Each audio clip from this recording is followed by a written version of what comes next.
3 centuries before Julius Caesar was even born, Rome was still a tense, divided republic. The old noble families and the common citizens were locked in political struggle, and the city itself was still fighting rival peoples across Italy for dominance. It was in this half-formed, hardening world that Rome first collided with the force that would haunt its imagination for generations: the Gauls. For years, waves of Celtic migrants had been spilling through the Alpine passes. Like a flood, they spread across the wide plains of northern Italy, seized rich farmland and drove older powers out of their strongholds. They pushed over the River Po and deeper into Etruria, pressing south in search of land, wealth, and opportunity. Then came the moment Rome would never forget. In 390 BC, a Roman army was smashed at the River Allia. With the road open, the Gauls marched straight to the city and broke through one of its gates. Rome was sacked and burned, and the news echoed across the known world. Yet the shock did not destroy Rome. In a strange way, it forged it. The humiliation became a scar that hardened into purpose. Rome rebuilt, tightened its alliances in Latium, and strengthened its claim to lead Italy. The Gauls returned again and again to raid and plunder during the next century. But the pattern began to change. Rome learned how to resist. Each time the invaders came back, Rome grew tougher, more disciplined, more determined to become the shield of Italy. Still, fear lingered. The name Gaul carried a menace that never fully faded, and Rome's enemies knew it. When Italy trembled through one of the most decisive moments of Roman history, the last great Samnite War, a desperate coalition formed. Samnites, Etruscans, and Gauls, all trying to crush the rising republic. The attempt failed, but the danger did not vanish overnight. In the violence that followed, Gallic mercenaries even helped wipe out a Roman army near Arretium. Only after Rome defeated and expelled the Senones, and then crushed the Boii who rushed to avenge them, did the Republic finally begin to feel safe from sudden invasion. As Rome secured Italy, its ambition inevitably turned north. The Alps were no longer just a barrier, they were a frontier line that Rome meant to control.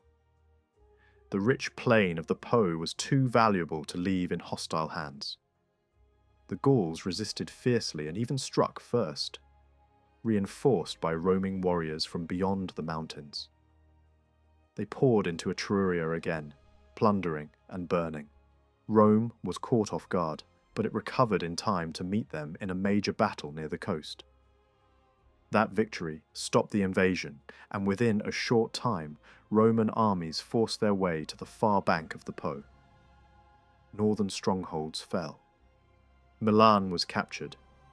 New Roman colonies were planted like nails driven into the soil, fortresses designed to hold the land permanently. But then the war that shook the Mediterranean arrived. Hannibal descended into Italy, and the Gauls, bitter from Roman pressure, rallied to him. For a while it looked as if Rome's northern conquest might collapse completely. Yet when Rome survived and eventually won that struggle, it turned back to finish what it had started. The Gauls understood what was coming and made one last push for freedom. Cities were attacked, colonies were threatened, and Roman relief armies were mauled in brutal fighting. But the Gallic tribes could not hold a united front for long. Help from beyond the Alps never arrived in time. Rivalries and betrayals broke their alliances. One by one, tribes were forced into treaties that allowed them to keep some local structures, but placed firm limits on their future. In the south, the Boii fought with desperation, but repeated defeats shattered them. Large parts of their land were taken, settlers poured in, and over time the survivors were absorbed into an expanding Italian world. While Rome pushed outward across the Mediterranean, another strategic problem remained: access to Spain. Without full control of the southern coast of Gaul, Rome had no reliable land route west. That changed when a Greek city on the coast appealed for help against local tribes. Rome stepped in as protector, but it stayed as conqueror. Campaigns crushed mountain peoples near the coast. Later wars brought the larger tribes under Roman rule. Alliances were signed with certain Gallic groups who wanted Roman backing against their rivals. Other tribes resisted and were met with overwhelming force. A decisive battle near the meeting point of two great rivers shattered Gallic power in the region. After that, Rome held the lower valley and could push its military base deeper into Gaul. This is how a new Roman-controlled zone took shape along the Mediterranean, stretching from the Alps toward the lands beyond the Rhone. Roads and fortresses locked the conquest into place. Tribute was demanded. Troops were recruited.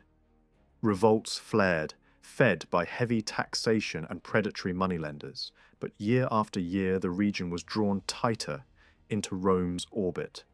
Roman nobles acquired estates there. Merchants built warehouses, markets, and counting houses. A great port town rose into prominence and competed with older coastal centres. Even beyond the formal frontier, local rulers began receiving recognition from Rome, signs that the larger conquest of Gaul was already being prepared. When we picture Gaul at this time, we should not imagine the France of later centuries, with its bright vineyards, dense network of towns, and cathedral skylines. Much of the land was harsher and wilder. Swamps spread across low areas. Great forests darkened huge stretches of territory. And Gaul was larger than modern France, reaching into regions that today belong to Switzerland, Belgium, the Netherlands, and Western Germany.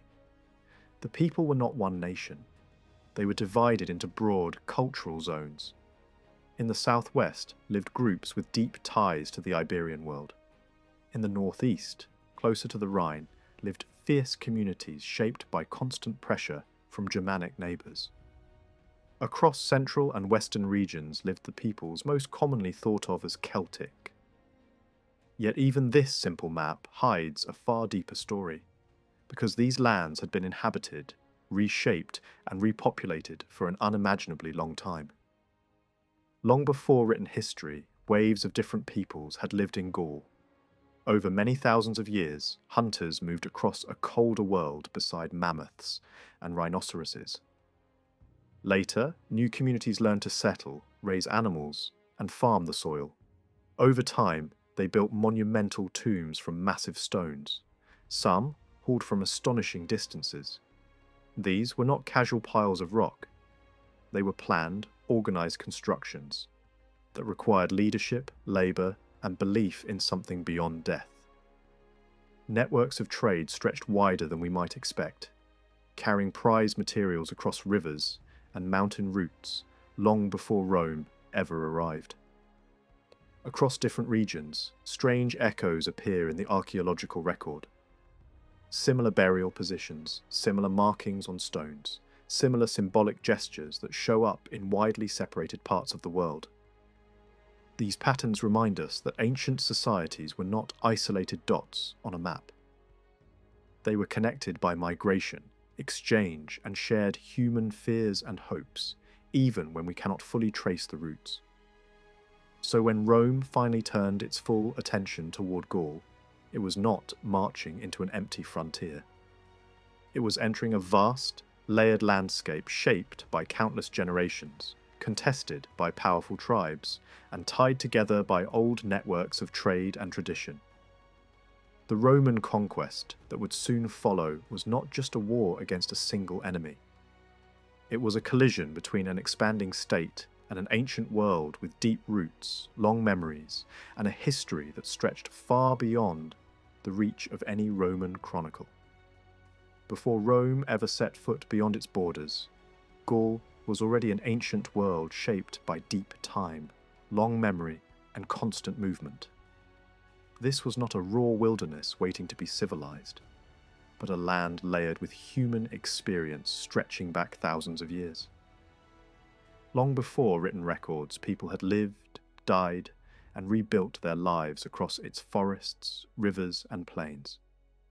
In the distant past, hunters roamed these lands in a colder age, following great animals across open landscapes.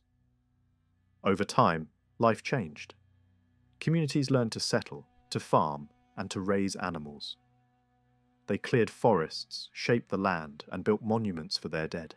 Massive stone tombs rose across the countryside, carefully planned and constructed, showing that these societies were organized, cooperative, and deeply concerned with memory and belief. Trade routes formed early, linking rivers, valleys, and mountain passes. Long before Rome appeared on the horizon, Gaul was already connected to a wider world. As centuries passed, different peoples moved into the region. In the south and east lived communities tied closely to the Mediterranean and northern Italy. Along the western and southern edges, groups with strong links to the Iberian world took root.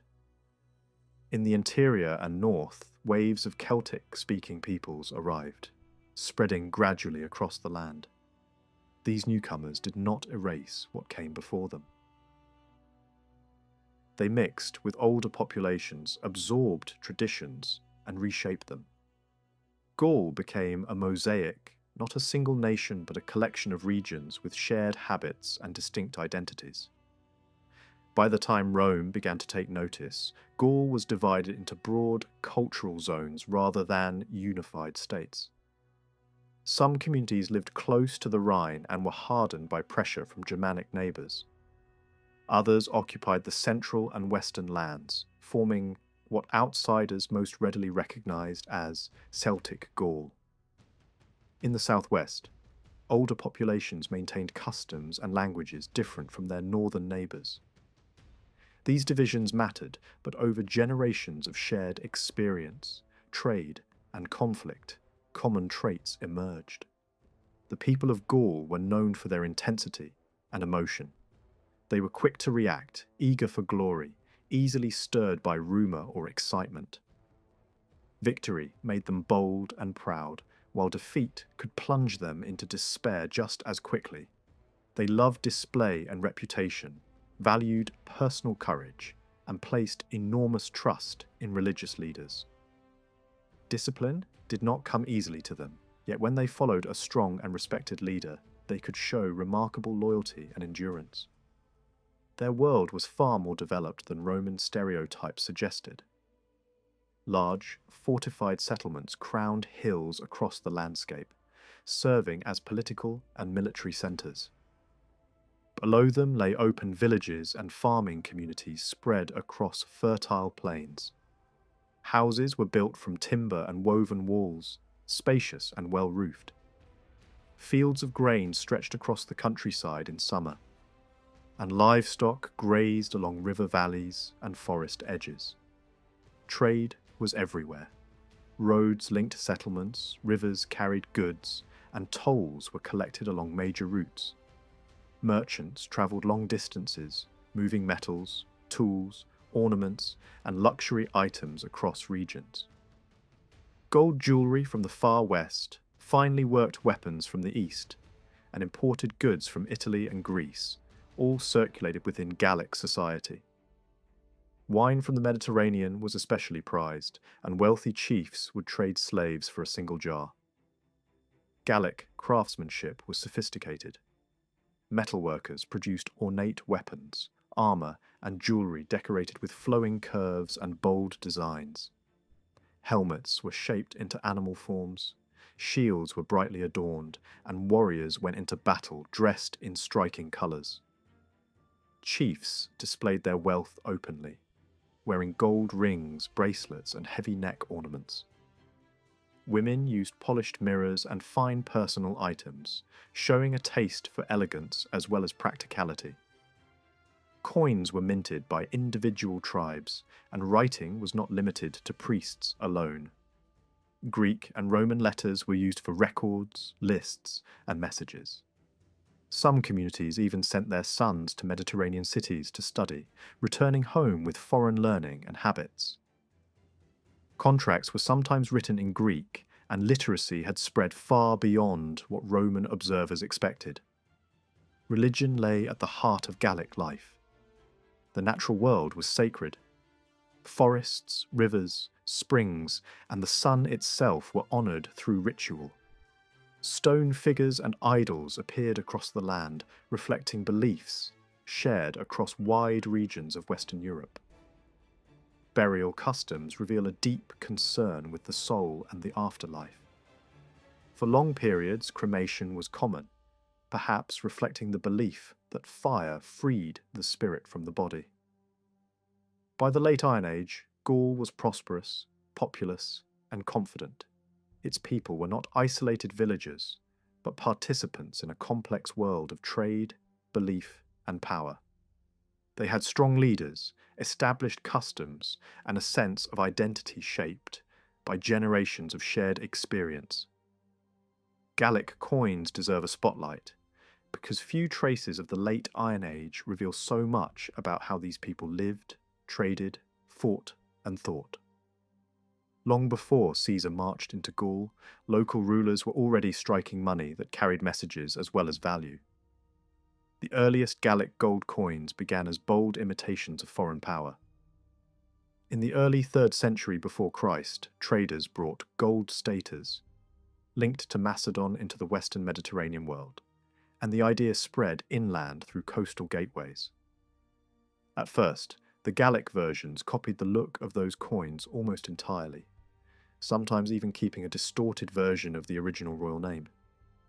But over time, the copies stopped being copies. They became local statements, minted for local needs, in a local style. By the middle of the 2nd century before Christ, a major change took place. Many Gallic leaders began placing their own names on their coins. That may sound ordinary, but it signals something important. A ruler who stamps his name on metal is announcing authority in a way that travels farther than any messenger can. Some of those named figures later appear in Rome's war stories, which means these coins are not just artifacts in a museum. They are fingerprints of real power.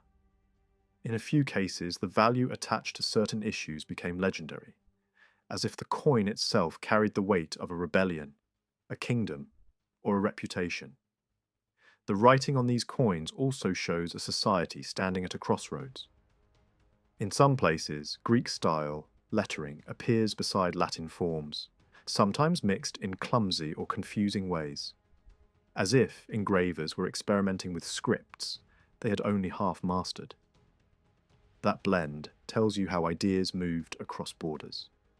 As Rome expanded into southern Gaul and planted settlements along the Mediterranean coast, Roman money began circulating in the region, and Roman taste began to seep into local design.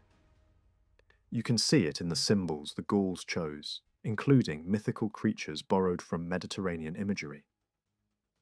A winged horse on a Gallic coin is not just decoration. It is a clue that the makers were watching the wider world and selecting powerful images that carried prestige. For a long time, gold was the main currency. But even gold changed. As coins were copied again and again across generations, the designs drifted further from the original models, becoming more abstract, more local, sometimes almost dreamlike. At the same time, the gold itself often became lighter and less pure. That decline was not simply corruption, it also reflects pressure, urgency, and growing demand. As commerce expanded, the system needed smaller, more practical money. Slowly, silver and then bronze entered wider use, especially as markets grew and daily exchange became more common. Some bronze coins were modelled on pieces from coastal trading cities, while others show influences coming from Italy, hinting at how far trade and contact really reached. What makes these coins so valuable to us is that they reveal networks. When certain tribal coin types appear rarely in a major market town, it can point to hostility, rivalry, or closed trade routes. When coins from Britain show up in Gaul and Gallic coins turn up across the sea, it confirms busy maritime exchange, not just accidental contact. When coin types linked to Central Europe appear deep in Western regions, and Western coins are found far to the east, it shows that long-distance connections stretched across the continent, reaching river corridors that led toward the Danube and beyond. The coin imagery also opens a window into daily priorities. Horses appear again and again, reminding us that good breeding and cavalry status mattered, and that elite warriors invested heavily in powerful mounts. Pigs show up too, hinting at food wealth, trade in preserved meat, and the practical foundations of power. Military symbols such as shields and war trumpets point to a culture that celebrated arms and display. Even musical symbols appear, suggesting a world where performance and reputation mattered, where songs could preserve names and shame enemies long after a battle ended. There is another detail that changes how we imagine Gallic towns. The coins found in major strongholds tend to cluster in the final century or so before Rome's conquest. That pattern suggests that many of the fortified hilltop centres famous from Caesar's campaigns were not ancient cities stretching back forever, but relatively recent fortifications built under fear and pressure in an age of invasions and crisis. In other words, Gaul wasn't only building wealth, it was building defences, it was reorganising itself for survival. One place shows this transformation especially well: the Aeduan stronghold on a high mountain ridge, a major centre of trade, politics, and industry. Excavations have uncovered streets, workshops, and defensive walls. The sheer number and variety of coins found there reveals a community plugged into many commercial routes. It was not just a fortress. It was a working town with specialised crafts, busy exchange and imported luxury goods that local artisans quickly learned to copy and reproduce. Even more striking is that a fortified town far to the east, hundreds of miles away, shows the same industrial fingerprints. Similar pottery, similar ornaments, similar tools, and closely related coin styles appear in both places. That kind of match is hard to dismiss as coincidence. It suggests that design, craft methods, and perhaps even specialists themselves travelled across Europe through trade. The late Iron Age was not a series of isolated pockets. It was a connected system, and coins are one of the clearest proofs. But prosperity did not automatically create unity. In many parts of Gaul, growing wealth and foreign contact weakened older social strength, without replacing it with stable institutions. The political system revolved around tribes, and those tribes were often made up of smaller districts with their own leaders and local interests. Councils existed, and kings had once ruled in many places. But in some regions, monarchy had been replaced by annually elected officials or tight aristocratic control. The result was often a fragile balance. Executives were limited, rival nobles competed constantly, and smaller communities sometimes acted on their own, undermining wider policy. Power rested heavily with elites. Great nobles surrounded themselves with loyal followers, dependents, and debt-bound clients. Protection was not guaranteed by the state. It was often something you received only by attaching yourself to a powerful household. This created a hard reality for ordinary people. Tax burdens and debt pressure pushed many into dependence, shrinking the space for genuine political voice. Meanwhile, ambitious strongmen could exploit unrest, arm private bands, buy support, and seize control, only to trigger another cycle of fear and revenge. Across Gaul, disunity remained the great weakness. Alliances formed, leagues appeared, some tribes dominated their neighbours for a time, and a few leaders came close to building something larger. But supremacy rarely hardened into lasting authority. Any noble who reached too high risked being accused of trying to revive hated kingship. And suspicion could turn deadly. The land was crowded with exiles, failed plotters, and outlawed warriors, men who lived by force because politics gave them no place. Local wars flared constantly. Factions split towns, families, and entire regions. People chose sides, backed patrons, followed rival leaders, and fought for parties more often than for the idea of a united state. And yet beneath this chaos there was potential. Gaul was not doomed by nature. It was pressured from two directions at once, threatened by peoples beyond the Rhine and pulled into the orbit of Rome from the south.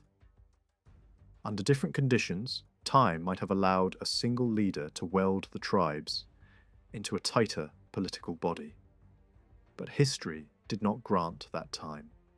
Rome moved faster, struck harder, and offered a brutal kind of solution: conquest. That conquest did not erase Gaul's culture, it redirected it. Like many peoples who faced an empire, the Gaul kept what was most alive in their identity, while absorbing new systems, new discipline, and new structures. The result was not simply loss, it was transformation. Coins, more than almost anything else, let us watch that transformation happening in real time. Stamped into metal, passed from hand to hand, carrying the story of a world on the edge of becoming something else. Even with all their rivalries, the people of Gaul were not living in separate worlds. Under the surface, there were forces quietly pulling them together, shaping a shared sense of belonging, long before any single leader could unite them by politics or war. One of those forces was the land itself. Gaul was not a country of isolated pockets, cut off by harsh natural walls. Its regions flowed into one another. Coasts opened into river valleys, valleys rose into rolling uplands, and uplands climbed toward mountains without sharp breaks. People moved, traded, married, and travelled across these gradual transitions. Over generations, that constant mixing softened the edges of difference. Even where dialects and customs varied, life was still connected by the same roads, the same waterways, the same seasonal rhythms. A traveller could cross from northern shores to inland highlands, from forest country to fertile plains, and feel the land changing step by step rather than snapping into separate worlds. That kind of geography does something powerful. It encourages people to recognize each other as neighbours rather than strangers. But an even stronger unifying force came from religion. Every valley had its sacred places, every tribe had its local spirits and old shrines. Yet beyond those local cults, there was a shared religious language that much of Gaul understood. The same major divine figures were recognized across wide areas, even if different communities pictured them in different ways. And most importantly, the rituals were not random. They were controlled, regulated, and reinforced by a single religious system that reached across tribal borders. At the deepest level, Gallic religion grew from a simple instinct, the sense that the world is alive. Springs were not just water. Rivers were not just currents. Woods were not just trees. A forest could feel like a presence. A mountain could feel like a watching power. Fire, storm, wind, and sunlight seemed to carry will and personality. This kind of belief was ancient in Gaul. It did not belong to one people alone. It was older than later tribal names, older than later migrations, and it survived even as new groups arrived and mixed into the land. That is why so many sacred places in Gaul were tied to nature. Hot springs became healing centres. Wells and sources were treated like living beings. Rivers carried divine names. Even places that later became towns often had a sacred identity long before streets were built there. In some regions, a spirit connected to a spring or a well could become the owner of the land in people's minds, a local power that deserved respect, gifts, and careful ritual. Over time, the great forces of nature became more personal. Some divine powers were linked to trade, travel, and wealth, others to healing and light, others to war and victory. And like most polytheistic worlds, the system did not stay neat. It expanded and shifted constantly. Gods could merge, split, borrow symbols, or change meaning depending on the tribe, the region, or the era. The practical side mattered more than perfect theology. The focus was often not on abstract belief, but on doing the right ritual the right way, at the right place, so the invisible world would be favourable. The Gauls were also open to adopting new gods. If a foreign power seemed real and effective, it could be welcomed, not rejected. This flexibility is one reason their religious world became so complex over time. New names entered, old names gained new titles, and the borders between divine roles blurred. A sky god might overlap with a sun god. A healing god might share symbols with a ruler of storms. The system was not built like a clean temple blueprint. It was built like a forest, growing outward, tangled, living, and hard to map. Animals also carried sacred weight in this world.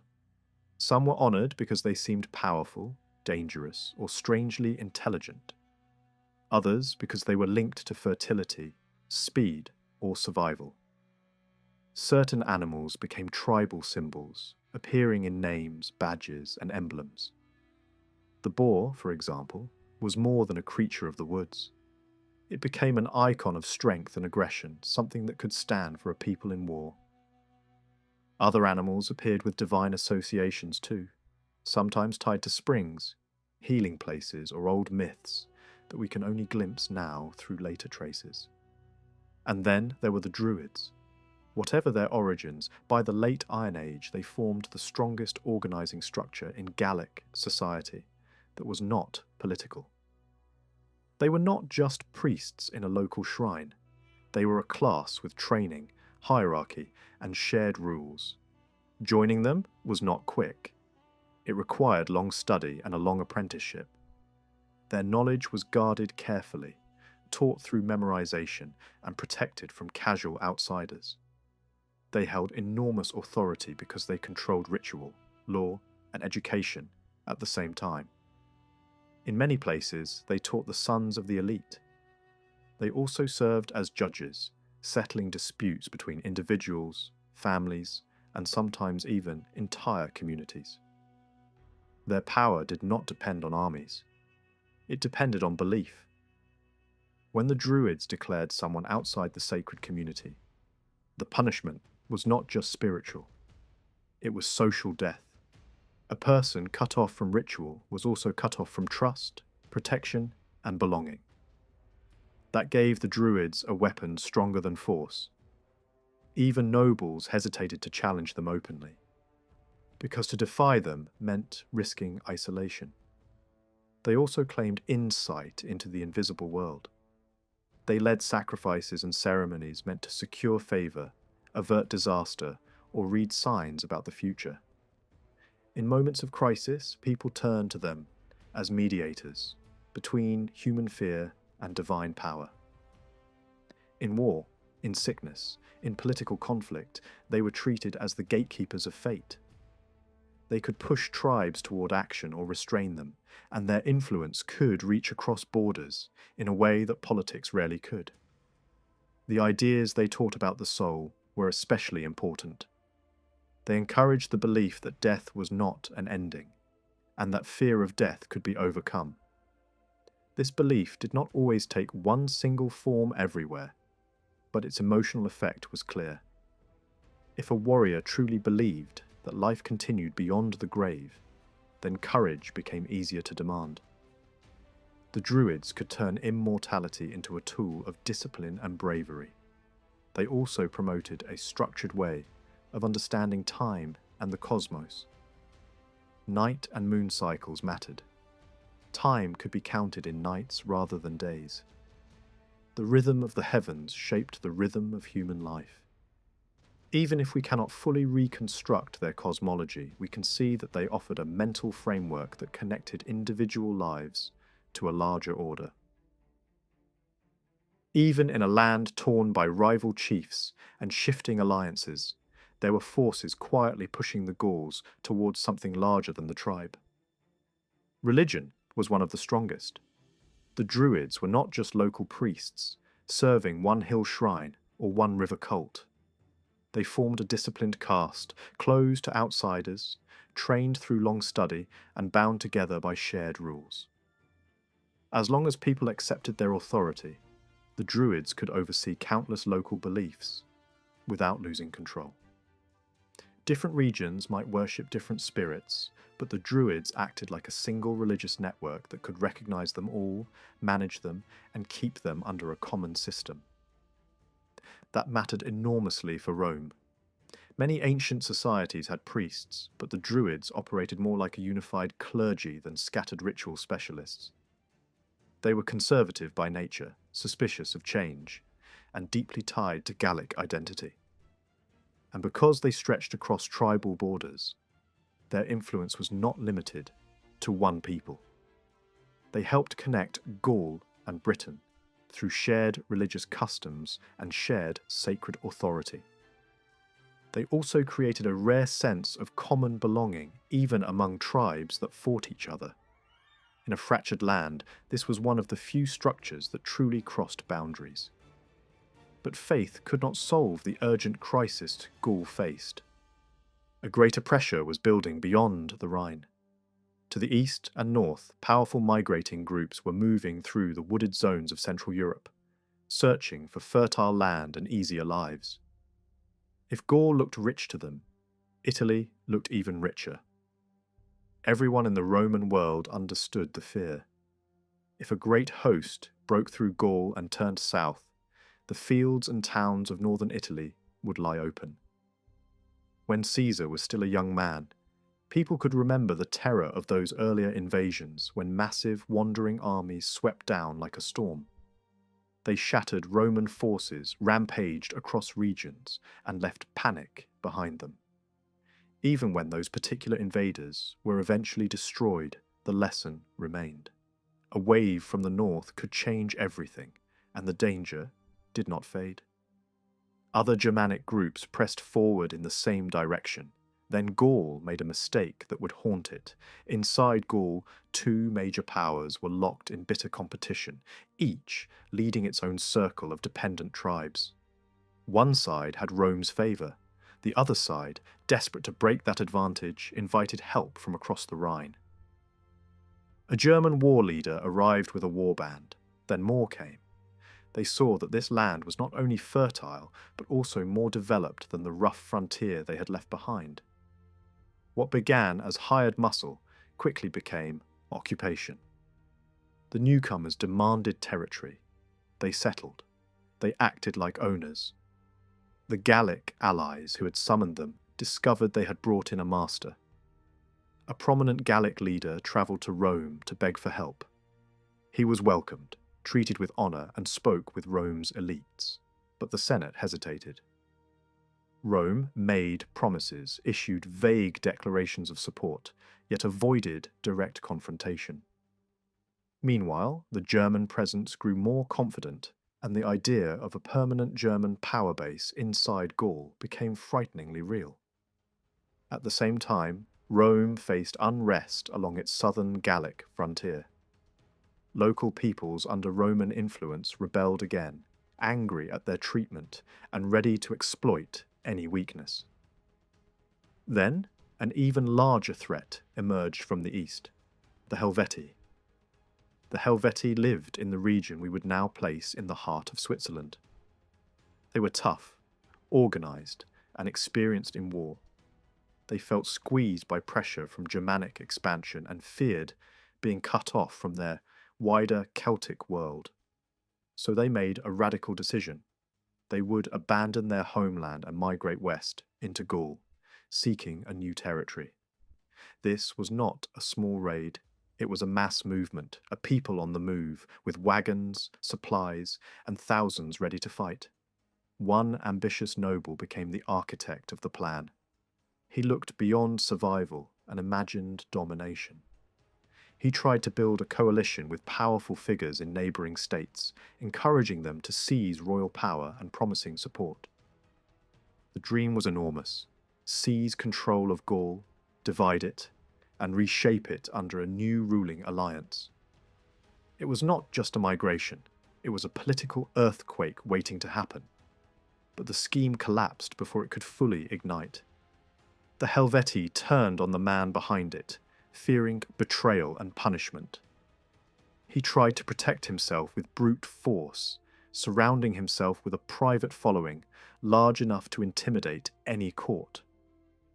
Yet the crisis ended abruptly when he died, and the coalition fell apart.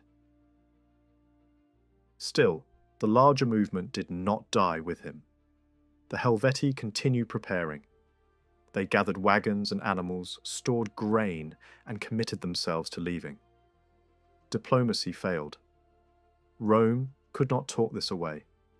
If that migration surged into Gaul, it would destabilize the entire region. It would also leave empty lands behind, and everyone knew who would rush in next. Germanic groups would fill the vacuum, pushing dangerously close to Italy. Rome's leadership hesitated. Some feared the scale of the crisis, others feared empowering the wrong man to solve it. Then the decisive figure stepped forward.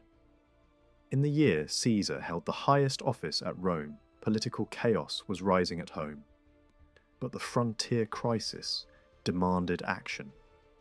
Rome made clumsy moves, even granting honours to a Germanic war leader it should have been resisting, likely hoping to keep him calm until a stronger response could be organised. The state was trying to buy time. Soon Caesar received command in the northern sphere of Roman power. He now held authority over the regions bordering Gaul and access to the frontier where the next disaster could begin. He also inherited a professional army, not a temporary citizen levy. These were trained soldiers accustomed to long campaigns, hard marching, and constant construction. They could build a fortified camp at the end of every day. They carried tools as well as weapons, because a Roman army was also a moving machine for roads, trenches, walls, and siege works. The structure was ruthless and practical. Large units were organised for flexibility. Officers were supported by a core of experienced battlefield leaders, drawn from the ranks, men who enforced discipline and held the line in the worst moments. Specialists handled building, engineering, and artillery when needed, but they still fought like ordinary soldiers.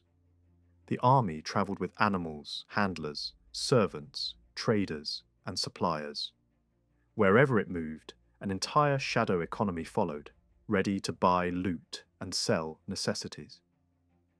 What Caesar planned to do in Gaul was not something he spelled out in advance, but the logic of the situation was clear. If Rome did nothing, Gaul could become a corridor for northern invaders. If Germanic power rooted itself west of the Rhine, Italy would again be at risk. Caesar understood that the frontier was not just a border, it was a warning line. He also understood something else. A commander like him did not need to wait for perfect permission in a paralysed political system. He could move faster than the Senate, act first, and justify later. Whether he intended from the start to build a new Roman province, or whether he was prepared to expand step by step as opportunities opened, the result was the same. He was entering a land in crisis where migration, civil rivalry, foreign intrusion, and Roman fear were about to collide. In the middle of March, word reached Caesar that the crisis everyone feared had finally begun. The Helvetii were moving. Not as a raiding party, but as a whole nation on the road, joined by neighbouring peoples and reinforced by allies who had wandered far from their original homes. They had stockpiled food for months, and then they did something that made their decision irreversible. They burned their own houses behind them. There would be no going back.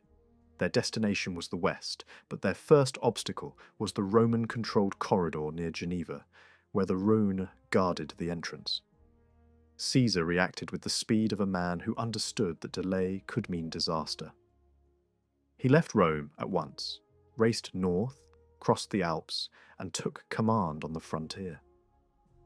At Geneva, he destroyed the bridge that would have allowed the migrants to cross easily, then began gathering more troops. Helvetian envoys arrived with polite words, claiming they only wanted safe passage through the Roman province and promising not to cause harm. Caesar had no intention of letting a moving population that huge march through territory Rome was responsible for. But he needed time, so he stalled, gave them a date for a formal reply, and used every day to prepare. While negotiations dragged on, Caesar turned the riverbank into a barrier. Along the stretch between the lake and the narrow gateway, where the Jura presses close to the Rhone, he built a chain of defences wherever the terrain was vulnerable. Soldiers were placed behind the works, ready to concentrate wherever the Helvetii tried to force a crossing. When Caesar finally gave his answer, it was a blunt refusal. The Helvetii tested him anyway. Some tried to wade across, others tried to lash boats together into makeshift bridges, hoping sheer numbers would break Roman resistance. Each attempt ended the same way.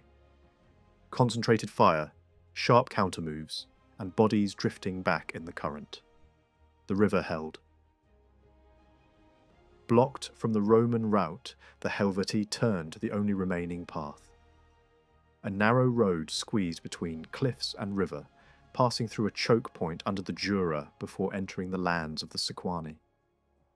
That corridor was so tight that wagons could only pass one at a time. If the Sequani resisted, the migration would stall and collapse. At first, they refused. Then a powerful Gallic noble stepped in as broker. Through influence, deals, and pressure, he secured permission. Hostages were exchanged, promises were made, and the great column began to snake along the Rhone Valley, heading deeper into Gaul. Caesar didn't follow them immediately with the force he had on hand. He understood the math. A moving mass like this could outnumber him, and its size made it dangerous even without a formal battle. He needed more legions. So he left a trusted commander to guard the Rhone defences, then hurried back across the Alps to raise new troops and pull veteran units from winter quarters. He returned by hard mountain roads, pushing through hostile highland tribes that tried to ambush the column. He broke their resistance again and again, forced the passes, and came down into Gaul with a larger army just as the Helvetii were beginning to spill into the heartland. He arrived just in time to see the damage. Much of the Helvetian host had already crossed the Saône and was stripping the countryside of grain and livestock. The Aedui, Rome's long-standing allies, begged Caesar for help. Their internal politics had shifted the moment Caesar appeared. Leaders who favoured cooperation with Rome rose again, and agreements were made to supply the Roman army. But supplies did not arrive as promised, and Caesar quickly realised something was wrong. Behind the polite speeches of allied chiefs, another faction was quietly sabotaging him, telling the people that Roman help would end in Roman domination. Before that political problem could be fully solved, Caesar struck with a soldier's instinct for opportunity. Part of the Helvetian force was still on the eastern bank of the Saône, clustered around boats and crossing points. Caesar marched at night, used the landscape to hide his approach, and hit the rearguard at dawn as they crowded toward the river. It was a sudden slaughter that shattered morale and scattered survivors into the woods. Within a day, Caesar built a bridge, moved his entire army across, and placed himself directly on their trail. The Helvetii had taken weeks to cross that river. Caesar did it almost immediately, and the message was clear. The Romans were not just chasing, they were controlling the pace of the war. The Helvetii tried to negotiate. Their spokesman was an older war leader with a reputation for having humbled Rome decades earlier. He offered a deal. The Helvetii would settle wherever Caesar ordered if he would leave them alone. But he also hinted at threats, reminding Caesar that Romans had been defeated by Helvetian arms before. Caesar answered coldly. He would consider peace only if the invaders repaid the damage they had done, compensated the communities they had devastated, and handed over hostages as proof. The Helvetian reply was pure pride. They said they were not a people who gave hostages. They received them. So the migration continued, and Caesar followed. For days, the two forces moved like shadows a few miles apart, the Roman cavalry watching the vast wagon train stretching across the landscape. Skirmishes flared, then died. Caesar refused to be pulled into a reckless fight. He wanted a decisive battle on ground of his choosing. Meanwhile, his supply situation worsened. He depended on Allied support, but those shipments kept failing. Finally, a leading Aeduan official confessed the truth. One powerful noble had been spreading anti-Roman panic, blocking supplies, feeding information to the Helvetii, and likely sabotaging Roman cavalry actions from within. Caesar faced a dilemma. He could punish the man and risk turning his allies against him at the worst possible moment, or he could swallow the insult until he had victory and authority to spare. He chose restraint. He issued a harsh warning, quietly placed the suspect under surveillance, and kept moving. He could not afford a political explosion in his own camp, while a migrating nation marched ahead of him. Then came the turning point. Running low on food, Caesar broke toward Bibracte, a major Allied stronghold where grain stores could save his army. The Helvetii saw the movement and misread it as fear. They turned back aggressively, hoping to cut him off and crush his rear.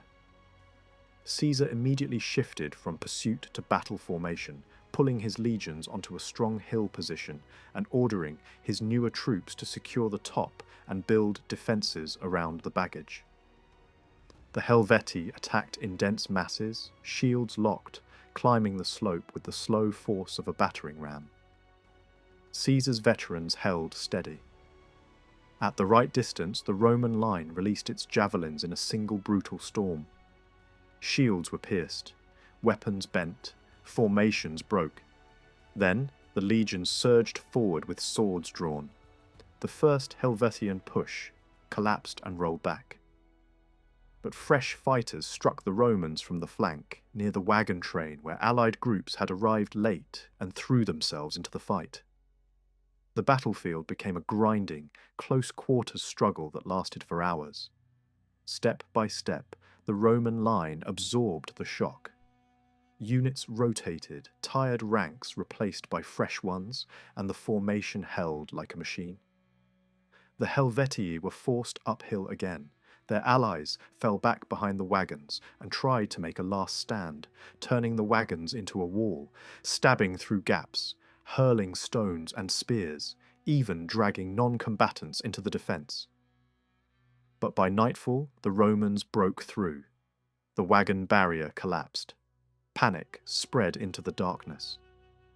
The Helvetian host fled, no longer a confident migration but a shattered people running for survival. Caesar could not pursue immediately. His men were exhausted, the dead lay everywhere, and a disease outbreak among allies was a real danger if bodies were left unburied. But he did not let the fugitives recover. He sent riders ahead to warn communities not to feed or shelter them. After a short pause, he resumed the chase. The Helvetii, starving and broken, finally sent envoys to surrender. Caesar ordered them to stop and wait. When he arrived, he demanded hostages, the surrender of weapons, and the return of those who had escaped into their camp. A group tried to slip away under cover of night, aiming for the Rhine. Caesar forced local peoples to hunt them down and bring them back. Those caught were treated without mercy, as enemies rather than surrendering migrants. Then, Caesar made the final decision that revealed his wider strategy. The Helvetii were not wiped out. They were sent back to their original homeland. The reason was simple. An emptied Switzerland would become an open door for Germanic expansion. Rome needed a buffer, so Caesar rebuilt the barrier by restoring the Helvetii to their lands, ordering neighbouring communities to provide them with grain. Some allied groups were resettled under Roman-friendly supervision, placed where their strength could serve Roman interests. Caesar's defeat of the Helvetii sent a shockwave through central Gaul. If the migration had succeeded, it would have crushed local powers, broken old alliances, and left whole regions exposed. Most Gallic elites understood that immediately. Whatever they thought of Rome, they feared chaos even more. So the mood shifted fast. Chiefs and delegations arrived from across the region to congratulate Caesar, not as a conqueror of Gaul, but as the man who had stopped an invasion that threatened everyone. Behind the celebrations, though, they had a harder request to make, and they wanted it handled quietly. A broader council was called to coordinate the meeting, and once the public business was done, the leaders asked Caesar for a private audience. They insisted on secrecy, warning that if their message spread, they and their families would suffer. Then one spokesman laid out the real danger. A German warlord, Ariovistus, had planted himself inside Gaul, first as a hired ally in local rivalries, then as a master. He had beaten major coalitions, taken hostages, forced tribes to pay tribute, and carved out fertile land for his followers. German reinforcements kept coming, and the Gallic leaders believed that, if nothing changed, their own people would be pushed out of their country within a few years. Some tribes had already been compelled to surrender huge portions of their territory, and new arrivals were demanding even more. The meeting nearly turned into an ambush. Germans edged forward and began throwing stones at Caesar's escort. Caesar pulled back without striking, refusing to give Ariovistus an excuse to claim betrayal. A second attempt at negotiation collapsed as well. When Caesar sent an interpreter and an envoy to hear Ariovistus's terms, Ariovistus accused them of spying and arrested them. Then Ariovistus made his move. He shifted his army to cut Caesar's route and threaten his supplies, placing himself between the Romans and the direction their convoys would come from. Caesar tried to draw him into open battle day after day. Ariovistus refused, preferring to let hunger and isolation weaken the legions. Skirmishes broke out, especially between cavalry units supported by fast German foot soldiers, who ran alongside the horses and protected them in retreats. Still, Ariovistus would not commit, so Caesar acted. He marched in a tight, battle-ready formation and built a second camp closer to the Germans, forcing the issue and reopening space for maneuver. Ariovistus attempted to storm this smaller position but failed, withdrawing only at sunset. Captured prisoners revealed something Caesar could use. Ariovistus's people were delaying a major battle for religious reasons, waiting for the right phase of the moon. That superstition created a window. At dawn, Caesar moved. He left guards in both camps, formed his legions in the standard battle lines, and advanced. Ariovistus could no longer avoid the fight. The Germans deployed with wagons behind them, like a barrier, their families gathered there, pleading and watching, turning the battle into a fight for survival, as much as for power. They charged so fast the Romans had barely time to throw their javelins before switching to swords. The Germans locked shields into dense blocks, trying to smother the Roman blade, work with mass and pressure. Romans responded with brutal close combat, tearing shields aside, stabbing into gaps, and breaking the formation's rhythm. The fighting was vicious and short range, decided by discipline under suffocating contact. The Roman right struck hard where Caesar saw weakness, trying to crack one section and unbalance the rest. Yet the Roman left began to give way under weight of numbers. At the critical moment, a young commander leading cavalry support recognized the danger and sent reserves forward to stabilize the line. That decision saved the battle. The German formation broke, then collapsed into flight. They ran for the Rhine. Many never reached it. Ariovistus escaped with a small handful, some swimming, some finding boats. In the aftermath, Caesar found his interpreter alive, still chained, spared only because his captors had postponed killing him.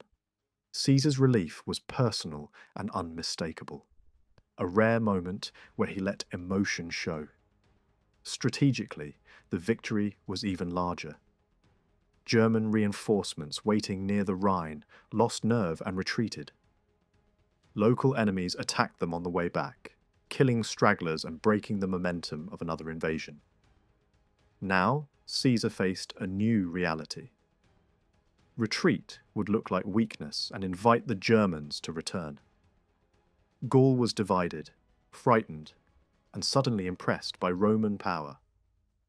Caesar placed his army in winter quarters around the strong base he had secured earlier, leaving trusted leadership in command while he returned south to manage politics and administration. But the direction of the campaign was clear. By defeating the migration, then smashing Ariovistus, Caesar had turned himself into the deciding force in Gaul. What began as protection was becoming something much bigger, and everyone in the region could see it. Caesar could look back on the last campaign and see how much the map had already changed. Central Gaul, at least for the moment, was no longer openly resisting him. The immediate dangers had been pushed aside. The migrating Helvetii were forced back, the German war bands were driven out, and Rome's most useful partners in the region regained their confidence and status. Most importantly, Caesar now held a strong base at Vesontio, a place that anchored his presence in the interior. From there, he could strike north, west, or east, and if things went wrong, he still had a secure point to fall back to. But Gaul was not beaten, only shaken. News of Caesar's victories raced from village to village, and the meaning was obvious. If he could crush the Helvetii and break Ariovistus, he could eventually absorb everyone. During the winter, reports began to circulate that the Belgae, the tough warrior peoples of the north, were forming a coalition. Hostages were exchanged between tribes as a pledge that none would back out. Their fear was simple. Caesar would finish the rest of Gaul first, then march on them. Some leaders urged resistance out of pure independence. Better to face Rome now than accept Roman protection that would turn into permanent occupation. Others were driven by ambition and chaos, men who thrived in instability and knew that Roman law would end their private armies, their violent feuds, and their chances at seizing crowns. Caesar answered before the storm could fully gather. He raised fresh troops in northern Italy at his own expense, sent them ahead to reinforce his army, and as soon as spring made campaigning possible, he crossed the Alps and returned to Vesontio. He ordered nearby tribes to gather intelligence, secured grain routes, and marched hard toward the Belgic frontier. After roughly 2 weeks on the move, he reached the region of the Marne, arriving so quickly that the northern coalition was caught off guard. They had expected a slow Roman build-up, not an early strike. That surprise created an opening. One Belgic people, the Remi, chose a different path. They were smart enough to see that Caesar's arrival could shift the balance of power in their favour, especially against stronger neighbours who dominated them. Envoys came into Caesar's camp offering submission and support. Caesar welcomed them, but he demanded guarantees. Their leaders had to present themselves, and hostages had to be handed over from the noble families. In return, the Remi fed him crucial information.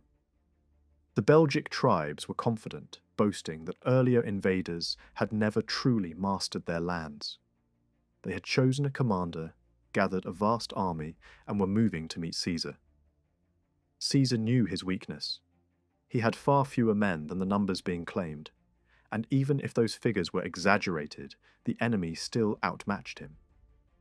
So his goal was to avoid being swallowed by a single massive force. He encouraged pressure against the coalition's rear to force tribes to protect their own homes, and he chose ground that made the Belgic advantage harder to use. He crossed the Aisne and camped where a river protected his rear, and supplies could come in safely through friendly territory. He fortified the bridge, stationed troops to hold the crossings, and built a camp designed to survive a storm. The first real test came quickly. A Remy stronghold to the north was attacked in the night, and its commander warned that he could not hold long. Caesar reacted immediately, sending light troops skilled with bows and slings. The attackers, unused to disciplined missile fire and unable to exploit the terrain, broke off the assault and turned to burning farms and villages instead. When Caesar saw their main campfires stretching for miles, he did not rush into a blind battle. He probed with cavalry, measured their behaviour, and waited for the right moment. That moment came when the Belgae tried to slip around his position and cut his lifeline. They found a ford and attempted to cross, aiming to destroy the bridge and sever his supplies. Caesar moved fast, striking them in the water with archers and slingers, then trapping those who made it across with cavalry. The attempt collapsed in blood and confusion. The Northern Coalition had no stable system for feeding such a huge army, and with supplies running down and rival tribes arguing about priorities, their unity began to crack. Some demanded to return home to defend their own territory. In the night, the coalition dissolved into a chaotic withdrawal, each group rushing to be first on the road. At dawn, Caesar confirmed it was a real retreat and launched pursuit. His cavalry and selected legions tore into the rear, and the flight turned into slaughter as panic spread forward through the columns. Caesar gave them no time to reorganize. He marched straight into the lands of key tribes and began taking their strongholds one by one. When the Romans built siege ramps, towers, and earthworks with relentless speed, several towns surrendered almost as soon as they understood what they were facing. Caesar demanded hostages and weapons, but he often spared communities that submitted quickly. He was building a reputation. Resistance would be crushed. Cooperation would be rewarded.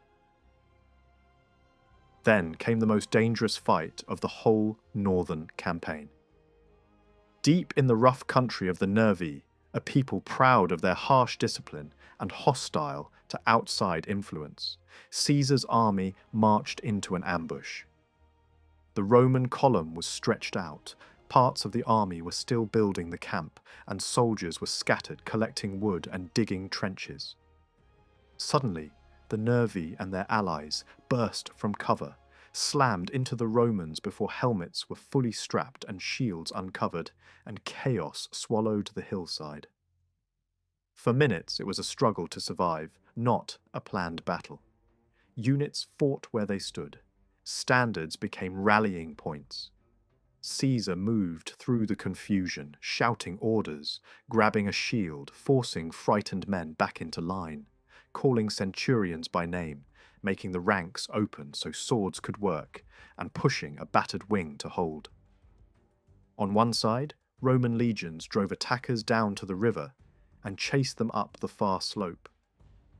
On the other, the Roman right nearly collapsed as the Nervi surged toward the camp itself. The baggage train panicked, camp followers fled, and even some allied horsemen rode away, believing the day was lost. What saved Caesar was discipline and timing.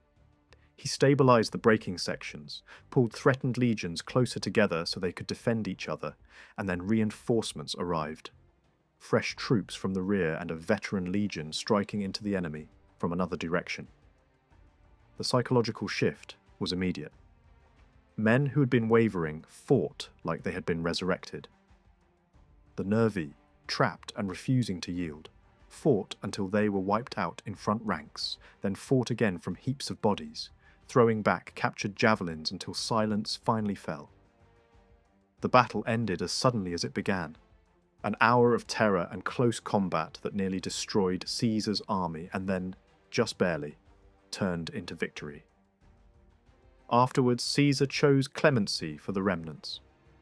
Survivors, mostly the old, the women, and the children, were allowed to keep their land, and neighbouring tribes were warned not to prey on them.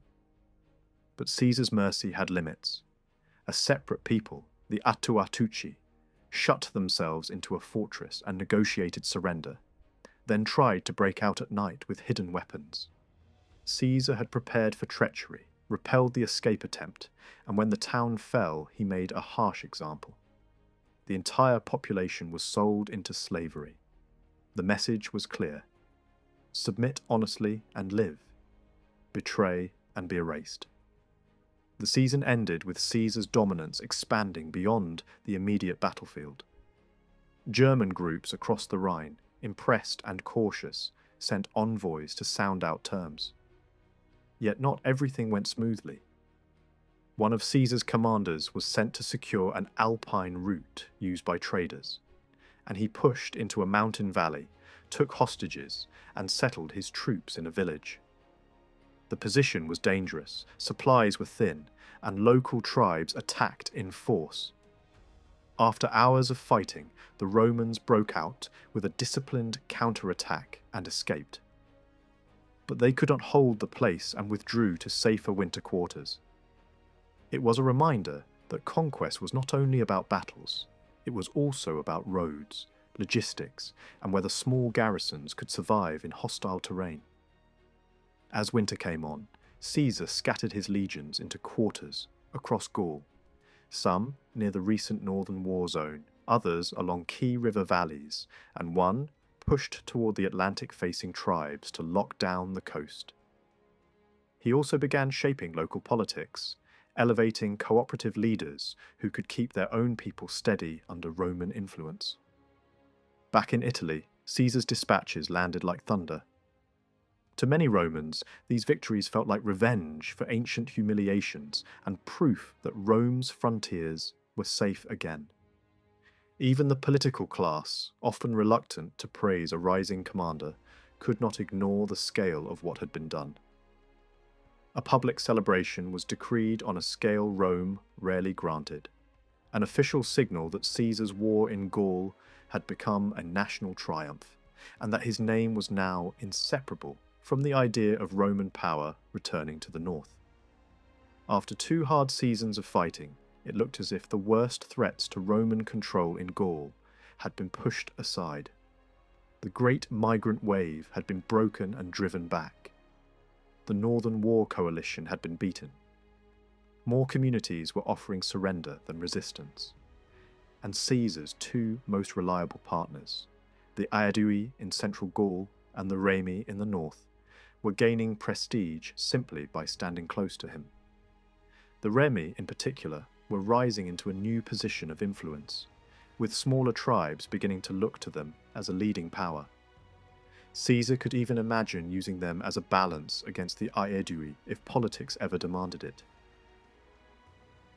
What made this possible was how divided Gaul still was. There was no real sense of a single nation pulling together. Many communities were used to the idea of a dominant outside power. And as long as Caesar did not meddle too deeply in local politics, plenty of leaders were willing to accept his supremacy as the price of stability.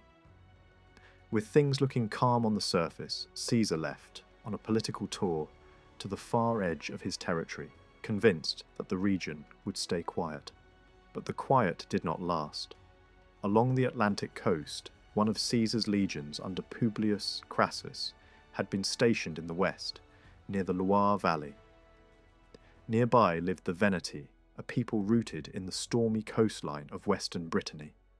They were not famous for cavalry charges or heroic field battles. Their strength was the sea. They had experienced sailors, powerful ships built for rough Atlantic weather, and a trading network tied closely to Britain. Their wealth depended on controlling that sea traffic, and they did not want a Roman commander deciding who sailed where. At first they acted cooperative. They and other coastal tribes claimed they accepted Roman authority, and Crassus sent officers to arrange grain deliveries. But the Veneti began to regret their submission. They had heard rumours of Caesar planning a move toward Britain. To them, that sounded like a direct threat to their trade monopoly and their control of the Channel. So they made a bold move. They detained the Roman officers who had come to negotiate, hoping to force concessions and the return of hostages. That single decision lit the coastline on fire. Other tribes along the northwestern shore copied the Venetian gamble and joined the resistance. Soon messengers were racing to Caesar, who was still far away. Caesar understood the danger immediately. If he ignored this, every tribe in Gaul would start testing him. The Belgae were not fully pacified, and there were whispers that Germans might be invited back as allies. So he ordered a naval campaign to be prepared at once. The problem was that Rome was not fighting on its usual battlefield. Coastal Gaul was a maze of tides, rocks, narrow channels, and strong winds. Caesar moved into the region, trying to seize enemy strongholds before their fleet could dominate the sea. But the Veneti had built their forts in brutal positions, on promontories and spits of land that turned into islands at high tide. Roman soldiers could march across when the water was low, but before an assault could be completed, the defenders would simply sail away to the next fortress. The campaign became a grinding chase. Earthworks, causeways, marches through mud, then empty walls and retreating sails. Weeks disappeared in frustration. Caesar eventually accepted that the war would be decided at sea. He waited for his fleet and positioned himself where he could watch the enemy's movements. When the weather finally eased, the Roman ships arrived and the Venetian armada came out to meet them. The Venetian vessels were huge and high-sided, built like floating fortresses. Their sails were made for violent ocean winds, and their height made it difficult for Roman soldiers to throw missiles effectively. Roman ramming tactics were useless against such heavy hulls, so the Romans improvised. Their engineers had prepared hooks on long poles designed to catch the enemy rigging. Roman ships rowed in close, snagged the ropes that held the yards and yanked them tight. With the oars pulling hard, the rigging snapped, the yard crashed down, and the Venetian ship suddenly lost control. Without its sails, it became a helpless target. Roman troops boarded and finished the fight at sword point. As more ships were captured, the Veneti tried to flee. Then the sea betrayed them. A dead calm settled. Their ships had no oars, and without wind, they could not move. The Roman galleys, smaller and powered by rowers, swarmed among them and took ship after ship. By evening, only a handful escaped into darkness. The rest were captured. That battle shattered the rebellion. The Veneti had put their entire strength on one throw, and once their fleet was gone, they could no longer defend their coastal forts. They surrendered unconditionally. Caesar respected courage, but he was determined to make rebellion look hopeless across Gaul. The Venetian leadership was executed and the wider population was sold into slavery. It was a deliberate warning. Taking Roman envoys hostage would not be forgiven. While Caesar crushed the sea power, his other commanders were finishing the campaign across different fronts. In the north, Sabinus faced a large, hostile gathering in the Cotentin region, swollen by restless fighters and opportunists. Rather than charge into a risky battle, he held a strong position and let impatience do the work. Through deception, he convinced the enemy he was preparing to flee. The hostile army rushed uphill toward the Roman camp in disorder, carrying brushwood to fill the trench. That was exactly what Sabinus wanted. Roman cohorts burst out from the gates, struck the attackers in the flanks, and turned the climb into a panic. Cavalry finished the pursuit. The northern resistance collapsed as quickly as it had formed. Far to the southwest, Crassus was moving through Aquitania with a relatively small Roman force, but strong cavalry and locally raised auxiliaries. He advanced carefully, secured supplies, and defeated one tribe after another, taking strongholds and forcing alliances. When a larger enemy army tried to starve him out by blocking roads and waiting for him to retreat, Crassus refused to play along. He attacked their fortified camp directly. In the chaos, Roman troops found a weak point, broke in from the rear, and the defenders' line disintegrated into a rout across open ground. The pursuit was brutal, and after that, most of Aquitania submitted and sent hostages. By late summer, Caesar tried to finish the season by crushing the last stubborn coastal groups in the far north, the Morini and the Menapii, who had refused to bow even after the Venetian disaster. He marched fast across Gaul to reach them, but these tribes avoided open battle and used forests and marshy terrain as weapons. They struck suddenly from cover, then vanished. Roman troops began cutting roads through the woods, building protective barriers as they advanced, slowly stripping the land of livestock and supplies. Then, the weather turned. Cold wind and relentless rain made the forest work impossible. The army could not live safely in tents, and the campaign had to be abandoned. Caesar still left punishment behind, fields ravaged, villages burned, but he accepted the limits of the season and withdrew into winter quarters across the newly controlled regions. By the end of the year, the pattern was becoming clear. Caesar could win almost any fight he could force into the open, and his commanders were learning to break rebellions quickly. But Gaul was not a single war. It was a chain of different worlds: river valleys, forests, mountains, and the sea, and each one demanded a new kind of conquest. For a moment, Gaul looked quiet. 3 years of campaigning had left most central tribes passive, divided by old rivalries and intimidated by the speed and confidence of Roman power. But conquest was only half the job. If fresh enemies could pour in from across the Rhine, everything Caesar had built could collapse overnight, and that danger was real. East of the Rhine, pressure was rising again among the German peoples.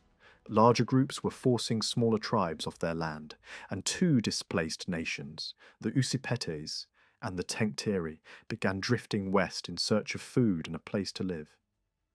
After years of wandering, a huge mass of migrants appeared near the lower Rhine.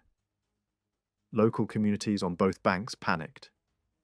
Some fled their villages, others tried to block the crossings. But the newcomers used deception, sudden violence, and captured boats to get across. By winter, they were living off the land on the western side of the river. The news reached Caesar while he was far away handling administration in northern Italy. He didn't just see a border problem, he saw a political spark. Gaul's tribes could switch sides quickly if they sensed weakness or an opportunity. Some might even welcome these newcomers, not because they loved them, but because they hated Rome or wanted leverage against rival tribes. Caesar decided he could not allow that kind of alliance to form. He returned to Gaul earlier than usual and gathered his forces near the lower Seine, calling Gallic leaders to a council and speaking as if everyone was united against a common threat. He demanded cavalry support as a routine obligation, then selected from the combined horsemen and prepared to march fast toward the German camp. As Caesar moved toward them, envoys came out. Their message sounded calm. They claimed they were not looking for war, only land and security. If Caesar attacked, they said, they would fight, but they preferred a settlement. Caesar answered with a hard line. He would not negotiate while they remained on Gallic soil. If they could not defend their own homeland, they had no right to seize someone else's. Still, he offered an exit. Cross back over the Rhine and settle among a friendly German community that had asked for Roman protection. The envoys asked for time to consider and urged Caesar to stop advancing. Then both sides began trying to outplay the other. Caesar agreed to pause for the day near water and invited the envoys to return with more leaders. His aim was simple: bring senior figures close, keep them under control, and make the larger host easier to handle. At the same time, he ordered his own allied cavalry not to start trouble. It was supposed to be a tense pause. Instead, it exploded. A sudden cavalry strike hit the Gallic horsemen without warning. Riders were scattered, mounts were stabbed, and the fighting turned into a panic. When the survivors reached the Roman column, Caesar had his decision. In his view, the truce had been abused. Waiting now would only make the newcomers look bold and victorious, which could pull more Gauls toward them. The next morning, German leaders came into Caesar's camp claiming they wanted to explain the attack. Caesar seized the moment. He detained them, then marched straight for the migrant camp at maximum speed. The legions arrived while the Germans were surrounded by wagons with families nearby, unready, confused, and suddenly leaderless. Resistance formed in pockets, but it collapsed fast. The scene became a rout, then a slaughter as people fled toward the rivers. Many were killed in pursuit, others tried to escape by plunging into the Rhine and were swept away by the current. The threat, at least for the moment, was erased.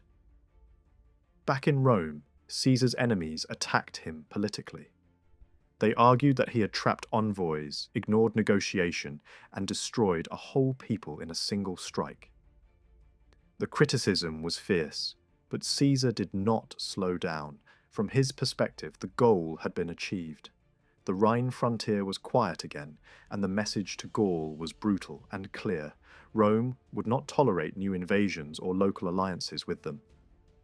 Still, Caesar wanted to go further. If Germans could cross the Rhine whenever they pleased, he would show them that Rome could cross it too. He also had a practical reason. A neighbouring tribe had sheltered raiders and refused Roman demands. At the same time, one German group, friendly to Rome, begged him for protection against a larger hostile power deeper inland. Caesar chose a method that would terrify enemies and impress allies. He would not rely on boats. He would build a bridge. On a stretch of the Rhine where the current was strong and the river wide, Roman engineers began cutting timber and driving piles. It was a massive gamble in speed and discipline, but the work never stopped. Within roughly 10 days, a solid bridge stood across the river, braced against the force of the water. The legions marched over, and a Roman camp rose on the far bank. Caesar moved quickly through enemy territory. Some groups sent envoys, suddenly eager for friendship and safety. Caesar accepted their words but demanded hostages as proof. The tribe he wanted most avoided battle, melting into forests and pulling their people away from direct contact. Caesar burned settlements, cut down crops, and made sure the lesson spread. This was not a conquest of Germany. It was a demonstration. Rome could strike wherever it wanted. When he had achieved what he came for, punishment, reassurance to allies, and a shockwave of fear across the frontier, Caesar turned back. The legions recrossed the Rhine, and the bridge was dismantled. The river was once again a boundary, but now it carried a new meaning. It was no longer just a line Germans could cross into Gaul. It was a line Rome could cross into their world, and cross with force. For a while, Caesar's focus drifted away from Gaul. After crossing the Rhine, he spent the short summer window launching 2 bold trips to Britain, then left again in winter for Illyricum to deal with trouble on Rome's frontier. He only returned to Gaul near the end of May, stepping back into a land that looked calm on the surface but was quietly heating underneath. One new arrival in Caesar's circle that season was Quintus Cicero, the younger brother of the famous orator. He joined the army as one of Caesar's senior assistants, hoping the post would help his career in Rome. But he hated the workload, complained constantly, and still somehow found time in camp to write multiple tragedies at a ridiculous pace. Caesar, meanwhile, kept his political relationships warm. He wrote friendly letters to Cicero's older brother, read his poetry, and handed out small appointments to keep influential friends satisfied. Even in a war zone, Caesar managed the politics like a second campaign. Britain itself was part punishment, part intelligence mission. Caesar said he wanted to learn the island and stop it from supporting resistance in Gaul. The first crossing was more a scouting run than an invasion. The second was much bigger and aimed at real control, but time and manpower weren't enough for a full conquest. Still, Caesar got what he wanted. The tribes across the Channel backed off, and the flow of help to rebels in Gaul was reduced. Each time he sailed, he left troops behind to guard the coast, keep supply lines open and scare off anyone thinking of revolt. Before the second expedition, he also demanded that potentially dangerous Gallic leaders come with him, so they couldn't use his absence to stir trouble. The most explosive of those leaders was Dumnorix, a popular noble with a long record of anti-Roman plotting. He had recently caused panic among his own people by spreading the claim that Caesar planned to make him king, a rumour that threatened Caesar's delicate alliance with the Aedui. When ordered to sail, Dumnorix tried every excuse: fear of the sea, sacred duties, anything to stay home. Caesar refused. Then, as the fleet finally prepared to depart and the harbour filled with confusion, Dumnorix made his move. He rode off with Aeduan cavalry, trying to escape. Caesar stopped everything and reacted instantly. He sent cavalry after him with blunt orders. If Dumnorix resisted, kill him on the spot. Dumnorix fought desperately, trying to break through, but his men didn't hold together and he was cut down. His last words were a defiant claim that his people deserved to be free. For Caesar, the problem was removed. For Gaul, it was gasoline on a smouldering fire. Because by now, the resentment was deep. Some tribes were glad the Germans had been driven out earlier. Others had benefited from Caesar's favour. But Gaul as a whole had gained nothing that felt like freedom. The legions were everywhere, grain demands never stopped, and the humiliation of obeying outsiders hit the warrior class hardest.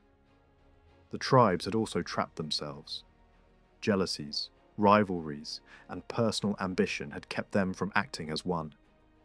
A few had fought fiercely, but most had either collapsed quickly or never truly resisted at all. And yet, beneath all that division, there was a growing sense of shared identity, language, traditions, pride, and the memory of what they once were. The elites were angry, the crowd was ready, and Caesar knew it. He had even cut his second British campaign short because warnings of unrest kept coming. That same year the harvest was poor, which created another problem: feeding the army.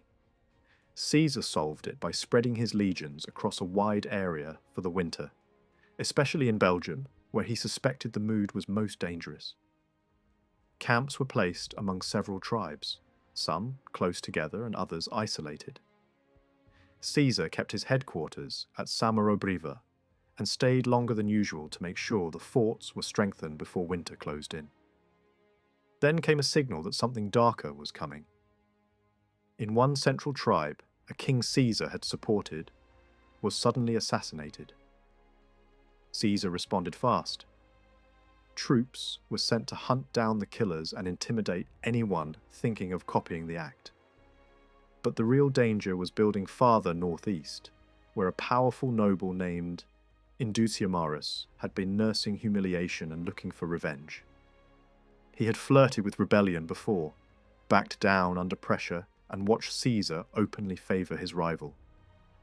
Now, with the Roman camps scattered and winter beginning, he saw his moment.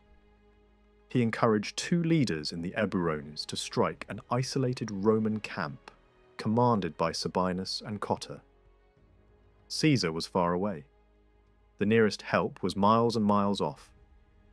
The garrison wasn't even fully seasoned. Many were fresh recruits. The attackers began by overwhelming a work party outside the defences, then rushed the camp itself. But the fortifications held, the Romans fought them off, and the assault stalled. That's when the trap shifted from force to psychology. The Eburone leader, Ambiorix, asked for a meeting. He spoke politely, even gratefully, reminding the Romans that Caesar had once helped him, lifting burdens from his people and returning family members held as hostages. He claimed he hadn't wanted this fight, that he'd been pushed by his own warriors and that the entire region was rising together. He warned that German fighters were on the way and that every Roman camp in the area would be attacked at the same time. Then he offered advice that sounded like kindness. Abandon the camp immediately and march to a nearby Roman position. He promised safe passage. He even framed it as helpful for both sides, because his people wanted the camp gone so the supply burden would end. Back inside the fort, the officers argued. Cotta insisted the camp should not be abandoned without orders from Caesar. The defences were strong, they weren't starving yet, and leaving on an enemy's suggestion was madness. Many supported him. Sabinus disagreed violently. He believed Caesar wouldn't return in time, that help was uncertain, and that staying meant slow death if a larger coalition arrived. He pushed hard, became emotional, and finally forced the decision. At dawn, they would march. The night before the departure was chaos. Men sorted gear, loaded animals, and tried to convince themselves they were making the smart choice. No one slept. Outside, Ambiorix listened to the noise and understood immediately. The Romans had taken the bait. At first light, the column left the camp stretched out and heavy with baggage, exactly the shape an ambush wants. After a short march, the lead units entered a narrow valley hemmed in by wooded hills. The rear was still filing in when warriors erupted from the trees. The front was slammed, the rear was shoved forward, and attacks poured in from all sides. Sabinus ran around trying to give orders, but the column was too long and the terrain too tight. Cotta stayed calmer, and together they chose the only move that gave any chance. Abandon the baggage and form a tight defensive ring, but the decision itself told the enemy everything. It signalled fear. Some soldiers broke discipline, slipping away toward the abandoned wagons to save valuables. The attackers, sensing weakness, grew bolder. They didn't rush into Roman blades. Instead, they stepped back and turned the fight into a killing ground. They hurled missiles from safety, and whenever a Roman unit charged, they scattered and pulled them out of formation. The moment those Romans tried to fall back, the attackers surged in and cut them down. Hour after hour, the ring held even as casualties mounted. Centurions fought like anchors, refusing to let the line dissolve. Individual acts of courage flashed through the disaster, men dying to protect family, officers bleeding while shouting encouragement, wounded soldiers refusing to collapse. But the outcome was closing in. The sun was dropping, the ring was shrinking, and the Romans had no way to answer the storm of missiles. Finally, Sabinus tried the one thing he had left. He sent a messenger to Ambiorix asking for mercy and a meeting. Ambiorix replied that Sabinus could come and speak and that his personal safety would be guaranteed. Sabinus asked Cotta to join him. Cotta refused flatly. He would not negotiate with an armed enemy, and with that, the disaster moved toward its final act, Sabinus walked out with a small group of officers, trusting that a talk would end the bloodshed. Ambiorix immediately demanded that he lay down his weapons. Sabinus obeyed and, trying to keep the moment calm, told the others to do the same. What followed looked like negotiation, but it was theatre. Ambiorix spoke slowly on purpose, stretching every sentence, keeping Sabinus standing there, exposed and helpless. While he talked, warriors slipped around behind the Roman party. Then, in a heartbeat, Sabinus was cut down. That was the signal. A roar went up from the trees and hillsides, and the attackers slammed into the exhausted Roman formation. Cotta and most of the men were overwhelmed where they stood. A few managed to break away and sprint back toward the abandoned camp. But the retreat turned into a last stand. One of the standard-bearers, seeing pursuit closing in, hurled the legion's eagle inside the ramparts so it would not be captured, then fought until he fell. The survivors held out until darkness. When they understood there was no escape, many chose to die by their own blades, rather than be taken. A handful escaped through the woods and reached Labienus, bringing the full story. Ambiorix didn't pause to celebrate. He knew momentum was everything. With his horsemen he rode hard through the night and into the next day, gathering allies as he went. The Atuatuci were pulled into the uprising, and then he drove straight toward the camp of Quintus Cicero, crossing into Nervian territory and reminding them of old slaughter and old rage. His message was simple. This was the moment they would never get again. One isolated legion, a chance for revenge, a chance to tear down Roman control for good. The Nervian chiefs accepted. Smaller groups rushed to join them. The Eburones came too, now confident after their victory. Their cavalry reached Cicero first and cut down soldiers who were outside cutting timber. Inside the camp, there had been no warning at all. The attack hit like a storm breaking without thunder. The first shock nearly smashed the defences. Cicero reacted fast. He sent messengers to Caesar immediately, promising rewards to anyone who got a letter through. Through the night, the legion worked like men digging their own survival out of the earth, raising wooden towers, strengthening weak points, repairing the rampart, turning a camp into a fortress. At dawn, the attackers came back heavier in numbers, pushing into the ditch, trying to climb, trying to break the line. The Romans held them off, but every day the pressure grew. The siege settled into a grinding rhythm. Each night, the defenders rebuilt and prepared. They shaped sharpened stakes, prepared long pikes for the rampart, and forced even the wounded to contribute. Cicero himself was sick, but refused to stop. Whatever his earlier complaints had been, in that camp he acted like a commander who understood there was no second chance. Only when the soldiers crowded around him and begged him to rest did he finally give in for a short while. The Nervian leaders tried another tactic, the same poison Ambiorix had used. They asked for a meeting and offered reasonable terms. They spoke about the massacre of the other camp as if it were proof that resistance was hopeless. They claimed relief would never arrive. They said they only wanted one thing, for Romans to stop wintering in Gaul. If Cicero left, they promised safe passage.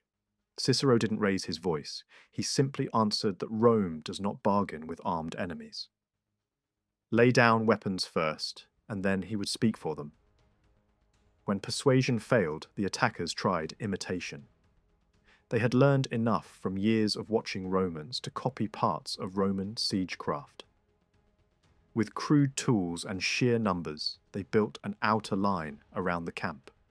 Earthworks, embankments, towers, ramps, and covered shelters meant to protect the men filling the ditch and tearing at the defences.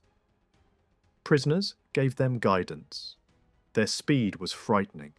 In a few hours, a ring of fortifications began to wrap the camp like a tightening fist.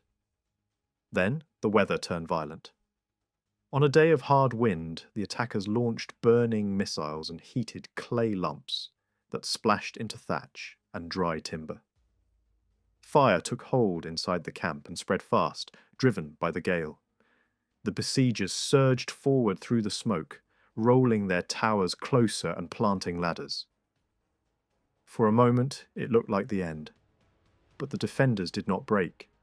Against a wall of flame and a rain of missiles, the Romans held the rampart and hurled attackers down. Many were scorched. Many were wounded, but they stayed in place, barely looking back at their own burning shelters. The attackers suffered terribly too. Crowded in the front ranks, trapped by their own numbers, unable to pull away when stones and javelins hit. In one spot, a siege tower reached the rampart, but the Romans withdrew just enough to bait the attackers, then smashed them with volleys and set the tower alight.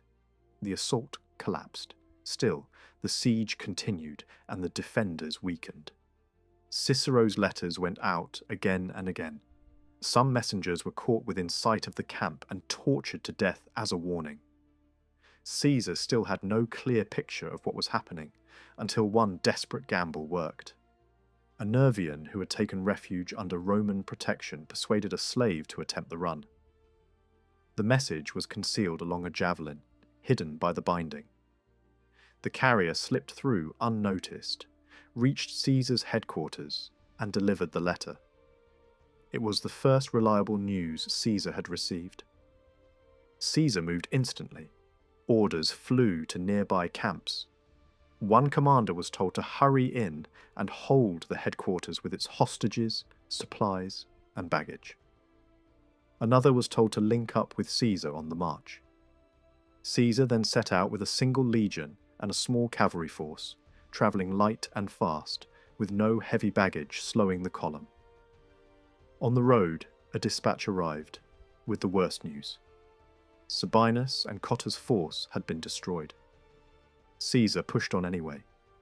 Speed was now the only weapon that mattered. As he approached the threatened area, locals under interrogation confirmed that Cicero was close to collapse. Caesar wrote a short message in Greek letters to reduce the risk of betrayal and sent it toward the besieged camp with instructions. If the messenger couldn't get in, he must tie it to a javelin thong and throw it over the rampart. The messenger did exactly that. The javelin lodged in a tower and went unnoticed for 2 days, until a soldier finally spotted it, brought it to Cicero, and the letter was read aloud. Exhausted men who had been fighting on fumes suddenly found their breath again. By then, the attackers had lifted the siege, not out of mercy but calculation. They turned to intercept Caesar. Caesar learned their intentions through another message from Cicero and prepared carefully. He refused to rush into a battle on bad ground, especially against overwhelming numbers. Instead, he chose his position, built a camp deliberately small and acted as if he were afraid, raising ramparts in a hurried way, blocking gates as if panicked, pulling cavalry back at the first clash. The enemy watched and believed it. They crossed the stream, climbed uphill, and walked straight into the trap. At the moment they began filling the ditch and tearing at the rampart with their hands, the Roman line exploded outward. Cohorts charged from multiple points at once, cavalry thundered in, and the attackers, stunned by the sudden switch from fear to violence, broke and ran. Caesar stopped the pursuit before it dragged his men into woods and marshland. He didn't need a heroic chase. He needed his army intact. By mid-afternoon, Caesar reached Cicero's camp without losing a single man on the final approach. The scene inside told the story. Caesar inspected the attackers' abandoned earthworks with open admiration at how quickly they had learned. Then, he paraded the legion and saw the cost. The majority were wounded. He praised Cicero publicly, called out brave officers by name, and made sure the survivors understood that their stand would be remembered. From prisoners, he gathered details of the earlier massacre. then addressed the troops again the next day, blaming reckless leadership for the disaster, but insisting the army had recovered its honour through discipline and endurance. The relief spread shockwaves across Gaul. Armies already moving toward other Roman camps turned back when they heard Caesar had won. Labienus, who had been under threat, saw his enemies retreat as soon as the news reached them. For a moment, the rebellion looked as if it might collapse, but the damage was done. A Roman legion had been wiped out. The myth of Roman invincibility had cracked, and that single crack was enough to light ambition everywhere. Secret meetings multiplied. Messages passed between tribes. Many chiefs began imagining that they too could score a victory, like Ambiorix. Caesar understood exactly what that meant, and he changed his routine. Instead of leaving for Italy, he stayed in Gaul through winter. He concentrated several legions near his headquarters, summoned suspicious leaders, and made it clear he knew far more than they assumed. Fear kept many from open revolt, but not all. In some regions, defiance hardened. One powerful tribe condemned Caesar's chosen ruler and drove him into exile. Another leader, Indutiomarus, grew more dangerous than ever. He trained troops, collected horses, and offered rewards to outlaws and exiles, building a following out of men who had nothing to lose. He planned raids against Rome's allies and tried again to strike Labienus. Labienus refused to be drawn into a reckless fight. He gathered cavalry quietly from neighbouring peoples and hid their arrival so the enemy would not suspect he had been reinforced. Then, when Indutiomarus's warriors were scattered and careless after their usual taunts, Labienus struck at once. Roman cavalry burst out. Cohorts followed, and the enemy fled. Labienus had given a single priority: catch Indutiomarus. He was overtaken at a river crossing and killed, his head taken as proof. That blow scattered the immediate war bands and bought Caesar a short calm. But Caesar didn't trust calm. He believed a wider storm was forming.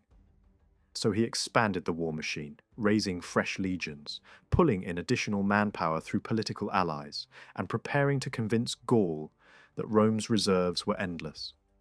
When the next wave of resistance rose, new alliances, fresh threats, and Ambiorix still loose, Caesar struck first again. He launched winter raids that hit before enemies could gather, forcing quick submissions through speed and shock. Then he turned to isolating Ambiorix, crushing tribes that might shelter him, sealing off escape routes, and punishing regions that had never fully bowed to Rome. Forests and marshlands that had once protected rebels were crossed by bridges, causeways, and coordinated columns. Villages burned, herds were taken, prisoners hauled off. The message was brutal and clear: there would be no safe corner left. Finally, Caesar moved once more to the Rhine. The goal was partly revenge and partly intimidation, showing the German side that the river was not a wall, and that Roman power could reach them whenever it wished.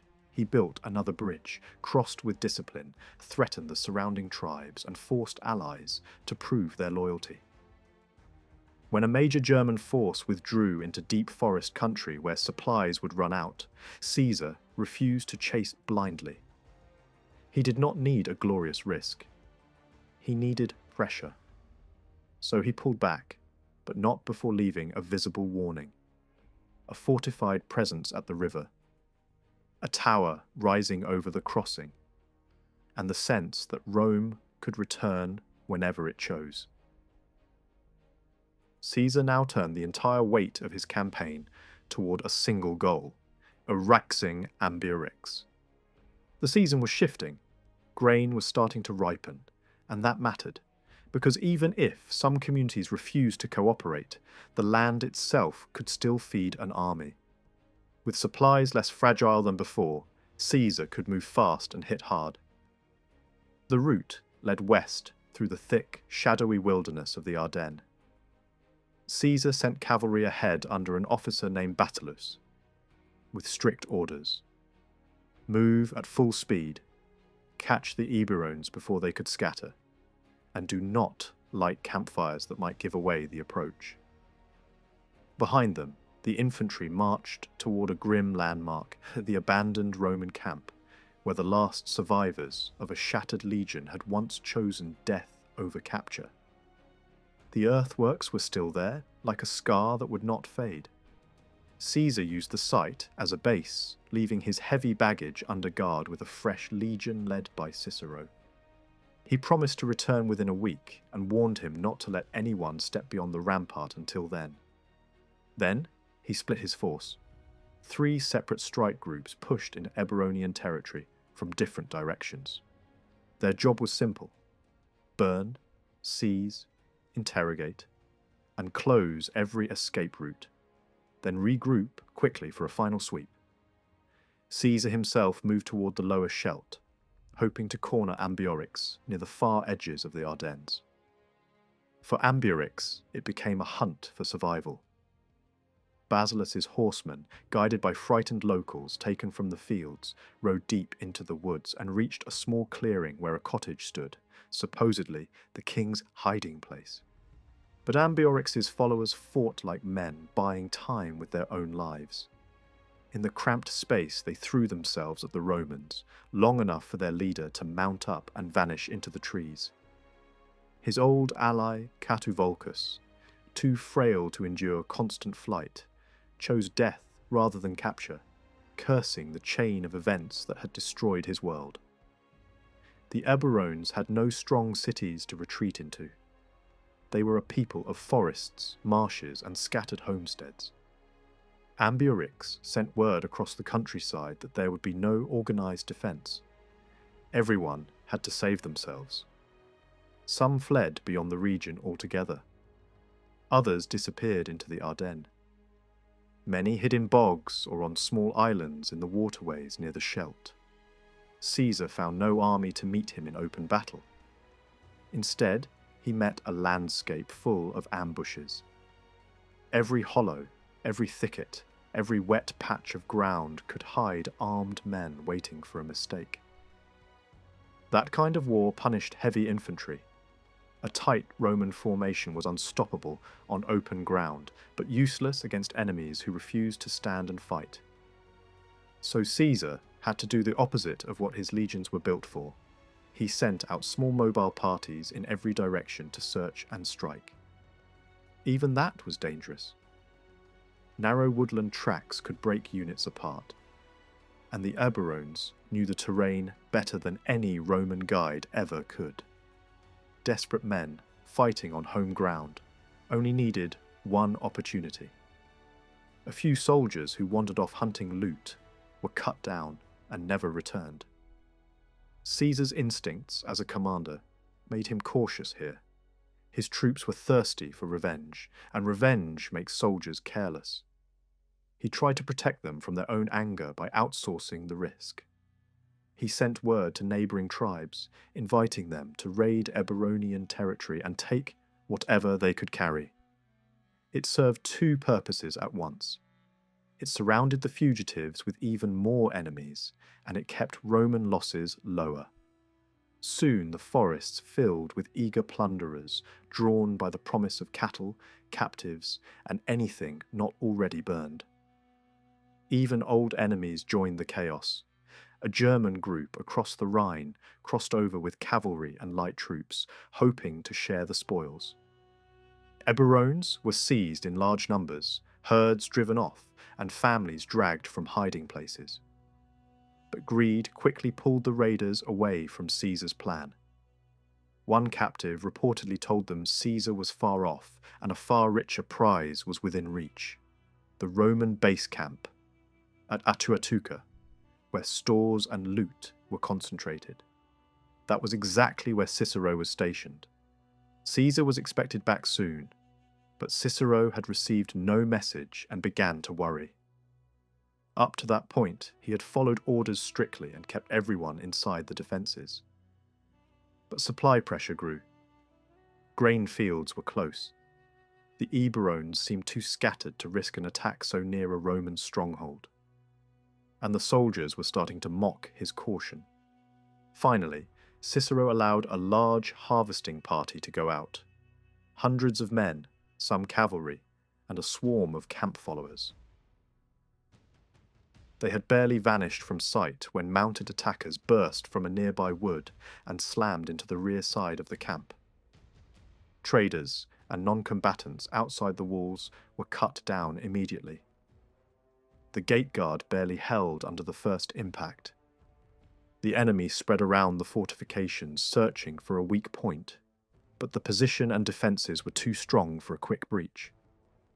Inside, panic rolled through the camp. Many of the recruits were young and untested, and they remembered the slaughter that had happened in the same region before. Even Cicero faltered. Then one man changed the whole moment. A veteran centurion named Sextius Baculus, sick and starving, heard the noise and staggered from his tent. Without hesitating, he grabbed a sword and shield from the nearest men and planted himself in the gate. The officers on duty rallied around him. For a crucial stretch of time, they held the entrance by sheer will.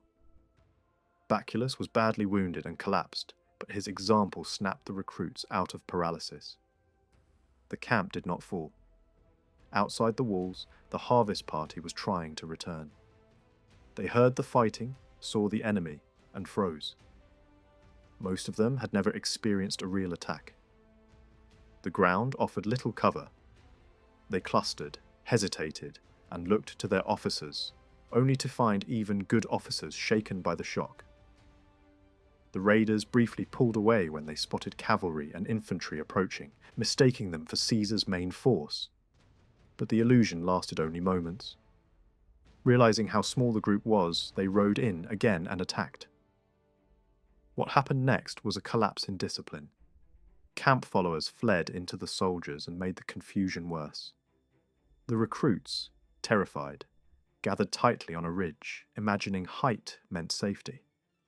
A small corps of veterans did the opposite. They charged. With the cavalry and camp followers pushed behind them, they punched through the enemy's loose formation and opened a path. The recruits watched, unable to decide whether to follow or stay.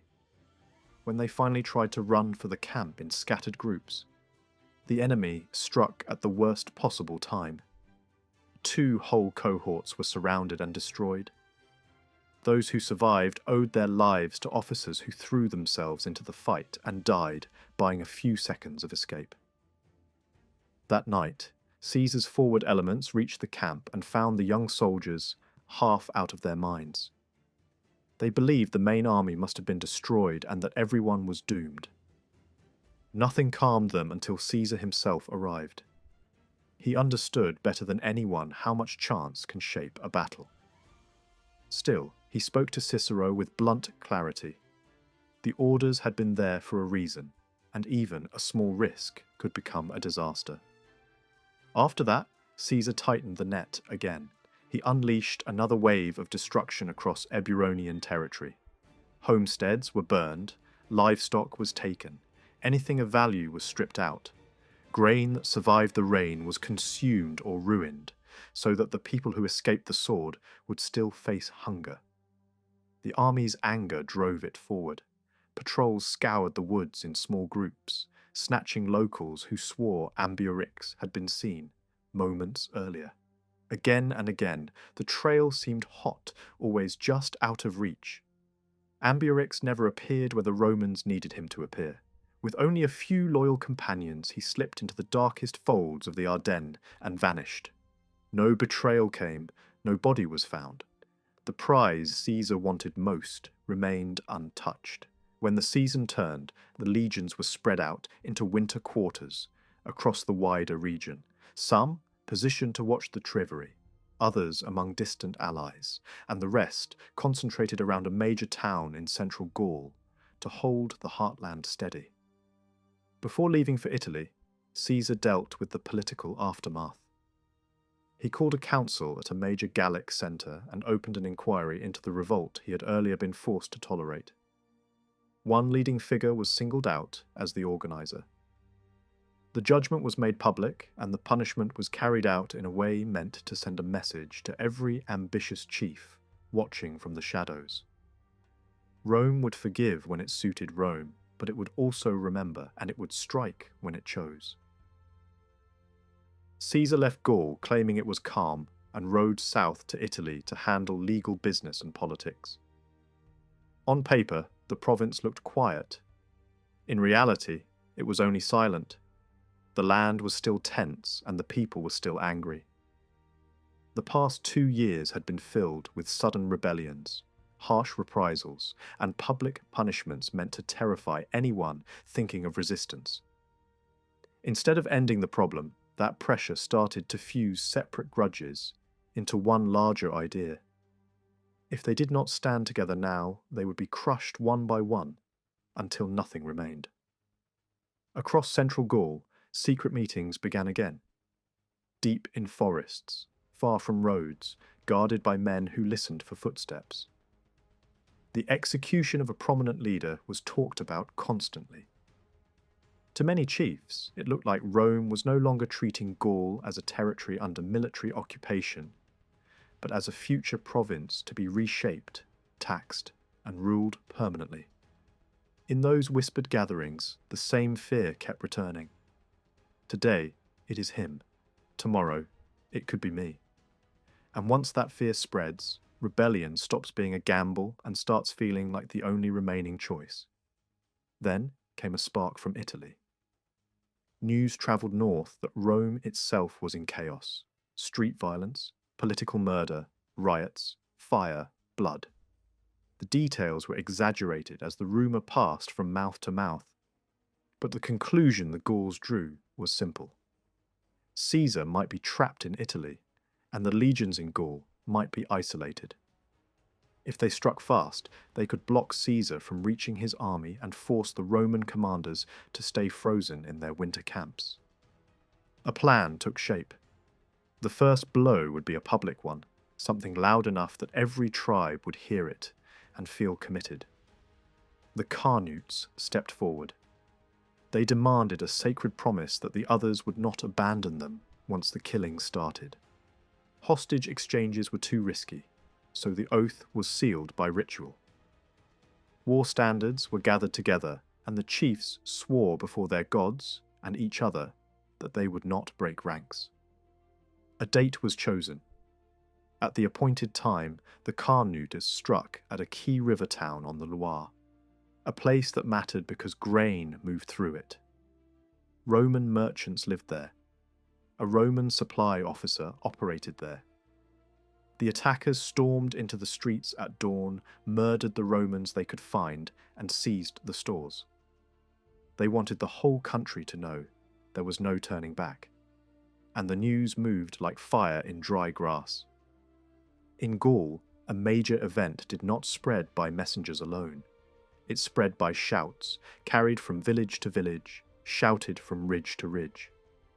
By nightfall, the story had reached far to the south, into the mountains of the Arverni. There, above the plains, stood Gergovia, a stronghold perched on high ground with wide views and natural defences. In that region lived a young noble named Vercingetorix. He had been close enough to the conspiracy to understand what it meant, and Caesar had already noticed him as someone worth winning over. His family history carried weight. His father had once tried to restore a stronger rule among the Arverni, and had been executed for it. Now, the son was stepping into a world that had been waiting for a leader with nerve. When the message from the Loire arrived, Vercingetorix moved immediately. He gathered loyal followers, spoke to them in a way that turned anger into purpose, and called for action. The local elite tried to stop him. Men with influence in the council declared the uprising suicidal and ordered him out of the stronghold. So he did what desperate men do when the official doors close. He built power outside the official system. He hired outcasts, drew in restless fighters, travelled through villages and spoke directly to the people. The response was fast and emotional. When he returned, He did not come as a lone noble pleading for permission. He came with armed support, drove out the chiefs who opposed him, and was proclaimed king by those who wanted a single voice to command the revolt. From that moment, the rebellion had a centre. Envoys went out in every direction. Tribes from the Seine down toward the Garonne began to join. In the eyes of many, Vercingetorix looked like the figure they had been missing for years, young, determined, and willing to demand sacrifice. He organised the coalition the way the Romans organised armies. Each state was ordered to provide a fixed number of soldiers and hostages. Each was told to produce weapons by a deadline. He focused especially on cavalry, because he understood what open battle meant against Roman legions. And he enforced discipline with fear, punishing hesitation brutally, so no one could pretend neutrality once they had chosen a side. Even so, Gaul was not one mind. Powerful allies of Rome stayed loyal or stayed cautious. The Aedui hesitated, unwilling to commit to an Arvernian-led war. Other tribes watched to see who would win before risking everything. Some regions were too distant or too divided to move quickly. Vercingetorix had the beginning of a national uprising, but he still had to prove it could become a national war. His opening strategy was smart. He sent a bold lieutenant south toward the border of the Roman province, aiming to threaten it and force Caesar to respond there. If the province looked endangered, Caesar might be delayed, separated from his main army, and trapped reacting to multiple crises. Meanwhile, Vercingetorix moved into the rich central plains to pull more tribes into the coalition and break Rome's network of loyal partners. When news finally reached Caesar in Italy, the situation in Rome had stabilized enough for him to leave quickly. He brought fresh recruits to rebuild his losses. But the first challenge was not fighting, it was simply rejoining his legions. His main forces were far to the north, scattered in winter positions. Sending orders for them to march south risked battles along the way, fought without Caesar present. Yet travelling north with only a small escort was dangerous too, because the routes passed through regions that might suddenly turn hostile. So Caesar made a move that looked reckless, but was calculated. First, he secured the Roman province, placing garrisons in key areas to block any sudden invasion. Then, he gathered new troops near the edge of the mountains and chose a route nobody expected in winter, across snow-choked passes into Arvernian country. His men cut through deep snow and forced their way over the heights. The Arverni were stunned. No one believed a Roman army would cross those mountains in those conditions. Caesar's cavalry spread out, raiding and burning, creating panic and noise on purpose. The message was clear: your homeland is vulnerable. And it worked. Vercingetorix, who had been campaigning elsewhere, was forced to turn back to defend his people. That was exactly what Caesar wanted. The moment the rebel leader pulled his main force south, Caesar slipped away. He crossed back over the mountains, rode hard to the Rhone, picked up waiting cavalry, and raced north through friendly corridors and uncertain territory, aiming to reach his legions before the rebels could track him. He succeeded. Before Vercingetorix could pin him down, Caesar had reunited his army and concentrated his forces in the north. Vercingetorix recovered quickly. Since he could not stop Caesar from rejoining his troops, he struck where it hurt politically: Caesar's allies. He moved to besiege a loyal town, forcing Caesar into an ugly choice. If Caesar abandoned loyal communities, more would defect. If he marched early in the year, supply problems could cripple him. Caesar chose to protect his allies and marched out. But he also chose to punish the place where the revolt had started, Cenabum. He moved with speed through forest roads, reached the town, and attacked before the defenders could organize. The result was brutal and decisive. The town fell, captives were taken in huge numbers, and the place was burned. The army crossed the Loire and continued, taking another town on the route, then pushing deeper into rebel territory toward Avaricum, the Bituriges' capital.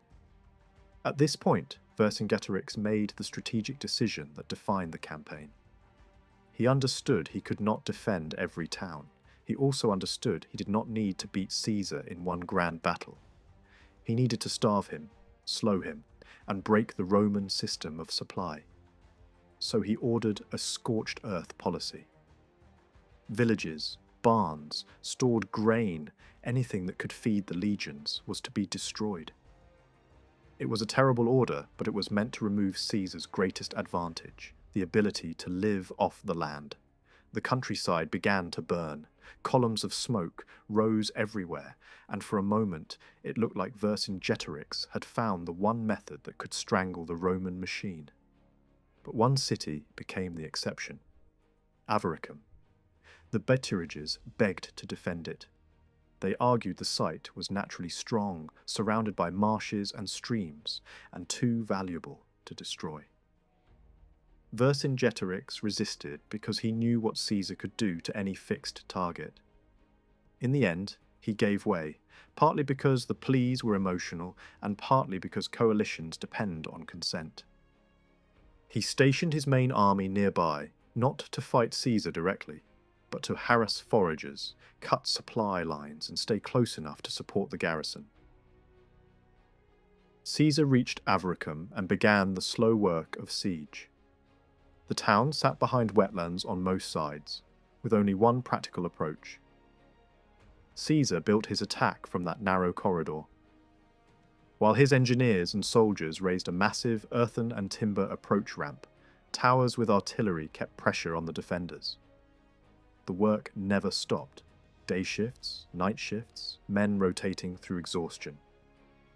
Meanwhile, Vercingetorix's cavalry hunted Roman foragers relentlessly. Grain became scarce. Caesar appealed to allies for supplies, but deliveries were unreliable. For stretches of time, the legions survived by slaughtering cattle instead of baking bread. Even under hunger and rain, the siege works kept rising. Inside Avaricum, the defenders fought with creativity and stubborn courage. They countered Roman hooks with ropes and winches. They launched sudden raids to torch construction. They dug tunnels to undermine the ramp and drag away timber. They attacked Roman miners with stakes, stones, and burning liquids. Caesar himself admitted how quickly the Gauls learned and adapted, borrowing Roman methods and turning them into weapons. After weeks of labour, the Roman ramp nearly reached the walls. That final stretch was the most dangerous, because defenders could drop heavy missiles straight down onto exposed workers. The Romans brought forward reinforced shelters and pushed the last loads of earth and timber under cover. Then, in the middle of the night, smoke rose from the ramp. The defenders had tunnelled beneath it and set the supports on fire. Panic could have ended the siege right there. Instead, Caesar was already on site. Emergency troops were positioned close for exactly this moment. Cohorts rushed to meet the sortie from the gates, while others pulled siege towers back from the flames, tore apart sections of the ramp to stop the fire from spreading, and fought to extinguish it before the entire project collapsed. Through the dark hours, the fight continued. Firelight, shouting, silhouettes on the walls, missiles raining down. Several times it looked as if the defenders might win the moment. Men stepped forward again and again to feed the flames, dying under artillery bolts, replaced immediately by others who refused to let the fire go out. By dawn, the Romans had contained the blaze and forced the attackers back behind the walls. The siege was still alive, and Avaricum, surrounded by marshes and defended with everything the Gauls had, was now locked in a struggle of endurance, Roman persistence against Gallic desperation, while Vercingetorix tried to starve an army that refused to stop building. Vercingetorix could see the truth before anyone else wanted to admit it. Avaricum was finished. The walls might still stand, but the defence was breaking from the inside. So he sent a quiet order to the garrison. Slip out after dark and come to his camp. The marshes around the town, he believed, would shield them. If they moved fast and stayed silent, the Romans would never reach them in time. That night, the fighters gathered in the open spaces of the town, ready to vanish into the darkness. Then, everything collapsed in a single, human moment. Women surged into the streets, crying, grabbing at their husbands, throwing themselves at their feet. They begged them not to leave their families behind, wives and children who would be trapped inside once the soldiers fled. The men tried to push through anyway, desperate to escape. But the shouting turned into screams, and the panic turned into noise that carried straight to the Roman lines. Fearing that Roman cavalry would block the exits, the garrison abandoned the plan. They stayed, because they could not bring themselves to run. The next day, the weather turned ugly. Rain hammered down, visibility dropped, and the defenders on the walls grew sloppy. Caesar noticed. His siege ramp had been repaired. One of the towers was ready to roll forward, and he decided this was the moment to strike. He played a trick first. He ordered the workers to move slowly and casually, like nothing urgent was happening, hoping to lull the garrison into complacency. Meanwhile, assault troops were hidden under cover near the ramp, waiting for the signal. When the moment came, Caesar spoke to them briefly, direct, simple, and sharp. First on the wall would be rewarded. Then, the tower's artillery began firing in a steady rhythm to pin the defenders down, and suddenly the Roman assault burst from cover. Columns surged up the ramp, ladders slammed into the walls, and the attackers climbed in a wave. The defenders were caught off balance and pushed back. For a second, they tried to reorganize in tight groups, preparing to fight in the streets. But the Romans didn't rush blindly into a trap. They held the wall, sealed control of the heights, and forced the defenders into a desperate retreat. What followed inside Avaricum was not a battle. It was a collapse. People ran through the town toward the far exits. In narrow gates and choke points, bodies piled up as soldiers forced their way through. Those who escaped the crush met cavalry outside and were cut down in the open. The long hunger, the constant harassment, and the memory of the earlier massacres had burned restraint out of the Roman ranks. The killing became indiscriminate. By the end of the day, the city was a graveyard. Only a small fraction managed to reach Vercingetorix's camp. That night, the survivors approached in the dark, wounded, shaken, barely recognizable as a garrison. Vercingetorix understood the danger their arrival could create. His army was not a single disciplined force. It was a patchwork of tribal contingents, each proud, emotional, and led by its own chiefs. A flood of terrified refugees could trigger panic, rage, blame, and the kind of chaos that shatters alliances. So he managed the moment like a politician as much as a commander.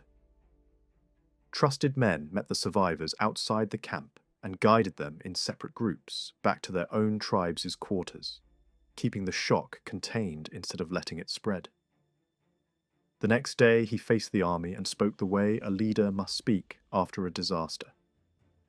He did not pretend the loss was nothing, but he refused to let it become a verdict on the war. He told them the Romans hadn't beaten them in open combat. They had won with engineering, timing, and organization. He reminded them that he had argued against defending Avaricum in the first place, and the outcome had proved his point. Then, he turned the defeat into a lesson. If they wanted to win, they had to change how they fought.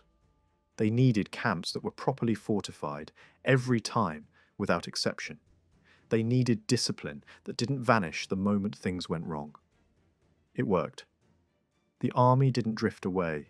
In fact, many respected him more for standing in front of them after defeat instead of hiding. he moved immediately to rebuild what had been lost. Envoys went out to hesitant tribes with promises, gifts, and pressure. Fresh weapons and clothing were gathered for the survivors. New recruits arrived, including large numbers of archers. A powerful king from the southwest joined him with cavalry and hired riders from beyond the main Gallic heartland. The coalition recovered faster than Caesar expected, and the troops who had already fought under Vercingetorix had learned something harsh. The war would demand patience, sacrifice, and obedience. Meanwhile, Avaricum's stores gave the Romans exactly what they needed: food. Caesar stayed a few days to restore his men. The season was shifting, and the campaign was about to intensify. Vercingetorix's army had strengthened its camp, and Caesar was too careful to attack a strong position head-on. He hoped instead to force the enemy into open ground or to pressure them into a mistake. Then the war widened into politics. Caesar received urgent news from the Aedui, one of Rome's most valuable allied peoples. Two rival leaders were fighting over the highest office, each claiming legal victory. Their supporters were already arming, and a civil conflict was about to explode. A delegation begged Caesar to judge the dispute. He understood the danger immediately. If one faction felt cheated, it might reach out to Vercingetorix for help, and that single shift could tip the balance of the entire war. So Caesar paused his operations and met the leaders and their council at a town on the Loire. He handled the matter carefully, respecting local rules and avoiding anything that could look like humiliation. After hearing the arguments, he chose the candidate whose claim fit their customs more cleanly. Then he demanded something in return: real support. Infantry to protect supply routes, all their cavalry, no more half measures. After that, Caesar split his forces. One commander went north with part of the army to suppress unrest there. Caesar himself marched south with the larger portion, aiming straight for Gergovia, the Arvernian stronghold and the symbolic heart of the rebellion. He established a supply base on the way, but it was not as secure as he would have liked. Vercingetorix was on the far side of a major river. As Caesar advanced, the rebel leader destroyed bridges and shadowed the Romans from the opposite bank, refusing battle but denying crossings. For days, Caesar couldn't rebuild a bridge under constant watch. It began to look like the river might stall the campaign completely. Then, Caesar did what he often did best. He used deception. One evening, he camped opposite a damaged crossing in a wooded area. At dawn, he sent most of his troops forward in a formation designed to look like the entire army moving away, with baggage rolling behind them to sell the illusion. Vercingetorix followed the apparent main body, convinced Caesar was marching on. Caesar himself remained behind with a smaller force, waited for the right moment, and repaired the bridge quickly. Once it was passable, he crossed, then called back the troops he had sent ahead. When Vercingetorix realized he had been tricked, he abandoned any thought of fighting and raced south to reach Gergovia first. Caesar followed at a steadier pace, and soon the problem in front of him became obvious. Gergovia was not like the towns he had taken earlier. It rose high above the plain, with steep approaches, broken slopes, and natural defences that made a direct assault look suicidal. The rebels held the ground between the outer defences and the town itself. From a distance, their encampments spread across terraces and ridges like a fortified landscape. Caesar set his camp in the low ground and began testing the enemy with cavalry actions, probing for weakness. Vercingetorix kept his horsemen constantly active and used archers to make every skirmish costly. Each day, he gathered chiefs before dawn, took reports, and issued orders like a man trying to run a coalition as one army. But he missed a weak spot. Caesar identified a hill that controlled a key route down to the fertile meadows below, an access point the rebels needed for supplies. It was not held strongly enough. One night, Caesar moved out silently with 2 legions, struck before reinforcements could arrive, and seized the hill. He built a smaller camp there and connected it to the main camp with protected trenches, allowing movement under cover. It wasn't a victory that ended the siege, but it tightened the pressure and threatened the rebels' food flow. And then, the real crisis hit. The Aedui began to fracture. Despite Caesar's arbitration, factions inside the Aedui were already turning. Their leaders weighed the future the way politicians always do. If Caesar wins, loyalty pays.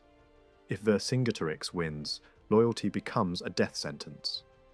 Some began to believe the rebellion might actually succeed, and that joining it early would bring power, not punishment. A dangerous plot formed. An Aeduan officer was placed over a marching contingent meant to support Caesar. Halfway on the route, he halted them and delivered a speech designed to ignite rage. He claimed that Aeduan cavalry serving with Caesar had been murdered. Men planted inside the columns swore the story was true. The soldiers believed it. In an instant, a unit that was supposed to reinforce Caesar was ready to defect to Vercingetorix. Worse, Roman civilians travelling under Aeduan escort, carrying grain and supplies, were seized and killed. Messengers were dispatched to spread the lie through Aeduan territory and push the whole people toward revolt. Caesar learned the truth in time because loyal Aeduan leaders warned him directly. He didn't hesitate. Even though leaving his camps near Gergovia was risky, he marched at once with cavalry and 4 legions to intercept the mutinous column. He ordered his cavalry to stop them without unnecessary bloodshed. Then he did something simple but devastating. He made the supposedly murdered leaders appear in front of their own soldiers alive. The lie collapsed. The Aeduan troops laid down their weapons, stunned by how easily they had been manipulated. The ringleader escaped, but the mass of the men returned with Caesar. Caesar also sent messages ahead to the Aeduan authorities, explaining what had happened and emphasizing that he had shown restraint, because he knew the story would otherwise be twisted into propaganda. Then came the final sprint.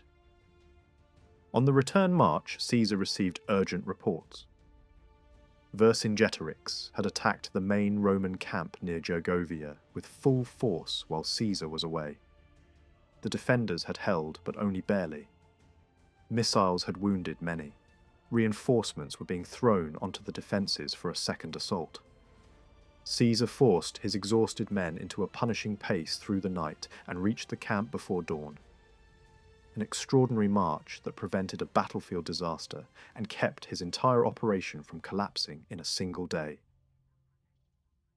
Caesar had to ask himself a hard question after Gergovia. Had he gambled on the wrong idea? Maybe trying to calm the rival Aeduan factions had been a mistake. If he had ignored their politics and pushed his advantage after Avaricum, one side might have been forced to cling to Rome for survival. Or maybe, given what he knew at the time, he had done exactly what a commander had to do: keep a major ally from sliding into the enemy camp. Either way, there was no time left for second-guessing. The immediate danger had passed, but the deeper threat was now obvious. The Aedui were drifting toward open rebellion. In the towns and villages, the rumour of massacred Aeduan cavalry hardened into a fact people refused to question. Some were furious, others simply greedy, and both impulses led to the same outcome. Mobs broke into the homes of Roman residents, robbed them, killed them, and sold captives for profit. The Aeduan leader Convictolitavis didn't try to stop it, he fed it. He understood the trap he was setting for his own people. Once they crossed the line with blood and plunder, they would believe Caesar would never forgive them. and if forgiveness seemed impossible, then rebellion would feel like the only logical choice. Officially, the Aeduan government tried to keep up appearances. They sent envoys with apologies, insisted they had not ordered the violence, promised punishment for the worst offenders, and even offered repayment. Caesar received these messages politely, almost warmly. But he wasn't fooled for a second. He kept the door open because a door left open sometimes saves a war. If he acted as though he believed the authorities were innocent, they might still pull back from the cliff. At the same time, he prepared for betrayal because he could read the signs.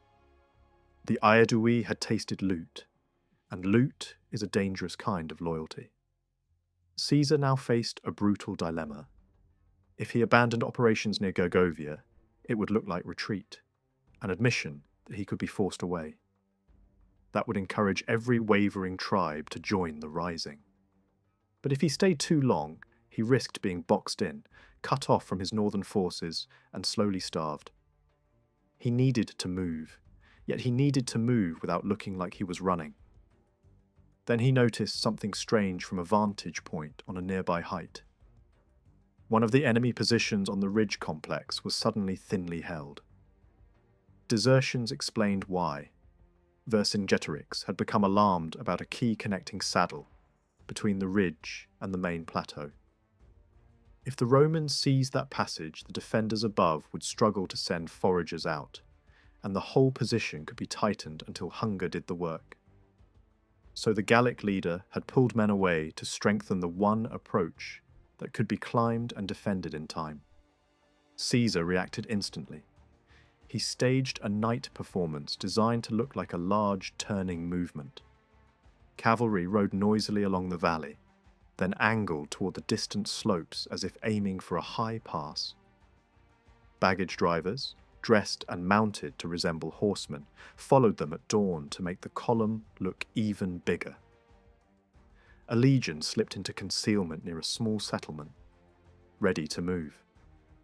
From his high ground, Vercingetorix saw the commotion and took the bait, rushing more men to reinforce the threatened side.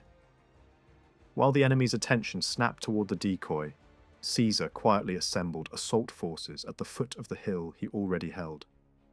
He warned his officers that this was not a battle plan. It was a shock raid. Speed mattered more than anything. Control mattered more than courage. And above all, he told them not to let the men lose discipline in the rush for loot. The climb began. The Romans surged upward through a natural depression, reached the outer defences, and broke into 3 enemy camps in quick succession. The troops inside fled up the slope, half awake and stunned. One Gallic king barely escaped, scrambling onto his horse and riding off, with no time even to gather his gear. From Caesar's viewpoint, the raid had worked. The sensible next step was to regroup, hold the captured ground, and force Vercingetorix to react. But the assault force had momentum, and momentum is a dangerous thing in an army flushed with success. Caesar signalled a recall. The problem was simple and fatal. Not everyone heard it.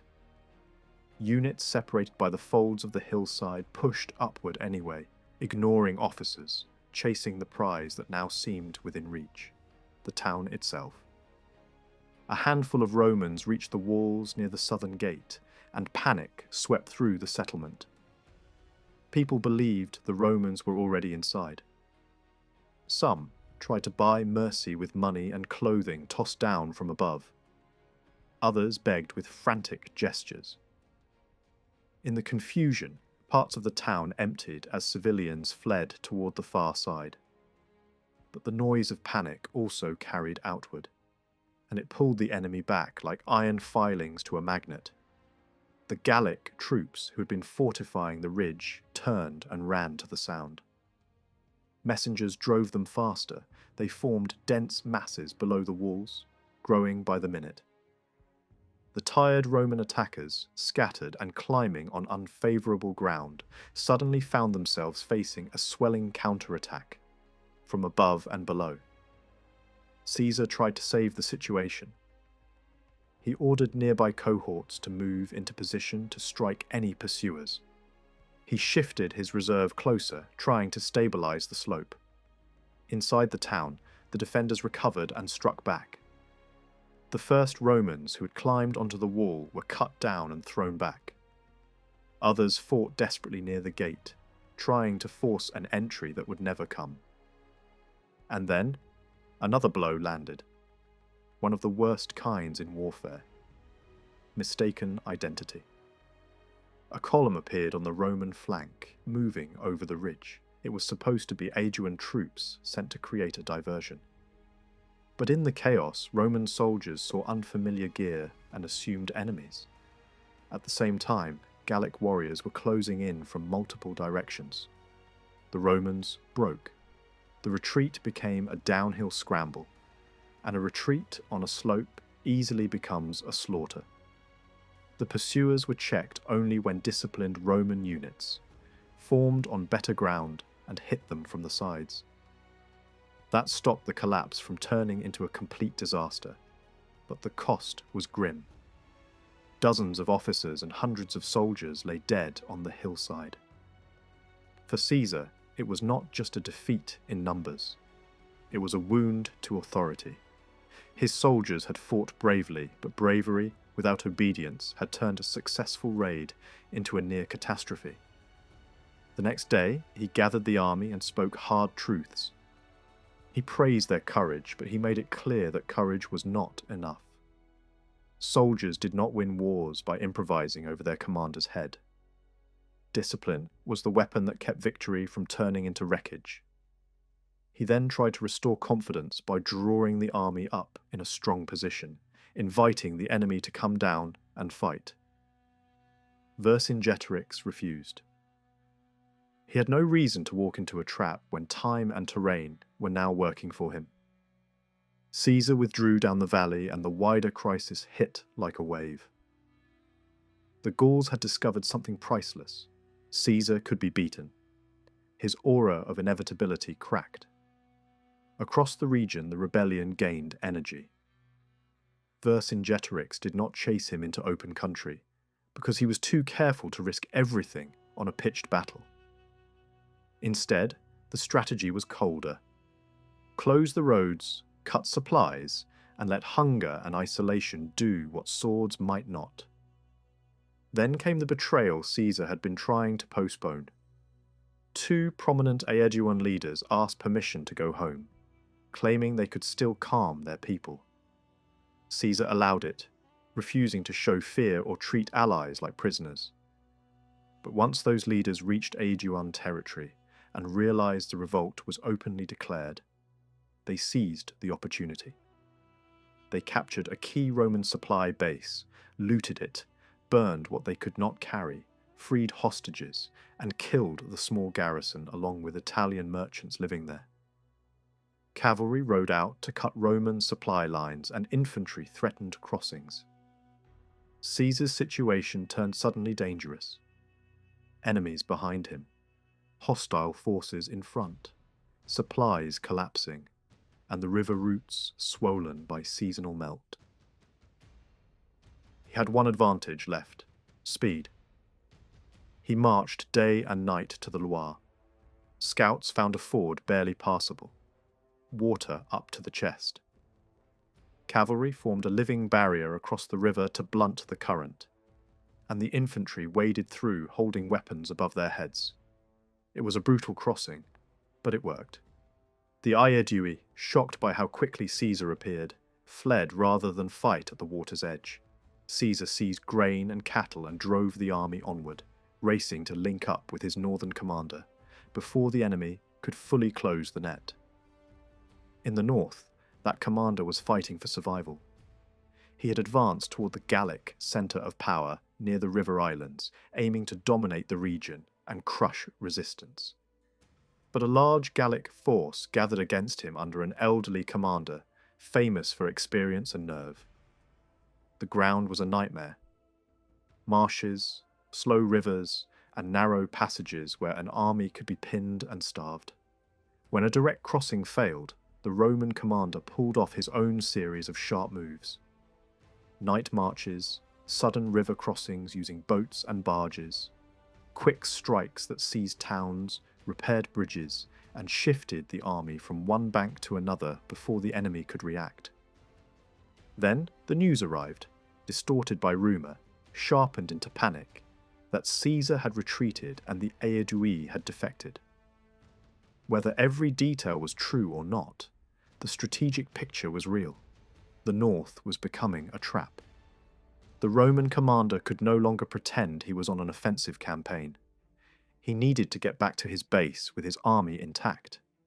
But he refused to run in daylight like a beaten man. If he had to cross the river under pressure, he would cross it by deception and by force. He prepared a midnight trick. Part of his force made noise and movement in one direction to draw attention. Boats splashed loudly as if ferrying troops. Meanwhile, the main body moved quietly to a different crossing point under cover of storm and darkness. Outposts were overwhelmed before they could raise alarm, and the legions got across. The enemy realized too late and rushed to attack. The battle came in the half-light before dawn, hard and close.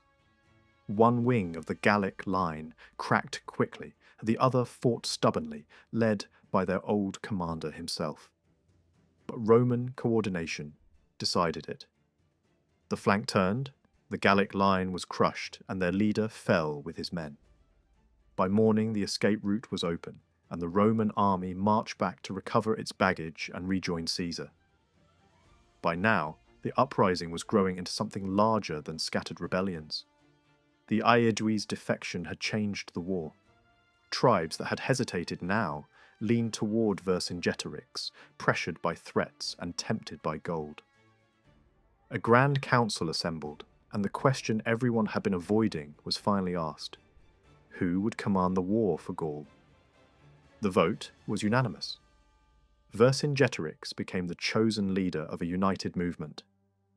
He returned to the strategy that had nearly broken Caesar once already. Starve the Romans, deny them supplies, destroy crops, burn stores, and force them to fight hungry, or not at all. He demanded hostages to lock in loyalty. He strengthened a major hilltop stronghold as a last refuge if things went wrong. And he tried to spread the war into the Roman south, hoping to shake the province itself and force Caesar to fight in two directions at once. Caesar, knowing what was coming, made his own adjustments. He called for cavalry reinforcements from across the Rhine and reshaped his mounted force, even reassigning quality horses so his new allies could stand against the well-mounted Gallic riders. Then the armies moved again, each trying to reach the south first, each trying to control the roads and rivers. Vercingetorix finally decided to risk a major cavalry clash. He saw Caesar's column moving with heavy baggage, and he believed this was the moment to smash the marching order, seize the convoy, and break Roman momentum before Caesar could reach safety. His horsemen struck the vanguard and flanks. Caesar was caught by surprise, forced to form a defensive square around the baggage, while his cavalry fought to keep the attack from spilling inward. For a moment, the Gallic riders pressed hard. Then the German cavalry hit from a flank like a hammer. The Gallic line buckled, broke, and fled. Vercingetorix pulled back fast, retreating toward a fortified hilltop town where he could not be easily attacked. That retreat led him to Alesia. Caesar followed and did not waste time on heroic assaults. He understood what the place demanded. A siege that was not just a siege, but a machine. He threw a ring of camps around the hill and began building a blockade line, trenches, ramparts, palisades, watchposts, towers. Vercingetorix tried an early cavalry sortie and was thrown back, his men cut down in the bottlenecks of their own entrances. Panic rippled through the defenders as they realized the net was tightening. Vercingetorix made a final strategic decision. send the cavalry out at night to summon all of Gaul. If a relief army arrived quickly, it might break the incomplete ring before it hardened. If it arrived late, it would starve outside the walls just as the garrison starved inside. The cavalry slipped out through the river valleys in silence, vanishing into the dark to call the nation to arms. Caesar learned what had happened from deserters, and it only pushed him into overdrive. Now, he needed 2 walls, not one. One to keep Vercingetorix in, and another to keep the relief army out. His soldiers dug and built at a scale that stunned even hardened veterans. Wide trenches with steep sides, parallel ditches, ramparts topped with sharpened timber, towers spaced along the line, and in front of it all a field of hidden killers, pits with spikes, sharpened stakes, and barbed traps buried under brush and turf. It was not just a blockade. It was a landscape turned into a weapon. Alesia was becoming a prison with teeth on both sides, and the final storm was only a matter of time. The struggle around Alesia was never going to end quickly. Everyone knew it would test the Romans to their limits, physically, mentally, and morally. Once the Gallic relief army arrived, Caesar's men would be trapped between 2 enemies, fighting with nothing left to lose. Every hour mattered. Roman foraging parties ranged far and wide, but food was scarce and rations were cut. Day after day, and even by moonlight, the besieged watched the Roman soldiers digging, building, reinforcing, working without pause to finish their defences before the final clash arrived. Inside Alesia, Vercingetorix made a hard but necessary decision. He abandoned the outer camp and pulled all available forces back into the town. Supplies were gathered into a single controlled stockpile, placed under his authority. Any disobedience meant death. Food was distributed in strict portions. Grain was almost gone, but cattle driven into the stronghold still provided meat. Survival now depended on discipline. Beyond the hills, the call for rescue was answered. Chiefs gathered to decide the fate of Gaul. Some tribes hesitated, some argued, but most rallied behind the man they had chosen as leader only weeks before. A total levy was rejected as impractical. Too many mouths, too little food. But each tribe was ordered to send a fixed contingent. Not all responded. Some were too weakened, others too entangled, some simply unwilling. Still, the response was massive. From rivers and coasts, from plains and mountains, warriors marched.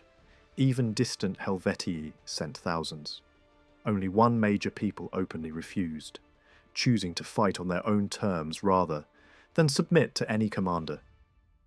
Even so, the relief army that assembled was enormous, cavalry in the thousands, infantry in the hundreds of thousands, convinced that sheer weight would crush the Roman lines. Inside Alesia, the situation grew desperate. Grain ran out completely. Each day, the defenders scanned the horizon, searching for any sign of rescue. When nothing appeared, a grim council was held. Some urged surrender. Others demanded a full breakout. One voice proposed something far darker, survival through cannibalism, citing ancient precedent from earlier invasions. In the end, that horror was postponed. The decision was made to expel all who could not fight, the old, the weak, the women, the children. And they were driven from the gates and left between the lines. They begged the Romans for food, even slavery, anything but starvation. Caesar refused to let them pass. Guards were posted. The expelled were left to die. Not long after, the wait ended. From the hills, the defenders finally saw movement. First cavalry sweeping across the plain, then infantry massing on the heights beyond. Hope exploded inside the town. Shouts rang out. The garrison prepared to strike from within as the relief army attacked from without. The first clash was cavalry against cavalry. The fighting spread across the plain, fierce and confused. Arrows filled the air. Men fell from their horses in droves. For hours the battle hung in balance. Numbers favoured the Gauls, and encouragement poured down from the surrounding hills. But Caesar had held back his strongest troops. Near sunset, fresh German cavalry charged as a single mass and smashed into the Gallic line. The collapse was sudden and total. The defenders who had sallied out fell back in despair. Still, the relief commanders refused to give up. That night they prepared for a full assault, gathering materials, ladders, hooks, anything that could break the Roman works. After midnight, tens of thousands advanced in silence. At the signal, a single great shout rose, and the defenders inside Alesia answered. Darkness swallowed the battlefield. Missiles flew blindly. Men stumbled into traps, impaled themselves on hidden spikes, or were cut down by fire from towers.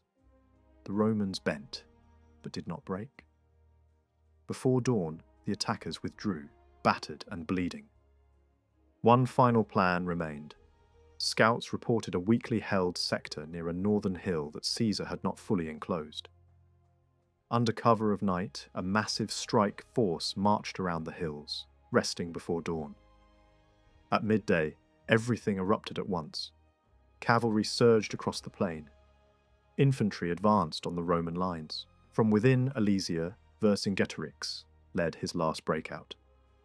This time, the attack came with precision and fury.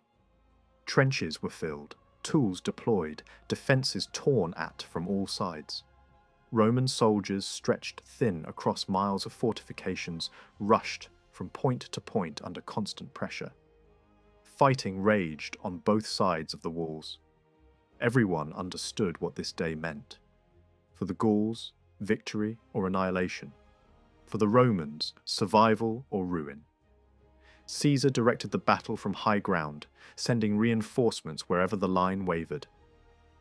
The fiercest struggle came on the northern hill. Wave after wave of attackers surged forward, replacing the fallen without pause. Roman defenders were close to collapse. Supplies of missiles ran low. Exhaustion showed everywhere. Caesar acted decisively. He sent reinforcements, rallied the men in person, and then committed his final reserve. Cavalry struck from the rear. Infantry surged forward from the front. The Gallic assault shattered. Panic spread.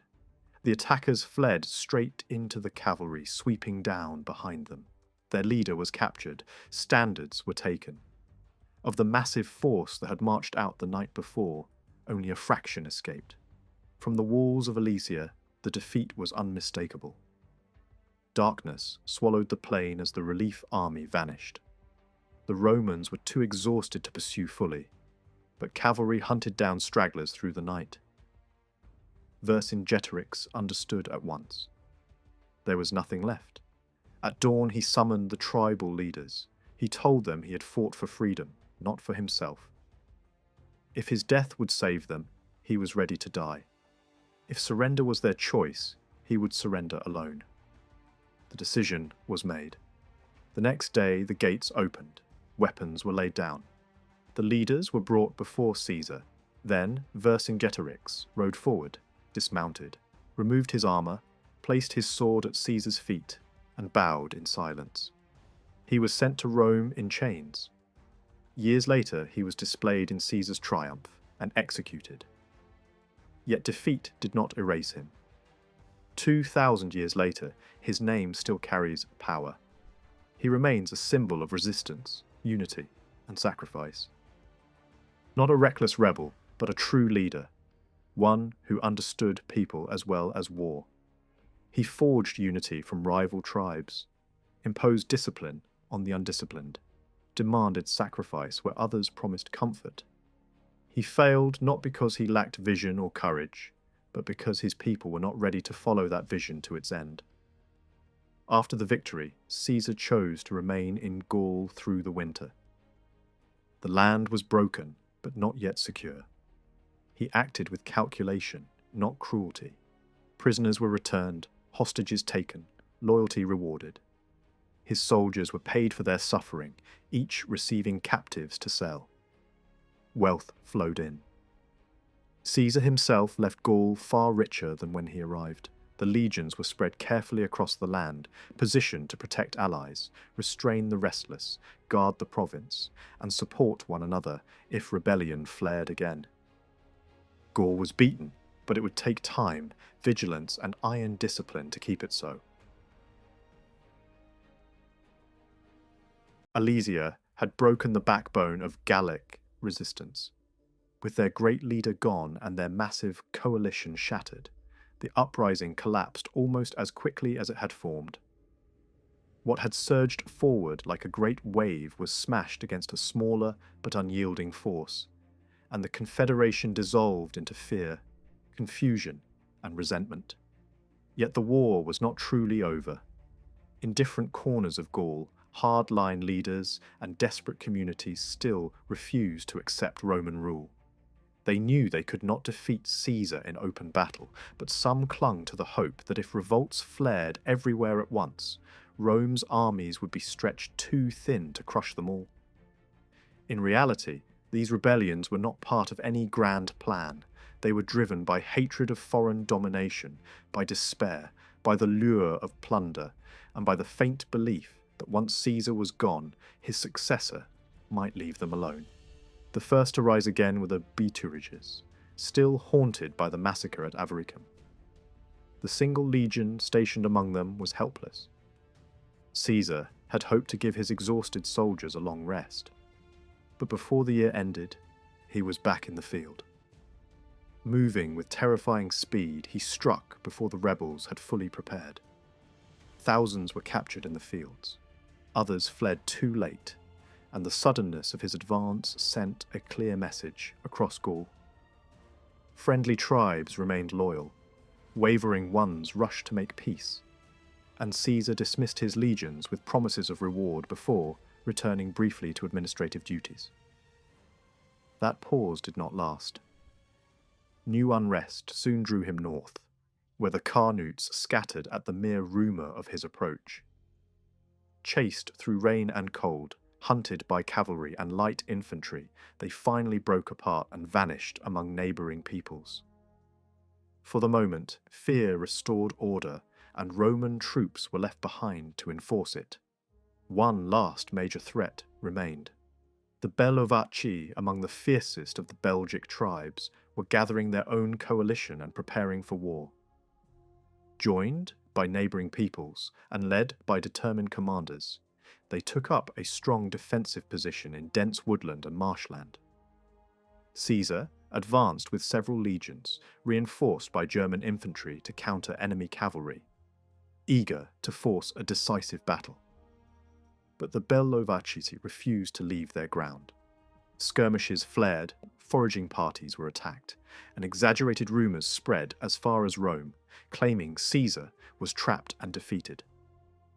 The stalemate broke only when the rebels, alarmed by approaching Roman reinforcements, attempted a night withdrawal. Caesar reacted instantly, cutting across marshland, seizing the high ground and trapping them in a tense standoff. When darkness fell, the Gauls used fire as a screen and escaped into the valleys. Caesar pursued relentlessly. A final ambush planned by the rebel leader failed, and in a sharp, brutal clash, the Roman forces annihilated the attackers. Their commander fought to the death, refusing surrender, and with him died the last real hope of organised resistance in the north. Elsewhere, Caesar's lieutenants finished the work. Remaining rebels were hunted down, strongholds isolated, and tribal leaders captured or driven into flight. Some tried to flee Gaul entirely, preferring exile to Roman rule, but Caesar blocked every route. In the west, new uprisings flared around key towns, but each was crushed in turn by fast-moving columns and coordinated attacks. Rebel leaders vanished into obscurity, killed, captured, or simply erased from history. The final symbol of defiance stood on a rocky hilltop fortress, supplied by water and surrounded by steep slopes. Direct assault was impossible. When Caesar arrived, he saw what his officers had missed. The defenders could endure hunger but not thirst. Roman engineers sealed off access to the river and dominated the approaches with missile fire. The besieged fought desperately, setting fires, hurling missiles, refusing to yield. Only when Roman sappers secretly diverted the spring that sustained them did resistance collapse. Believing the gods themselves had turned against them, the defenders surrendered. Caesar made a decision meant to end all future revolts. He spared their lives but imposed a punishment so severe it would never be forgotten. Mutilated survivors were released to carry the warning across Gaul. Resistance faded at last. With the fighting over, Caesar turned from force to policy. He knew conquest meant nothing without stability. He reduced tribute, respected local customs, rewarded loyal leaders, and avoided crushing Gallic pride. He wanted the people not merely subdued, but reconciled. When he finally left Gaul to face far greater struggles elsewhere, the land was quiet. And when he called for soldiers, the same people who had once risen against him sent their finest warriors to fight under his banner. When Caesar opened his story of the Gallic War, he sounded confident and tidy. Gaul, he said, could be split into 3 parts. One region belonged to the Belgae, another to the Aquitani, and the third to people who called themselves Celts, though Romans usually called them Gauls. He even drew neat borders between them, using major rivers as if they were natural walls. It is a famous beginning, repeated for centuries, and it feels like a map you can fold and carry. But Caesar was a commander, not a scientist. He was describing a landscape of enemies and allies, not writing a study of human origins. He had no reason to ask whether these groups were pure, or whether each one was a patchwork of older populations mixed together over time. In everyday life, people use simple names even when reality is complicated. We say English or Irish without listing every ancient layer inside those identities. Caesar did the same. His categories were useful for war and administration, not for deep analysis. A modern storyteller, though, can't ignore the messy questions Caesar brushed aside. The moment you start digging, a problem appears right at the beginning. Caesar and many other ancient writers described the Gauls as physically striking people, often tall, often fair, sometimes even with light eyes. Yet when you travel across France today, you notice something different. In some areas you do find tall, light-haired men, especially in parts of the north and northeast. But across much of the country they are not the majority.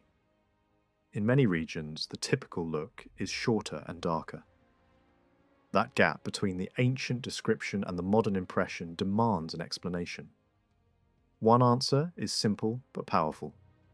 Ancient observers often noticed what stood out. A Roman soldier meeting an unfamiliar population would remember the most visually dramatic figures.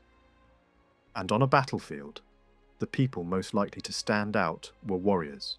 Men strong enough to fight, wealthy enough to arm themselves, proud enough to display their status. If that warrior class leaned taller or fairer than the general population, then Caesar's Gauls might reflect the men he faced in war more than the full society behind them. There's another possibility, even more unsettling. What if Gaul was never one look at all? What if 2 major physical types lived side by side, one tall and fair, the other shorter and darker, with many people in between? If that was the case, the tall, fair warriors could dominate attention, while the darker groups, quieter and less visible to Roman eyes, blended into the background. Over generations, intermarriage would create a spectrum, not clean categories. That would explain why ancient descriptions feel so consistent, yet modern France looks so varied. Then comes the hardest question. If tall, fair people were more noticeable in Caesar's time, Why do they seem less dominant today? Several forces could push a population in that direction without any dramatic mystery. Caesar's wars were catastrophic. Huge numbers died. Huge numbers were sold away. If the fighting disproportionately removed the warrior class, and if that class contained a higher share of the tall, fair type, then the visible Gaul of Caesar's battlefield could shrink sharply in the generations that followed. After the conquest, life also changed. Crowded towns grew, diseases spread more easily, and harsh urban conditions punished some bodies more than others. Over time, even small differences in survival and family size can reshape the balance of traits across a whole country. This is where the story becomes dangerous, because it's easy to oversimplify and start treating labels like Celt as if they were biological facts. The word Celt is one of the most slippery names in European history. Sometimes it means a language family. Sometimes it means the peoples ancient writers happened to group together. Sometimes it becomes a romantic identity that later ages project backward. One author might use Celt as a loose synonym for Gaul. Another might apply it to only one section of Gaul. Another might even use it for groups far beyond Gaul. And once you realise that Celtic languages were spoken by communities with very different appearances, you're forced to separate language from race, in the old-fashioned sense. In real human history, language spreads through trade, prestige, conquest, intermarriage, and politics. It does not travel only through pure bloodlines, because those almost never exist. So if you want to understand who lived in Gaul, before and during Caesar's conquest, you have to use many kinds of evidence at once. Ancient texts matter, but they can be vague or second-hand. Place names and language clues matter, but interpretations change over time. Burials and artifacts matter, but they do not come with labels explaining who made them. Physical studies of skeletons and living populations can help, but they also have limits. Measurements can reveal patterns, but patterns are not the same thing as a complete history, and two experts can look at the same data and argue in opposite directions. There is also a bigger debate hiding underneath all this. How much of human variation comes from long inheritance, and how much from environment? Some thinkers once pushed the idea that climate and geography could reshape people quickly, almost like nature, painting them lighter or darker depending on latitude and sunlight. But when you look closely at Europe, the distribution of height, hair colour and facial features does not form a clean gradient from south to north. Instead, it forms a patchwork. Tall regions in surprising places, short regions far apart, dark enclaves living next to fair populations, mountain communities that don't match the expectations. The map is irregular because history is irregular. People move, they settle, they mix, they sometimes remain isolated, they sometimes replace others, they sometimes adopt new languages without changing their ancestry much at all. Caesar drew a clear picture of central Gaul. Between the rivers in the southwest and the great waterways of the northeast, he says, lived the people who called themselves Celts, even though Romans usually lumped them under the broader name Gauls. He also hints at where this world began and ended by listing major tribes inside it, while quietly pushing the Roman-controlled coastal belt to the side.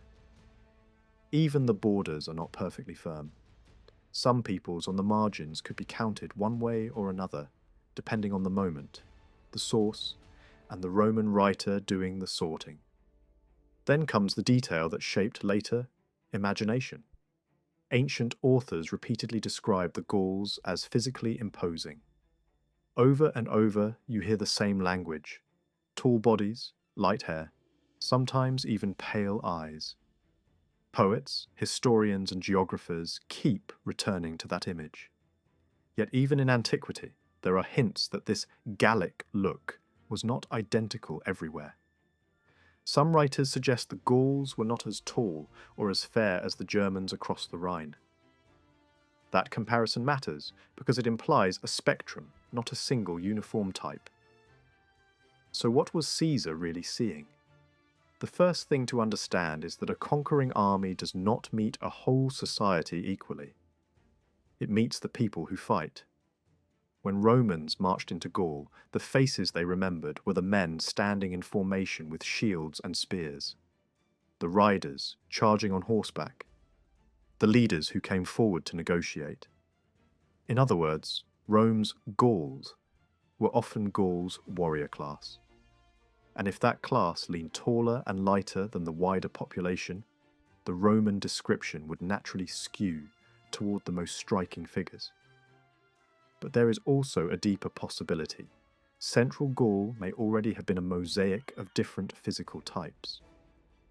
Alongside tall, fair warriors, there could have been large numbers of shorter, darker communities whose daily life took place away from the Roman spotlight. Over time, those groups would mix, producing every shade between the extremes. That would explain why ancient descriptions feel confident and repetitive, while the reality on the ground could still be complex. Now add the next layer. What happened after Caesar? For centuries, waves of newcomers moved into different parts of what became France. Some settled as rulers, some as soldiers, some as migrants, some as small colonies.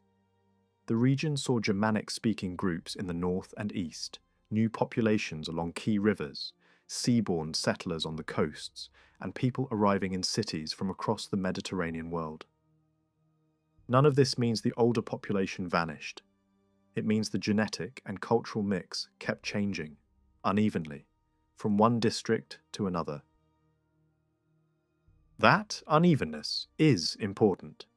Even in the modern era, if you step back and look at France broadly, you can still sense patterns. Lighter traits more common in parts of the north and northeast, darker traits more common in many southern areas. But the pattern is never clean. You find fair districts in places you would not expect, and darker enclaves in places that seem to break the rule. You also find the same contradiction again and again. Communities that are relatively tall yet dark, or relatively fair yet short, or populations that show a strong round-headed tendency while still having a noticeable fair element. The country is full of overlaps, and this is where the story becomes a cautionary tale about labels.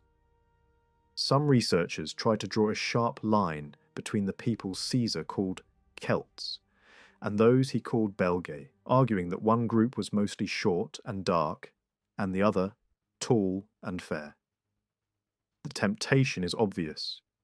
You want a simple map that matches a simple theory, but the real evidence refuses to behave. Ancient writers sometimes describe the broader population as sharing a common Gaulish look, even while admitting differences in speech and local identity. Caesar himself uses general language that suggests he's not separating the physical type of one northern region from the other central region as strictly as later theories tried to do. At the same time, archaeology and the human remains found in certain areas show that tall, long-skulled warriors did exist in the wider Gallic world, especially in zones where wealthy burials are concentrated. But those remains are limited, scattered, and unevenly preserved. They prove presence, not proportions. And they do not erase the fact that many parts of central Gaul clearly contain substantial numbers of shorter, darker, round-headed communities as well. So the real question becomes sharper. If ancient sources keep highlighting a tall, fair Gallic type, why does that type seem far less dominant in many parts of central France today? One extreme explanation is that the tall, fair Gauls were always few, just a narrow elite. But that collapses under scrutiny. Armies were not made only of aristocrats. Large forces fought year after year. Even if leadership circles were small, the warrior population as a whole could not have been a tiny caste detached from everyone else. And besides, multiple ancient authors describe the Gauls in general terms, not as a rare curiosity. A more realistic answer is simpler, and it doesn't require any fantasy. The tall, fair element may have been visible and influential without ever being the majority. It may have stood out because it was concentrated among fighters and leaders. It also suffered heavily in the years of conquest. Battle deaths, massacres, enslavement, and displacement. If those losses hit the warrior class hardest, they would hit the most noticed type hardest. Then, over the next 2,000 years, mixing continued relentlessly. In mixed populations, traits don't freeze in place. They shift with marriage patterns, survival, disease, urban growth, and plain demographic momentum. And if the darker types were already more numerous at the start, the long-term drift could naturally move in their direction, even while fair traits remained scattered across the map. There's one last detail that helps the documentary land emotionally. Roman writers compared Gauls to Germans and implied Germans were more of what the Romans noticed: taller, fairer, more extreme in the same direction. That suggests that even Caesar's dramatic first impressions had a baseline. Gaul may have been a land where the classic Gallic look existed and mattered. But it was not uniform, not pure, and not isolated from older layers beneath it. When we look at old studies that try to map types across France and Belgium, there is an easy trap to fall into.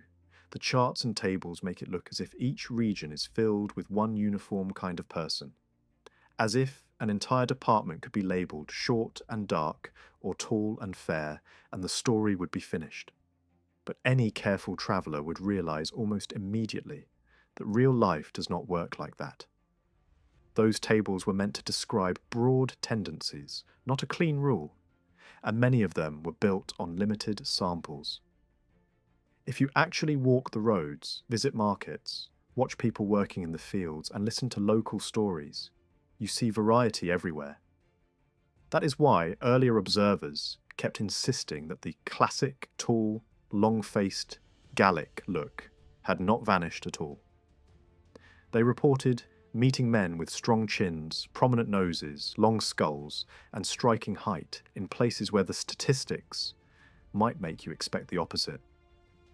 Even in central regions that are often described as dominated by shorter, darker groups, you still find individuals who look like they belong to that older, warrior-shaped profile. The type may not be everywhere, but it is not a myth either. And we also have to remember Switzerland. Caesar counts the Helvetii among the peoples of central Gaul, and there is strong reason to think that the Helvetii, in particular, carried a powerful warrior Gaul presence. Earlier populations in the region were mixed, like most of Gaul, but the archaeological story suggests periods when taller newcomers rose to dominance. By the time we reach the later Iron Age, the Helvetii appear not as a minor footnote, but as a strong Celtic-speaking group, capable of expansion and control. In other words, even within Celtic Gaul, there were places where the tall, forceful Gallic element seems especially visible. So the real question is not whether tall, fair Gauls existed among the Celtai. Everyone agrees that they did, at least to some degree. The harder question is whether those men were essentially the same people as the tall, fair element among the Belgi, and whether we are dealing with one broad incoming population or two distinct waves. Language is often presented as the key that might unlock this. But the linguistic evidence is frustratingly thin. Almost nothing survives beyond names of people, tribes, rivers, and a small number of inscriptions. Still, scholars noticed an important split inside the Celtic world. One branch turns an older KW sound into a P sound, while another branch keeps it closer to KW, and later shifts it in a different direction. This created the famous contrast between two Celtic families. The problem is that the surviving scraps from Gaul can be read in more than one way. Some researchers see hints that an older, different Celtic-like speech once existed in pockets of Gaul, while others argue those hints point to a non-Celtic local language that was later pushed aside by mainstream Gaulish. And even if a different speech did exist earlier, a carved stone does not automatically prove what the majority around it spoke. A traveller, a soldier, or a small migrant group can leave an inscription far from home. When you step back from the scholarly duels, one large point remains surprisingly solid. In Caesar's time, the dominant Celtic language of Gaul was shared widely, including among the Belgae. That strongly suggests the conquering elites in both regions belong to the same broad cultural world, or at least to closely related groups. Differences may have existed, but the core language landscape does not support the idea of two completely separate peoples standing on opposite sides of a sharp ethnic wall. This matters because the ancient authors described the Belgae in almost the same physical terms as other Gauls. They are portrayed as tall and often fair, and not dramatically different in outward appearance. Yet Caesar also reports something explosive. His informant said many Belgae were originally linked to Germans, and a handful of tribes were even labelled German in his day. Later, writers struggled to interpret that claim, and modern scholars have too. It could reflect real migration across the Rhine, or it could be a political label, or a way of stressing toughness and frontier identity, rather than pure ancestry. What is clear is that the Belgic region did receive heavy Germanic settlement after Caesar's era, and that fact alone reshapes the modern picture. By late antiquity and the early medieval period, the northern zone saw repeated Germanic movement and long-term settlement. Over time, this would naturally increase the number of tall, fair individuals, and also shift the regional averages in noticeable ways. So when modern measurements show Belgic areas tending to be taller and lighter than much of central France, we cannot simply assume we are looking at a frozen snapshot of Caesar's world. We are seeing 2,000 years of change layered on top of earlier foundations. At the same time, the north was never purely one thing. Even in Belgic territory, round-headed and darker elements are clearly present. That raises an awkward issue. If Belgic groups truly pushed out earlier populations, why do we still see so much of the older look in the region? One answer is the simplest.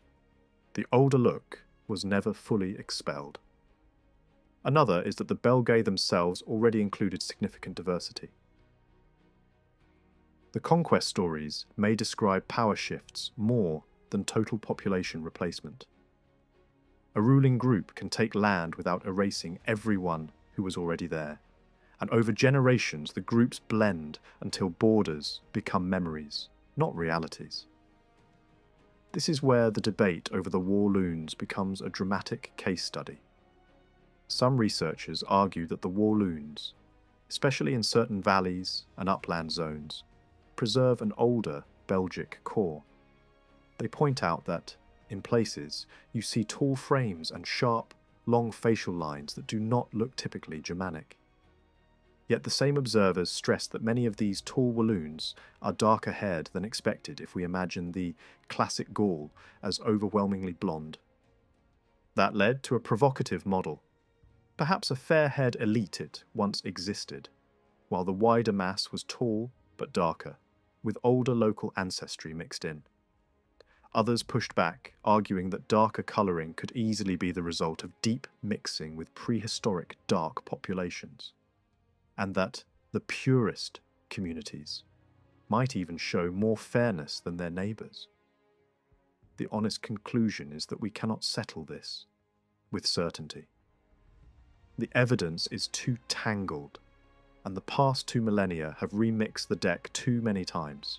What we can say is that Belgic Gaul then and now, was likely a borderland in every sense, a zone where tall, warlike, Celtic-speaking groups, older local populations, and later Germanic settlers overlapped and blended. The ancient writers probably were not lying when they described the Belgae as generally fairer than many southern peoples. But it is hard to accept that fairness was confined to a tiny circle of chiefs. More likely, the Belgic region contained a stronger share of the northern, tall, lighter element than central Gaul did, even while darker traits remained widespread. When we speak about the tall, fair conquerors of Gaul, we are not suggesting that every Gaul looked the same. No large human population has ever been a single, uniform physical type. Variety has always existed, shaped by geography, movement, and centuries of mixing. Even the people's ancient writers described with the greatest confidence would have shown local differences and individual variation. What we mean is something simpler and more practical. Among the warrior elites and the migrating groups who carried Celtic power across Gaul, certain traits stood out strongly to outsiders. Height and lighter colouring were the features that drew attention first, and over time, those features became part of the image others remembered and repeated. For a long time, there was a major gap in the evidence. Ancient authors enjoyed describing appearances, but they rarely provided the kinds of details modern researchers would want. Early physical studies struggled as well, because only a small number of burials were available. But as archaeology expanded and more Iron Age graves were carefully examined, a clearer pattern began to emerge. Many of the Celtic-speaking groups who entered Gaul during this period showed a long-headed skull form.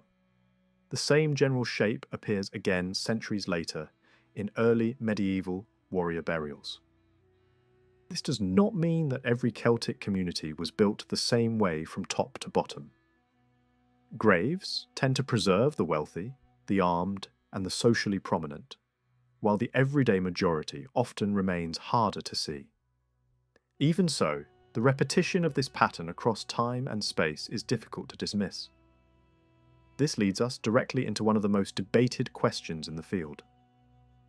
Were the Gauls and the Germans essentially the same people? More scholars than one might expect have argued some version of this idea. The reason is easy to understand. Greek and Roman writers describe both groups using almost the same language. They emphasize tall stature, fair colouring, and an intimidating physical presence. Some accounts suggest that Germans were even taller or lighter, but those impressions alone do not prove a sharp ethnic divide. By the 1st century of our era, Gaul was already heavily mixed, and that alone could explain why certain individuals looked more German than Gallic to Roman eyes. Archaeology reinforces the sense of resemblance. In Central Europe, classic Germanic warrior burials repeatedly show long-headed skulls, and the same general form appears among remains linked to later groups, such as the Franks, Goths, and Saxons. When we place these finds beside Iron Age warrior burials associated with Celtic expansion, it becomes clear why earlier researchers saw the two as closely related or even nearly identical. Judged only by height, lighter colouring, and skull shape, the overlap is real. But resemblance does not mean sameness. The more interesting question is whether these groups shared the same kind of fairness. In other words, did they tend toward the same shades and the same facial appearance? Ancient writers rarely bothered with such subtle distinctions, so researchers searched for another way to approach the problem. Attention turned toward Celtic-speaking communities in the British Isles, especially in regions where older settlement patterns remained visible for long periods. This approach has its limits because these populations were also mixtures. Still, a recurring observation emerged. In areas tied to Celtic language and identity, a long-faced, sharp-featured look appears again and again. The same impression shows up in Brittany, settled by Britons, in parts of northern France, and even in regions of northern Italy, once shaped by Celtic power. Many observers have felt that this so-called Celtic look does not fully match the most classic Northern German or Scandinavian type. Hair colour highlights the contrast even more clearly. Across many Celtic-speaking regions, red hair appears with striking frequency. This does not only mean vivid red, but also warmer undertones running through browns and darker shades. In contrast, populations usually described as more purely Northern Germanic tend to show a higher concentration of pale blonde and flaxen tones, with less of that red cast. This is not a rigid rule, and it certainly does not mean that Celts were red-haired and Germans blonde. What it suggests is a difference in emphasis, a difference in what was common enough to be noticed. If there was a split, it may have looked something like this. Both groups descended from an older, northern fair population, long before the Roman period. But by the time history sees them clearly, their appearance had begun to drift apart in small but recognizable ways. Language brings this distinction into even sharper focus. Some writers have argued that the tall, fair conquerors did not originally speak Celtic, and that they adopted it from the people they ruled. But this idea breaks down when we look at the broader pattern of Celtic expansion. Across Gaul, across Britain, into Iberia, and even into Asia Minor, the same pattern appears. Wherever these warbands settled, we find Celtic names, Celtic rulers, and Celtic place names. It is difficult to believe that conquering elites repeatedly adopted the identity and naming system of the populations they dominated, especially across such a vast area. While language shifts do happen, they usually require specific conditions. In many ancient conquests, a small but organized elite spreads its speech, especially when it settles permanently with families, rather than ruling from a distance. The simplest explanation remains the strongest. The Celtic-speaking conquerors entered these lands already speaking Celtic, and their language spread alongside their power. This matters because Celtic languages are closer to Latin than to Germanic languages. Even if Gauls and Germans once belonged to a shared ancestral world, far in the past they had already separated into distinct cultural and linguistic branches long before Caesar's time. That makes it entirely believable that by then they were not just two names for the same people, but related groups that had grown apart. This brings us back to Caesar's famous claim that the Belgae were of German origin. Even at face value, the statement is slippery. Caesar reports it as something he was told, and elsewhere he treats only certain border groups as truly German, while the wider Belgic population speaks Celtic and carries Celtic names. Later, writers add further confusion. Some tribes appear to have wanted to be seen as German, which may suggest that German functioned as a label for toughness and frontier identity rather than a strict linguistic category. The safest reading is that German origin may simply have meant ancestry east of the Rhine, not necessarily speakers of a Germanic language in the later, narrower sense. When everything is brought together, the picture that emerges is complex but coherent. Gaul did not begin with a single people. Deep prehistory left multiple layers behind. Later waves arrived from the east, including both round-headed and long-headed groups. During the Iron Age, Celtic-speaking newcomers expanded and rose to dominance. Over time, they mixed with older populations, and by Caesar's day, the peoples of Central Gaul were already blended. Many were shorter and darker, many were round-headed, and yet a visible share still carried the tall, fair, long-headed look that ancient writers associated with Gauls, in the classic sense. In the north, among the Belgae, that tall element may have been stronger, and later centuries added fresh Germanic settlement that pushed the balance even further. What we are left with is not a clean ethnic diagram, but a long process of movement, conquest, marriage, and gradual blending. And this raises the final question. Why does any of this matter? Why spend so much effort debating skull shape, hair colour, or ancient labels? Because the real goal is not classification. The real goal is understanding how these layers shaped societies. Why cultures merged quickly in some regions and resisted in others. Why languages spread rapidly in one place but survived against pressure elsewhere. Why certain political systems formed, and why Roman rule reshaped Gaul so deeply. Identity in the ancient world was not inherited from a single source. It was built slowly and unevenly from mixed origins. The story of a few Belgic border tribes is far messier than the clean labels we like to use. Take names like the Eburones, Kairosi, Paimani, Segni, and Condrusi. In Caesar's narrative, they sit on the frontier where Gaul and the world beyond the Rhine seem to blur into each other. Some informants call them Germans.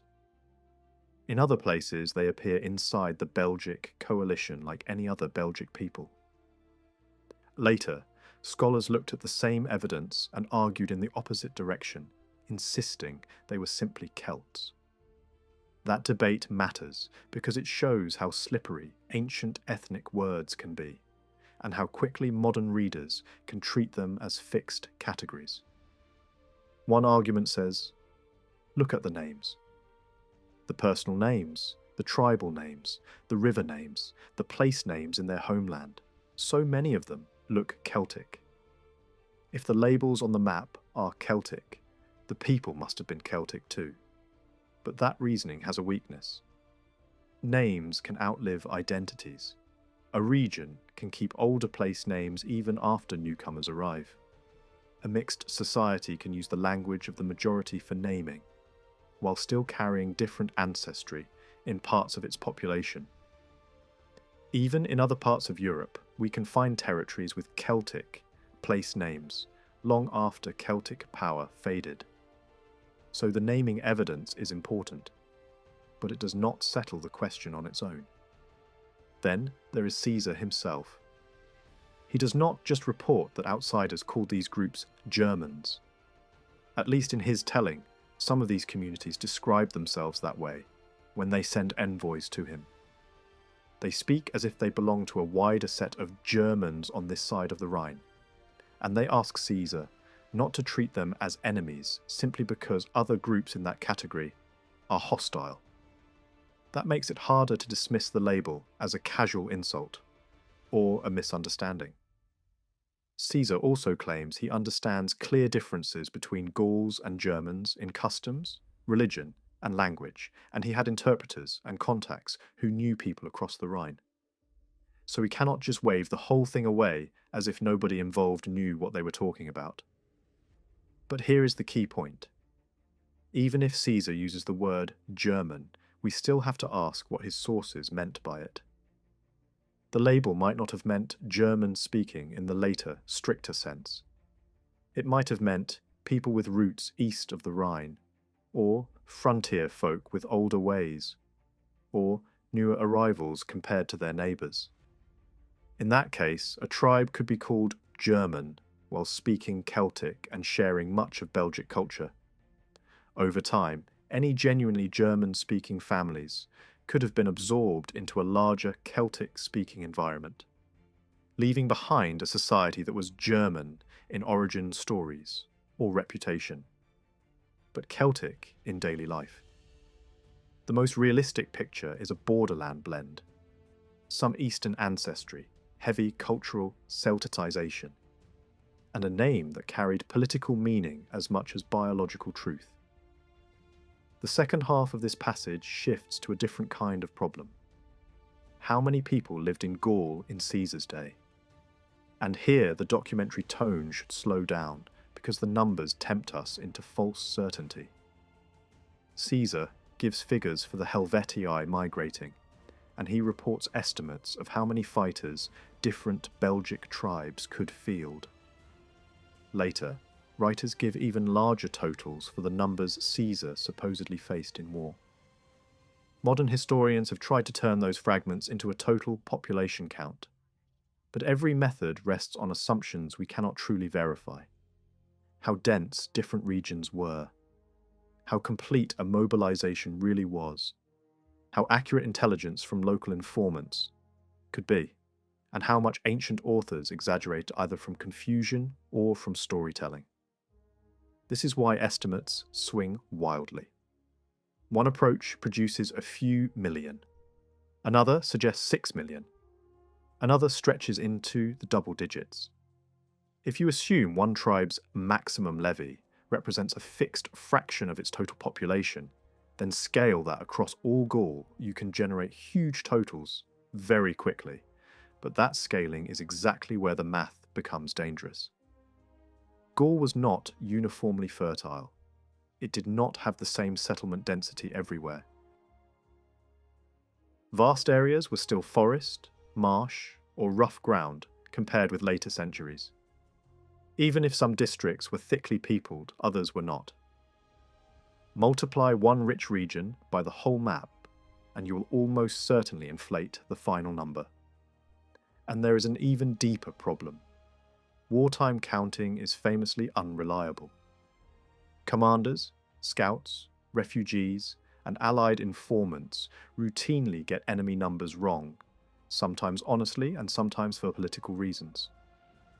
Later, historians can copy those wrong numbers and repeat them with confidence.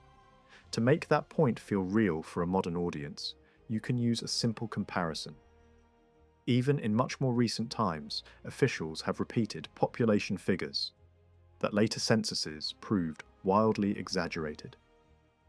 If modern administrators could be that far off with better tools, how much faith should we place in ancient estimates formed in the chaos of war? So the honest conclusion is not a neat number. It is a range, and even that range has soft edges. Gaul was clearly populous by ancient standards, capable of raising very large armies and sustaining many tribal territories. But any attempt to give a precise total will always be a construction built on guesswork. The responsible approach is to show the audience how the estimates are made, why they differ, and why the most confident-looking figures may be the least trustworthy. When we read Caesar's account of Gaul, it is tempting to assume that every geographical detail he gives must be perfectly precise. But that assumption quickly runs into problems. Even in cases where Caesar clearly knew the reality on the ground, his descriptions sometimes simplify or generalize the landscape. Later, scholars noticed this long ago. For example, Caesar must have known that the Victories vivisti lived on both sides of the Garonne. Yet he still describes the river as the boundary between Aquitania and Celtic Gaul. That tells us something important. He wasn't always trying to draw borders with modern precision. He was describing regions in a practical, functional way. The same issue appears elsewhere. Some Belgic peoples occupied land on what Caesar describes as the wrong side of certain rivers. The Seine and the Marne are said to divide the Belgae from the Celtae, yet parts of Belgic territory lay south of those rivers. These are not errors born of ignorance. They are reminders that Caesar was writing for a Roman audience using broad geographic ideas rather than exact cartography. The danger comes when later readers treat every sentence as if it were a modern survey. When we read Caesar with a measure of common sense, his account is more than accurate enough for understanding events on the ground. This becomes especially important when we try to define the territories of Gallic tribes. One of the biggest questions is how Caesar understood client peoples. Did he treat them as mere subdivisions of larger tribes, or as distinct communities, with their own lands? Some earlier scholars assumed that client tribes were little more than districts within a dominant state. But when we read Caesar carefully, that view does not hold up. He never calls client peoples simple districts. Instead, he consistently refers to them as independent communities, even when they were politically dependent on stronger neighbours. In practice, Caesar usually distinguishes the land of a client tribe from the land of its overlord. When migrating groups crossed into certain regions, he carefully notes that they entered the territories of client peoples, not the core land of the dominant tribe. At the same time, there are moments when Caesar clearly includes the land of a client, people within the territory of their patron. This tells us that political reality in Gaul was flexible. Sometimes a client's land was treated as separate. Sometimes it was counted as part of a larger whole. Context mattered. This complexity makes mapping Gaul extraordinarily difficult. Any attempt to produce a single, perfectly accurate map runs into serious limitations. The ancient landscape included countless small rivers, ridges, and settlements that are not visible on most modern maps. Detailed military maps exist, but they were never meant to resolve historical debates. Even the best modern reconstructions can only illustrate the story, not prove every argument behind it. Some maps look impressive because they trace every march and movement described in the Gallic War. But visual completeness does not equal accuracy. When a map confidently places camps, battlefields, and routes whose locations cannot actually be proven, it becomes misleading. A more cautious map may look less satisfying, but it is closer to the truth. In historical geography, admitting uncertainty is not a weakness. It is honesty. The same problem appears when we try to draw the borders of Gallic states. In most cases, we can only estimate their general position and approximate size. Only rarely can a section of a frontier be traced with real precision. Some later scholars believed it was possible to reconstruct the entire map of Gaul by using later church boundaries. In certain cases, these boundaries do seem to preserve older divisions, but it would be reckless to assume that this method works everywhere. The transition from independent Gallic societies to Roman administration reshaped the map in subtle but important ways. Some tribes were destroyed. Others were reduced by war and absorbed into neighbouring communities. New administrative units were created to balance territory and population. Large states were broken apart. Smaller ones were merged. Over time, the Roman system produced a map that only partly reflected what had existed before. Client relationships further complicate the picture. In many cases, it is impossible to say how much land belonged to a dominant tribe and how much belonged to its dependents. Caesar does not always mention every people we later know existed. Some groups appear in later records but are absent from his narrative altogether. Were they clients? Were they small districts? Or were they simply not relevant to the events he described? We often cannot say. Despite all this, ancient dioceses remain valuable evidence. In many cases, they probably do reflect older territorial realities, at least roughly. The mistake is not in using them at all, but in relying on them too rigidly. They are guides, not final answers. Where they fail, we must simply acknowledge the limits of what we can know. Another factor often overlooked is that tribal boundaries in Gaul were not fixed lines on a map. They shifted over time. Territory could be gained or lost through conflict. Control of river valleys mattered enormously, because rivers meant trade and tolls. A tribe's land was not defined by ancient treaties, carved in stone, but by its ability to assert control at a given moment. Caesar described the situation as he found it, not as it had always been. Even the coastline cannot be taken for granted. The shape of the shore in Caesar's time was not the same as it is today. The sea advanced in some places and retreated in others. Scholars have tried to reconstruct the ancient coastline, but even these efforts involve a degree of guesswork. Still, such reconstructions are usually closer to reality than simply copying a modern map. For the study of Caesar's campaigns, these coastal changes matter only in a few specific cases. For the most part, they are of greater interest to physical geographers than to military historians. What matters more is recognizing that every map of ancient Gaul is, to some extent, a compromise between evidence and uncertainty. The same cautious approach applies to ancient road systems and distance measurements. Roman itineraries and maps were compiled over centuries. They mix information from different periods. Distances are sometimes given in Roman miles, sometimes in local units. The systems are generally consistent enough to be useful, but they were never intended as precision instruments. For our purposes, they help confirm routes and relative positions, not exact measurements, down to the last meter. In the end, the lesson is simple. Ancient geography cannot be forced into modern expectations of accuracy. Caesar was not writing a textbook of cartography. He was describing a living, shifting world shaped by politics, war, and movement. When we read his account with flexibility and restraint, it remains one of the most reliable guides we possess. When we demand from it a level of precision it was never meant to provide, we only mislead ourselves. When we try to map Caesar's Gaul, we immediately run into a problem that sounds simple, but never is. Tribal borders were not clean lines on a modern atlas. They shifted, overlapped, and sometimes depended on who was strong enough to control a road, a valley, or a river crossing at that moment.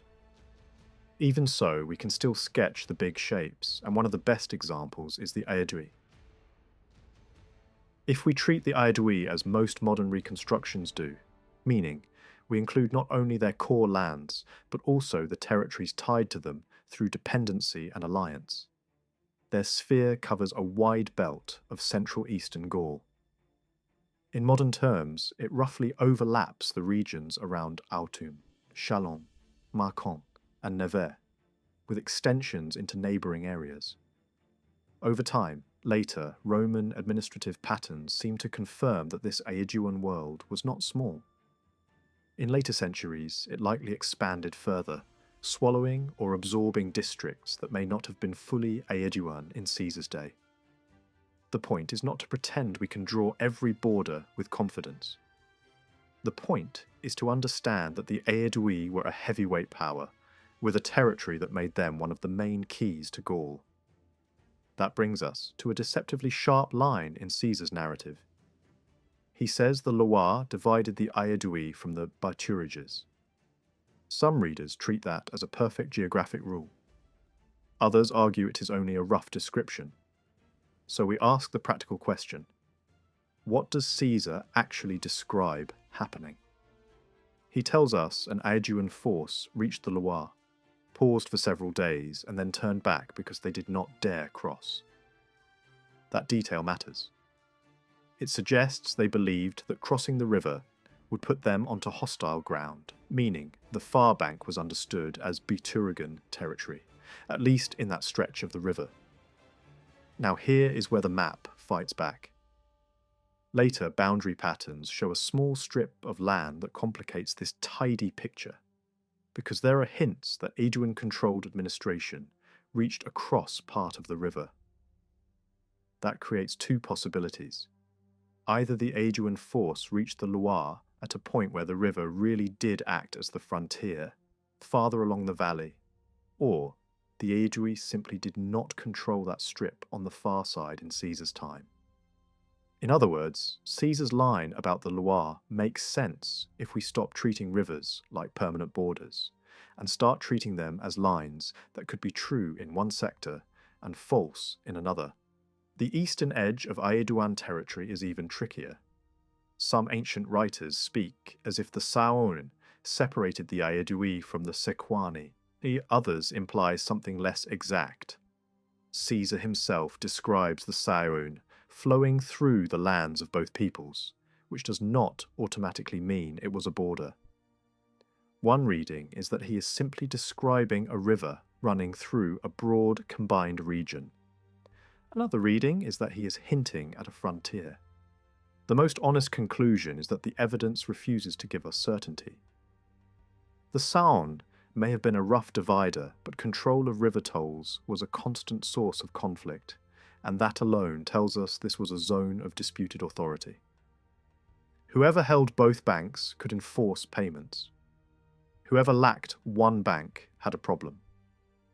So rather than a neat border, we may be looking at contested ground that shifted with power. Once we accept that reality, the next step becomes clear. We can still use later administrative patterns as clues, but we cannot treat them like absolute proof. Roman reorganization, war losses, tribal destruction, forced mergers, and later divisions all reshaped the map. Some communities disappear. Others appear later with new names. Some territories are split to balance size. Some are fused because they are too weak to stand alone. So whenever we claim certainty, we have to check whether we are describing Caesar's world or a later Roman one projected backward. From territory, we move to a concrete test case, Agedincum. For generations, most scholars identified it with Sens. A minority argued for Provence, but that idea collapses once we track the movement described in the campaign. The critical clue is the river crossing. Labienus withdraws from one bank of the Seine to the other as he turns back toward Agedincum, and Caesar's wording makes it clear that Labienus was squeezed between enemy forces on opposite sides. That only works if Agedincum lies where Sens lies, not at Provence. The geography of the situation forces the answer. Then we stack the confirmations. Caesar says Agedincum was in the territory of the Senones. In the early Christian period, the leading town of the Senones is Sens. Ancient geographic tradition also points to the same place. Later route lists give distances that align well with Sens when compared against real travel lengths.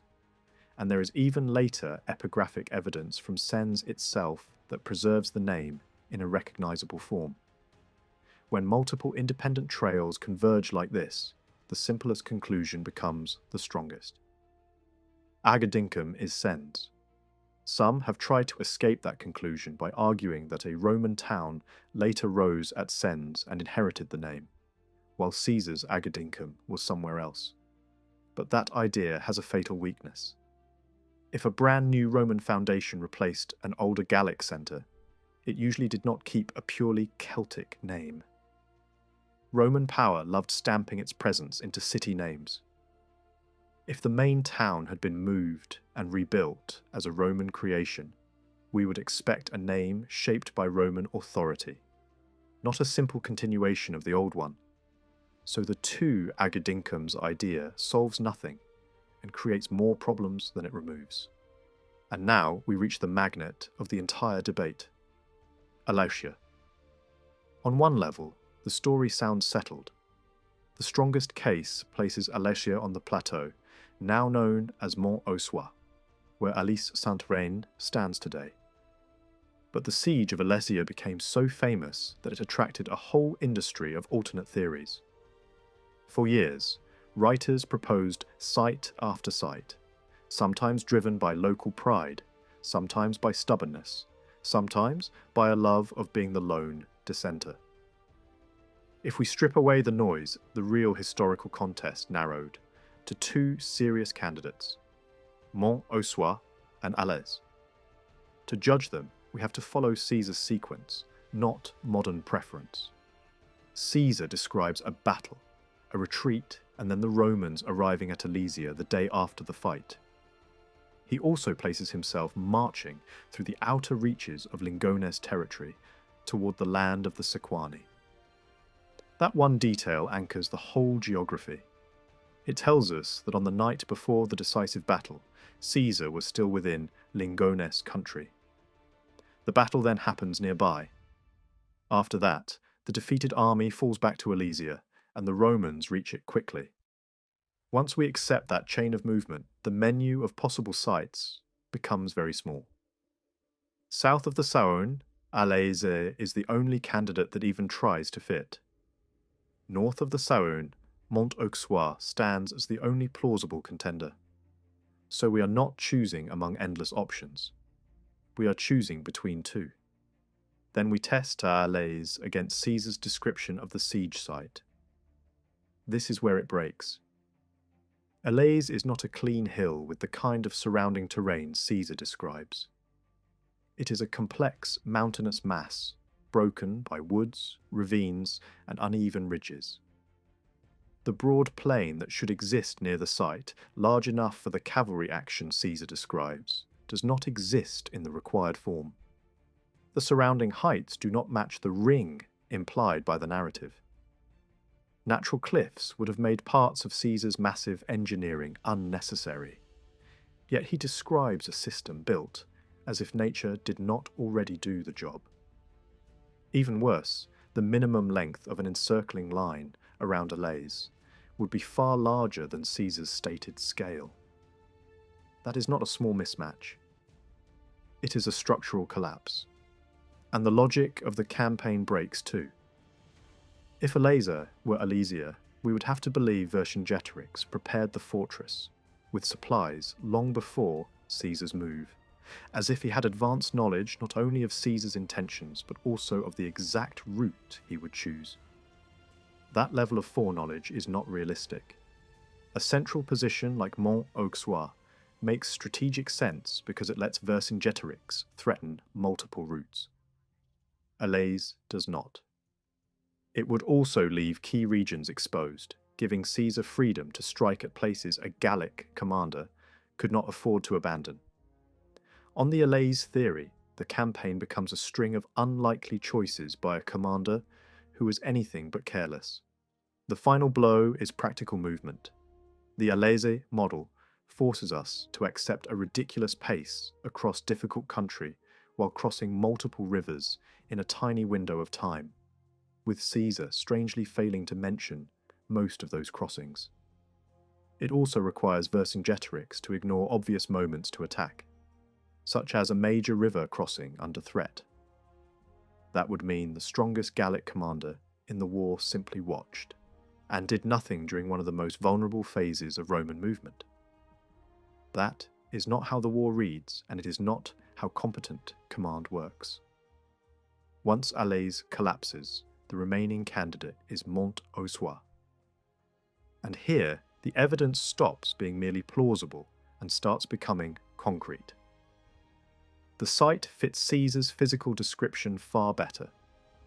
The surrounding landscape makes sense for the positions of camps and attacks described in the final phase. And excavation matters. Archaeology has revealed traces consistent with a major Gallic settlement, and later Roman occupation. Finds connected to siege works have been identified on and around the plateau. Weapons and remains consistent with violent conflict have been recovered. Large numbers of coins appear, including many tied to the peoples who took part in the relief effort, and a striking concentration from the homeland of Vercingetorix. The pattern is exactly what we would expect if this is where the final struggle happened. At that point, the argument becomes less about romance and more about probability. To deny Mont-Auxois, we would need to believe that a different site, somewhere else, somehow matched Caesar's description closely enough to fool generations, and then also produced the kind of archaeological footprint we would expect from the most famous siege in the Gallic War, and yet left no reliable record of that separate event. The odds of that coincidence are vanishingly small. When we look at the peoples of southeastern Gaul, the Allobroges stand out as a key bridge between worlds. Caesar tells us enough to outline their land, but not enough to draw sharp borders. What we can say with confidence is this: the Rhone formed a major line in their geography, separating them from the Helvetii to the east, while parts of their territory stretched onto the river's right bank. Their neighbours included the Volconti, the Segusiavi, and the Nantuates, and their northernmost stronghold was Geneva. Their major urban centres were Vienna and Cularo, places that later became Vienne and Grenoble. Put together, this places the heart of Allobrogian territory, between the Rhône, the Isère, and Lake Geneva. In broad terms, their land overlaps what later Roman administration would organise around Vienne, Grenoble, and Geneva. But we need to be careful. Later, church boundaries and Roman divisions absorbed smaller groups into larger units, and the logic behind those mergers is often lost to us. Some mountain peoples were folded into dioceses that do not truly reflect their earlier independence.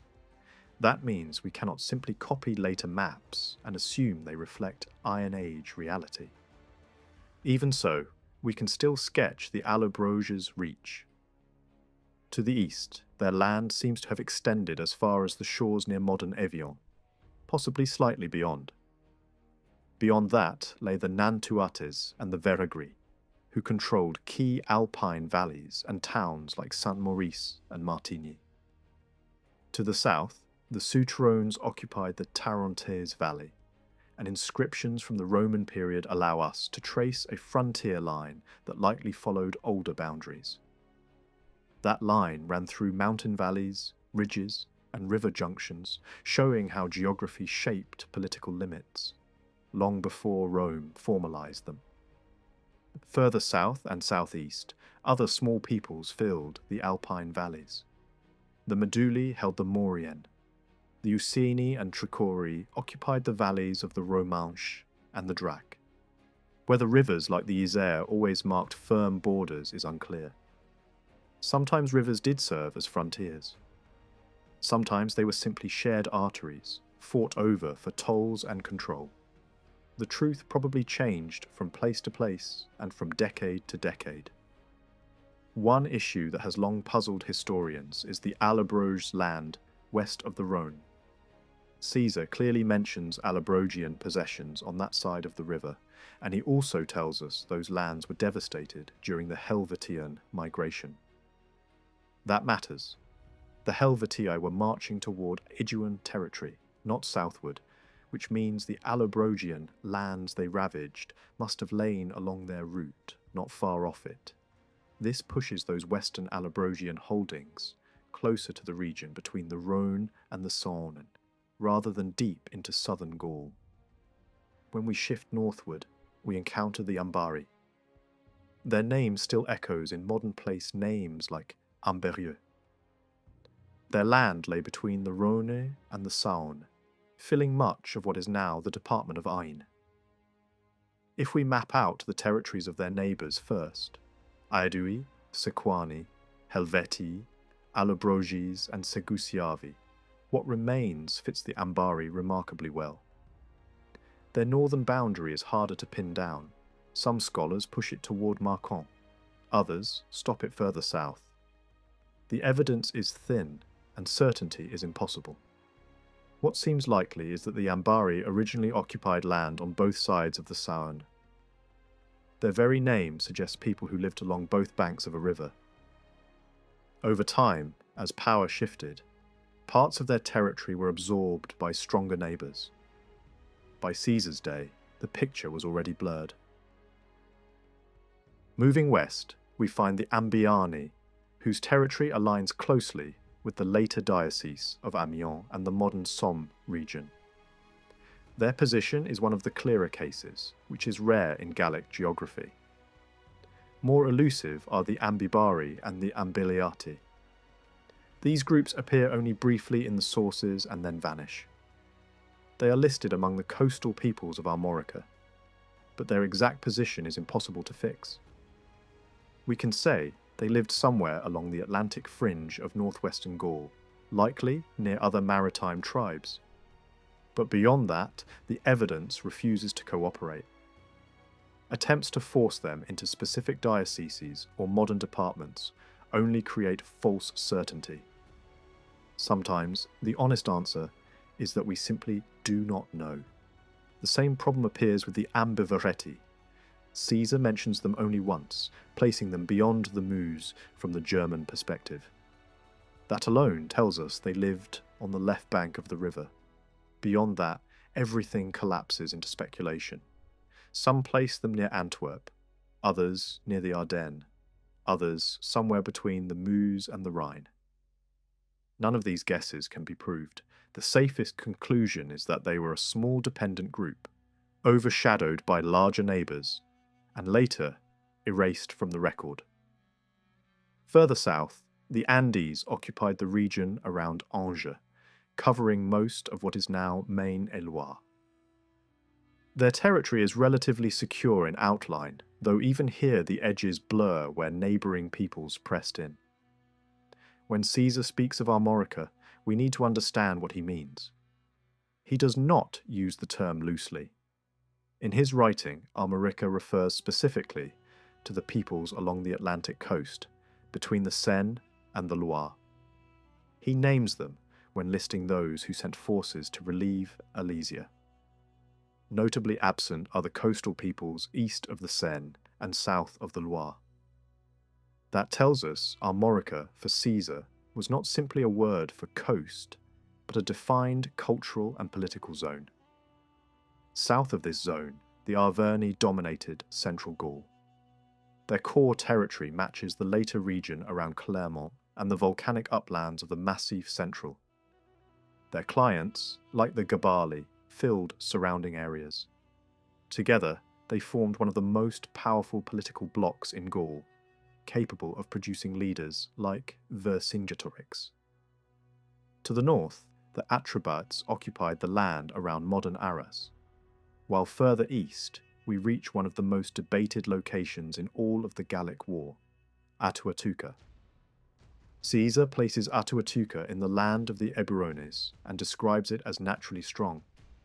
He implies it lay close to the Rhine, close enough that German reinforcements could reach it quickly. He also suggests it was nearer to Cicero's camp than to that of Labienus. For generations, most scholars identified Atuatuca with Tongres, a later Roman town known as Atuaca. The name fits, the road network fits, but the terrain does not. Tongres lies west of the Meuse, on ground that is not especially defensible. It lacks the steep, natural barriers Caesar describes. It is also too far from the Rhine to match the narrative comfortably. Attempts to reinterpret Caesar's words to force Tongres into the story create more problems than they solve. That does not mean we know where Atuatuca was. It means we must accept uncertainty.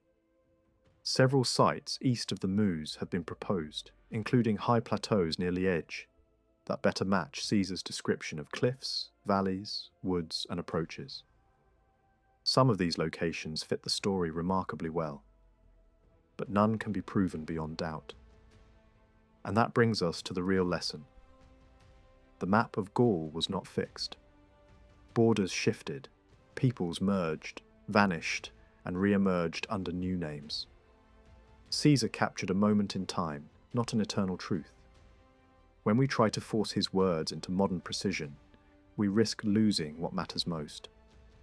The movement of armies, the logic of strategy, and the lived reality of a world where identity was fluid and power was contested, valley by valley. When we step back and look at all these arguments together, one thing becomes impossible to ignore. None of the proposed locations truly settles the problem. Over and over again, scholars have tried to pin Caesar's Atuatuca to a single point on the map, and each time the evidence slips through their fingers. Some locations fall apart the moment we compare distances. Others only work if we bend Caesar's words until they mean something he clearly did not say. Again and again, we see the same pattern.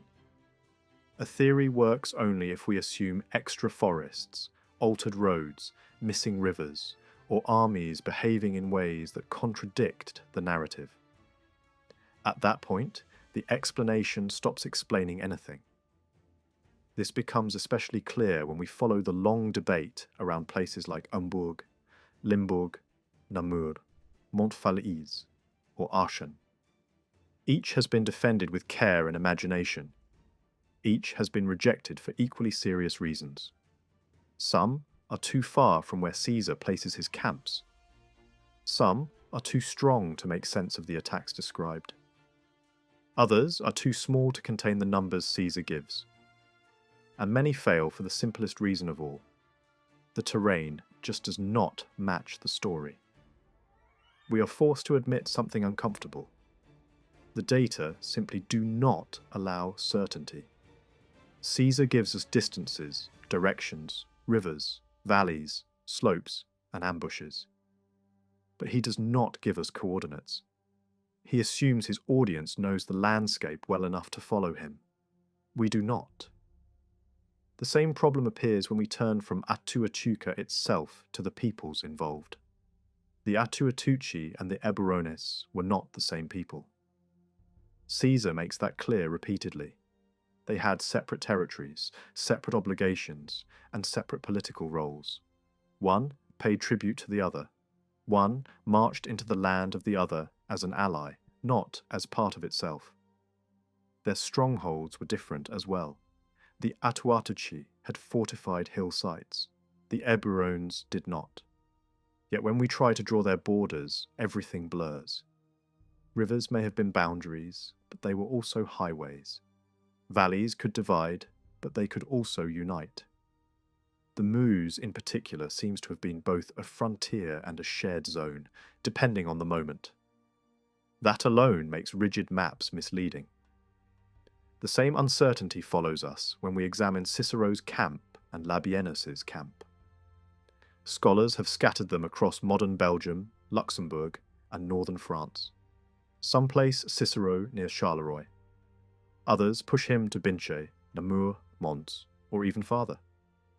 But every proposal depends on first fixing Atuatuca. Without that anchor, the entire structure floats. Labienus's camp is slightly less elusive. Caesar tells us more. It lay near a river that could be crossed on foot. It stood close to the frontier between major peoples. Later movements suggest steep riverbanks nearby. One location fits reasonably well. But even here, distance raises doubts. The numbers stretch too far. The marches grow implausibly long. When we turn to the stronghold of the Atuatuci, the problem deepens rather than clears. Caesar describes a place that is naturally fortified, surrounded by steep slopes, with only one narrow approach. It was large enough to shelter tens of thousands of people. The Romans surrounded it with earthworks, towers, and siege engines. It held out for days. Many hills have been proposed. Most fail immediately. Some are too small. Some are too open. Some are nearly encircled by rivers that Caesar never mentions. Others would have forced Roman siege works up and down ground higher than the stronghold itself, which makes no sense at all. Montfalhis comes closest. Experienced observers have argued that its shape fits Caesar's words better than any other. But even here doubts remain. The river nearby is never mentioned. No clear remains confirm occupation. The supposed gentle slope is hard to identify on the ground. In the end, even the best candidate remains uncertain. This is not failure, it is honesty. What we are seeing is the limit of our sources. Caesar was not writing a topographical survey. He was writing a war narrative. He focused on movement, decision, danger, and outcome. He left out what he thought unnecessary. 2,000 years later, those missing details matter far more to us than they ever did to him. The same lesson repeats when we examine smaller peoples, whose names survive only once or twice. Groups like the Branoviches, the Blanovii, or minor Aulerci appear briefly and vanish. We can guess where they lived based on names and later church boundaries, but that is all it is. Educated guessing. Even larger identities like the Belgae refuse to sit still. Caesar sometimes treats them as a single group. At other times, he uses the same word to describe only part of their territory. It is not always clear whether Belgium means all Belgic lands or just a central zone. Manuscripts disagree. Later editors argue Caesar himself may have slipped, and this matters because these terms shaped how Romans understood Gaul. They were labels of convenience, not fixed ethnic boxes. The reality on the ground was messier. Alliances shifted. Client peoples existed within larger ones. Some groups were counted as Belgae in one context and as Celtae in another. In the end, we are left with a map full of shaded areas rather than sharp lines. That is not a weakness. It is a reminder of how the ancient world actually worked. Gaul was not a checkerboard of clean borders. It was a living landscape of rivers, hills, forests, roads, and people in motion. Power moved along those lines. Identity followed power. Names survived longer than realities. When we try to locate places like Bibrax, Bratuspantium, or Cenabum on the map of ancient Gaul, we quickly realize how fragile certainty becomes. Each location has been claimed, rejected, and claimed again over centuries of debate. What we are really tracing is not a clear map, but the limits of what our sources allow us to know. Take Bibrax as an example. Napoleon accepted the plateau of Vieux-Laon as its probable site, following earlier scholars who had reached the same conclusion. Just south of this plateau lies the village now called Berrieux, once known as Bébrieux. One theory suggests that an early settlement once stood on the plateau itself was later abandoned in favour of the hill of Laon, and that its people eventually founded a new settlement at Berrieux, giving it the name Bibrax in memory of their lost home. Whatever the truth of that story, one fact stands out. The hill of Laon itself was once known as Bibrax, yet it lies far too distant from the Aisne to match Caesar's description. This makes it far more likely that the name migrated with the people, rather than marking the original site. When we turn to Bratuspantium, uncertainty deepens. Caesar mentions it only once and gives almost no detail. We know it was a stronghold of the Bellovaci and that it surrendered without resistance in 57 BCE as Caesar marched north. That single sentence has generated an astonishing number of theories. Breteuil, Montdidier, Clermont, Beauvais, Montcésar, and several other sites have all been proposed. Each seems plausible at first glance. Each collapses under closer inspection. Some locations sit too close to tribal frontiers to make sense as a principal stronghold. Others are simply too small. Some lack any archaeological evidence of importance. Others require us to imagine towns far larger or more defensible than the landscape allows. Even the most convincing proposals ultimately rely on assumptions rather than proof. In the end, we are forced to accept a simple conclusion.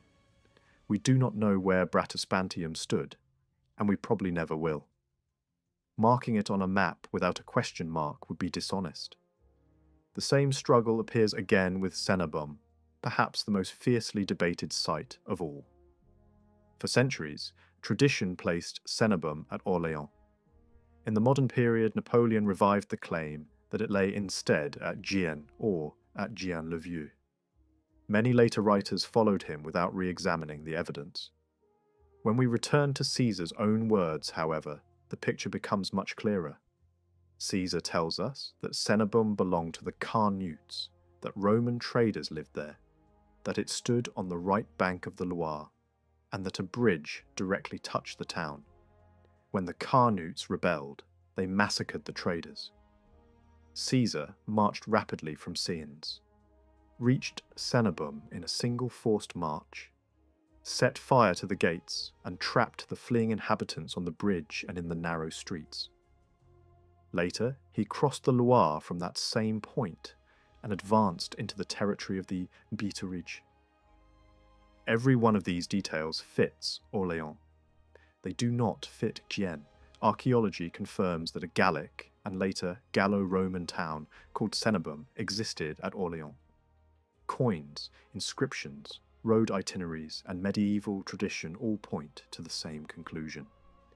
Attempts to place Caesar's Cenabum elsewhere rely on imagined bridges, misread distances, or forced interpretations of marching speeds. Even the charred remains found at Gien-le-Vieux belong to a fire centuries later than Caesar's campaign. When we strip away local patriotism and inherited assumptions, the conclusion becomes unavoidable. Cenabum stood where Orléans stands today. The evidence is not merely strong, it is overwhelming. Moving beyond individual towns, the same pattern appears when we examine Gallic peoples. Groups like the Cadurci, Cairosi, Condrusi, Paimani, Segni, Caleti, Carnutes, Caturiges, and Coriosolites drift in and out of visibility. Some are named only once.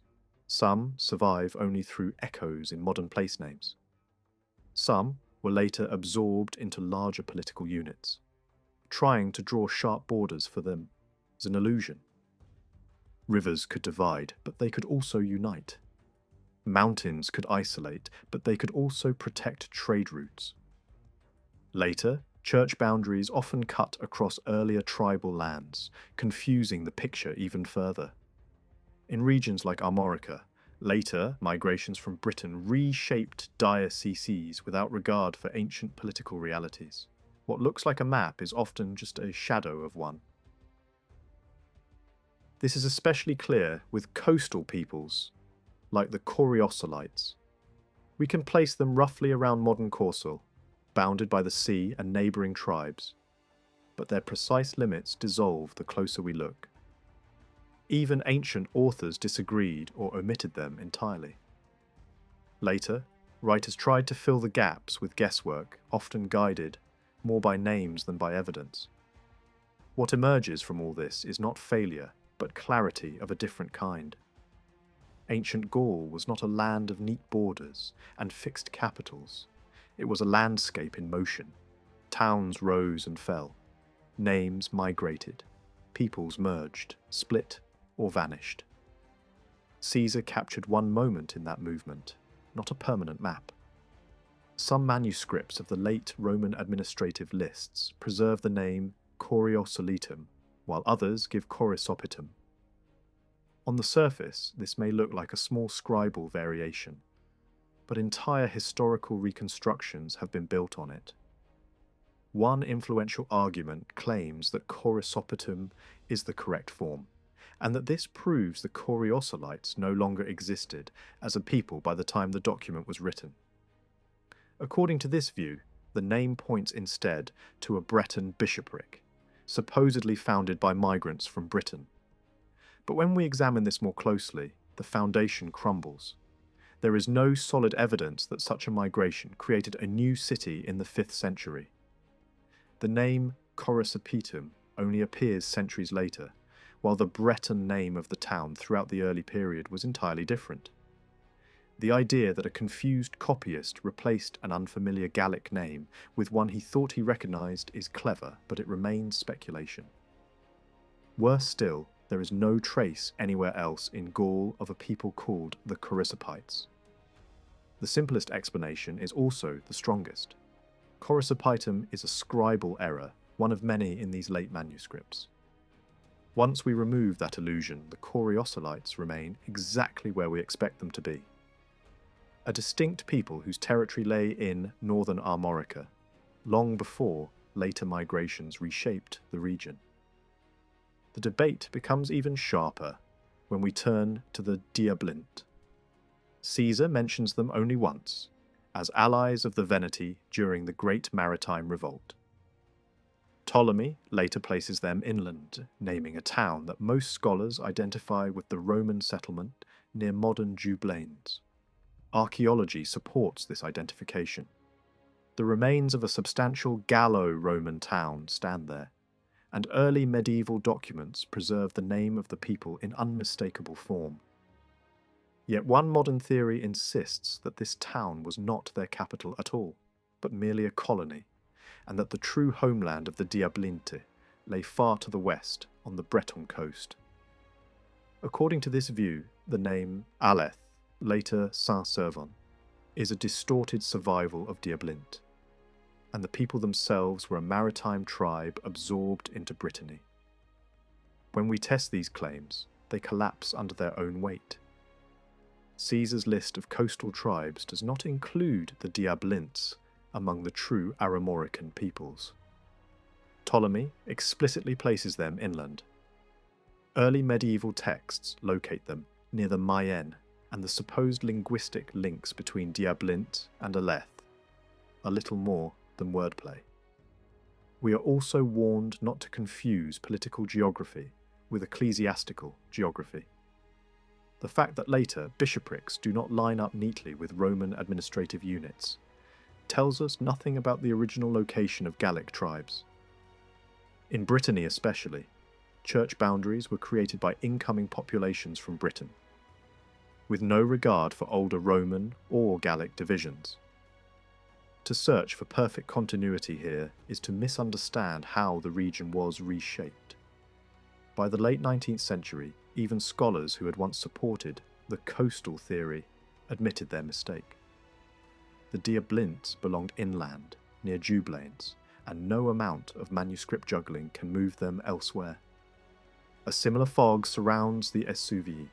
Caesar alone names them, and scribes preserved their name in several distorted forms. Some try to identify them with better-known neighbours, arguing that Caesar must have meant someone else. But coins preserve their name clearly, and manuscript confusion alone explains the variations. We are dealing with a real people, not a scribal invention. Where did they live? The answer is uncertain, but the most reasonable solution places them in what later became the Diocese of Sees. Caesar lists them alongside tribes from neighbouring regions, and later administrative records leave that territory unassigned unless we place the Esuvii there. It is even possible that smaller tribes, later known under different names, were once subdivisions of a larger Esuvian people. Absolute certainty escapes us, but the outline is clear enough. The same pattern repeats with the Garumni, the Gates, and others whose names survive only in passing. Each can be placed approximately, never precisely. The sources do not allow more. This uncertainty reaches its peak with Gorgobina, the stronghold of the boy. Before we can locate the town, we must first decide where the boy themselves settled. Caesar tells us they were allowed to live in Aeduan territory after the Helvetian War, likely as a buffer against rival powers. That alone suggests a western position, closer to the Arverni than to the Bituriges. Many have tried to pin Gorgobina to specific modern towns. Some places are too far south, others too weak defensively, others chosen purely because their names resemble that of the boy. Napoleon favoured one site because it fit a strategic narrative. Others preferred different locations for equally subjective reasons. When all arguments are weighed, none achieves certainty. What we can say is limited but meaningful. The boy most likely settled between the Loire and the Allier. Their stronghold was probably somewhere in that zone. Beyond that, every claim becomes conjecture. And that brings us to the larger lesson. Ancient Gaul was not mapped with the precision we expect today. Names moved, peoples shifted, towns rose, fell, and were renamed. Later writers tried to impose order on a past that resisted it. Several locations have been proposed. One of them is La Guerche-sur-le-Bois, west of Nevers. At first glance, the similarity of names seems tempting. But resemblance alone is a dangerous guide. As critics have long pointed out, the name only looks convincing on the surface. Once we move beyond sound and spelling, the argument quickly collapses. Other scholars shifted their attention further south, arguing that Gorgobina must have stood between the territories of the Aedui and the Bituriges, in fertile land, south of the Loire. From this perspective, places like Saint-Paris-le-Châtel begin to look more plausible. The terrain is defensible.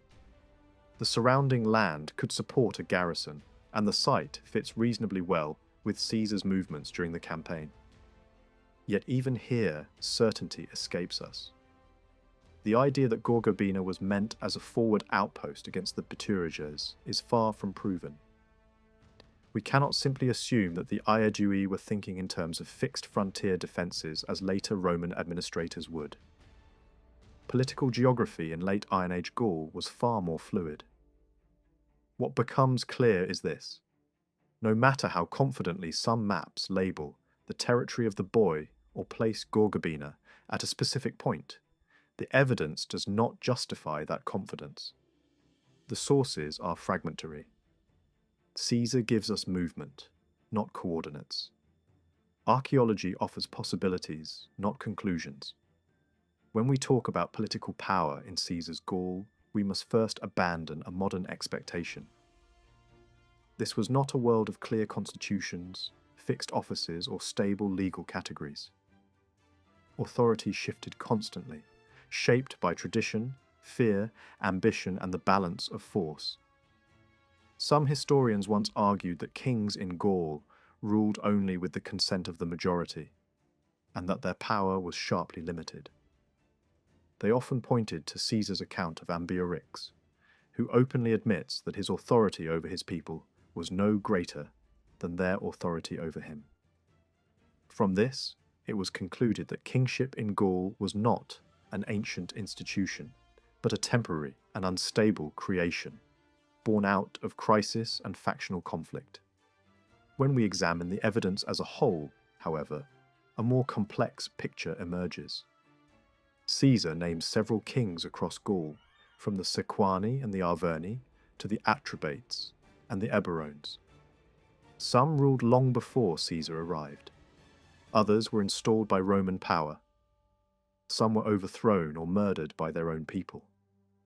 And several men who tried to seize royal authority were executed for doing so. What this tells us is not that monarchy was unknown, but that it had become controversial. In many Gallic societies, kingship had once existed, but had later been overthrown. Attempts to revive it were often met with violent resistance. Among some peoples, especially in Belgic regions, kingship survived more easily.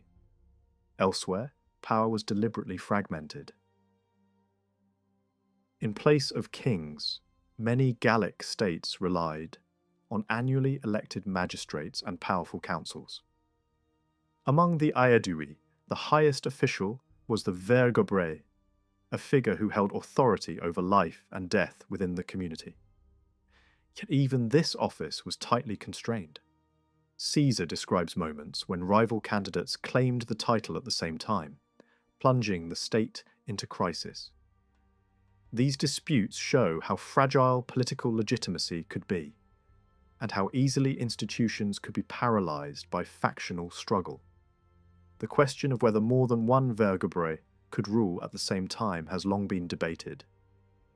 Coins, inscriptions, and ambiguous phrasing in Caesar's text have been used to argue both sides, but when we step back, the larger point becomes clear. Power in Gaul was rarely clean or stable. Offices existed, but they were constantly contested. Authority depended less on law alone and more on alliances, reputation, and armed support. This leads us to the deeper structure of Gallic society.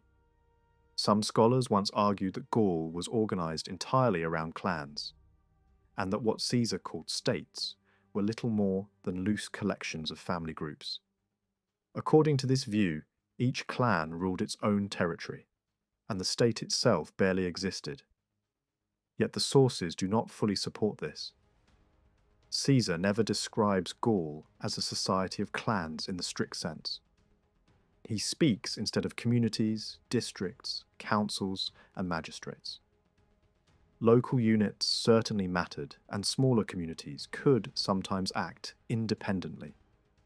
But it was the larger political body that negotiated with Rome, raised armies, and made war.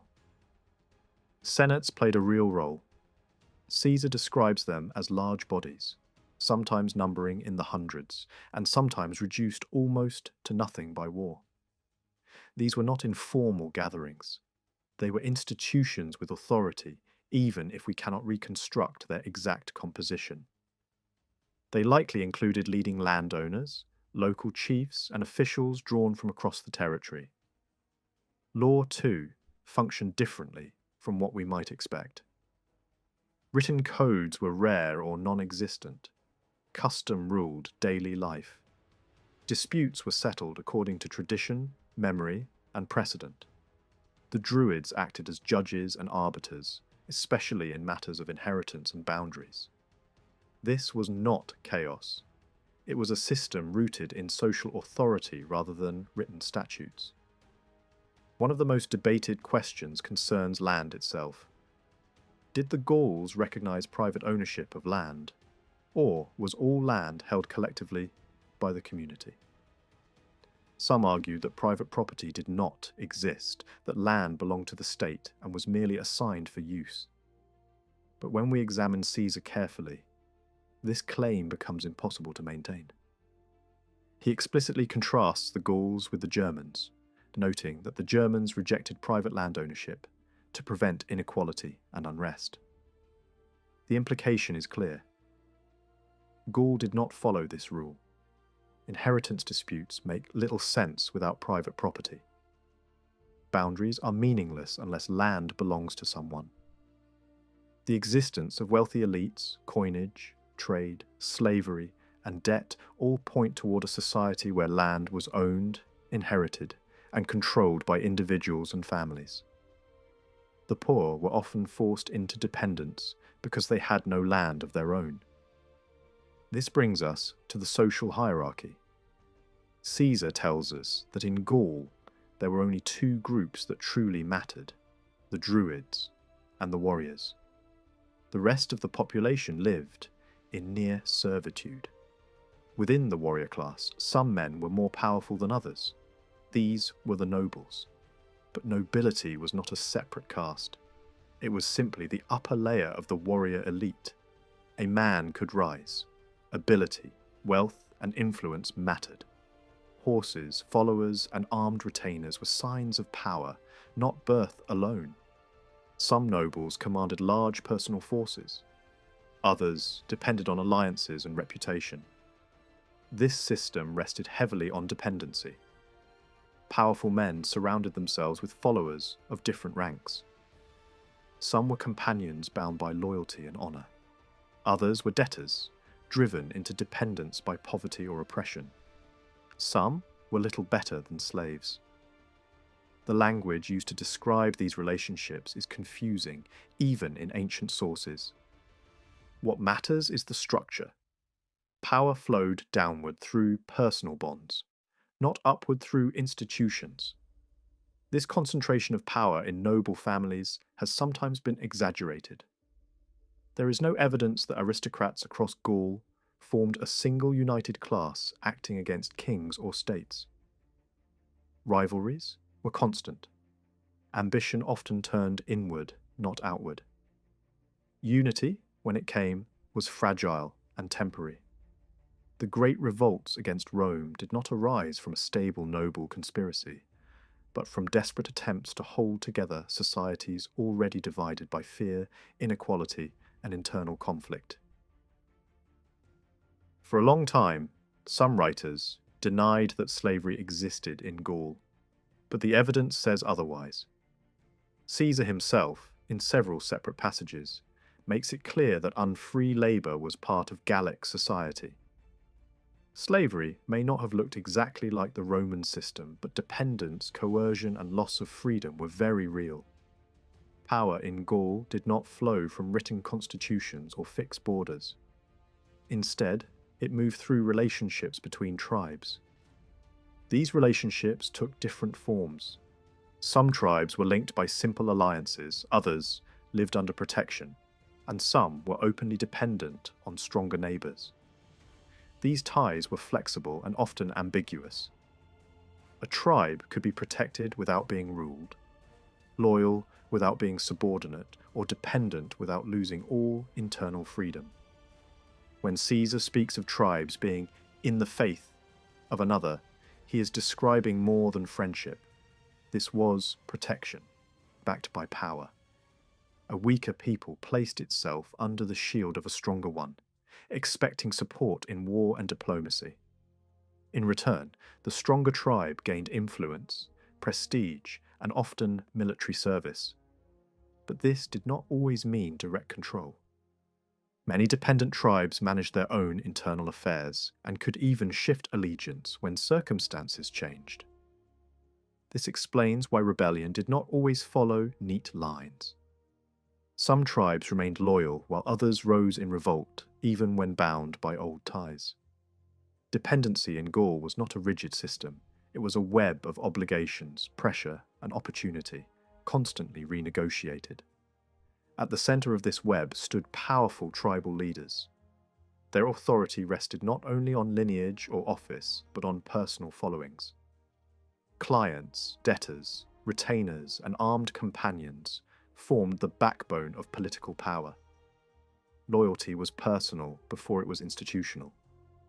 A man followed a leader, not an abstract state. This brings us to one of the most debated questions of all. Was Gallic society moving toward democracy in Caesar's time?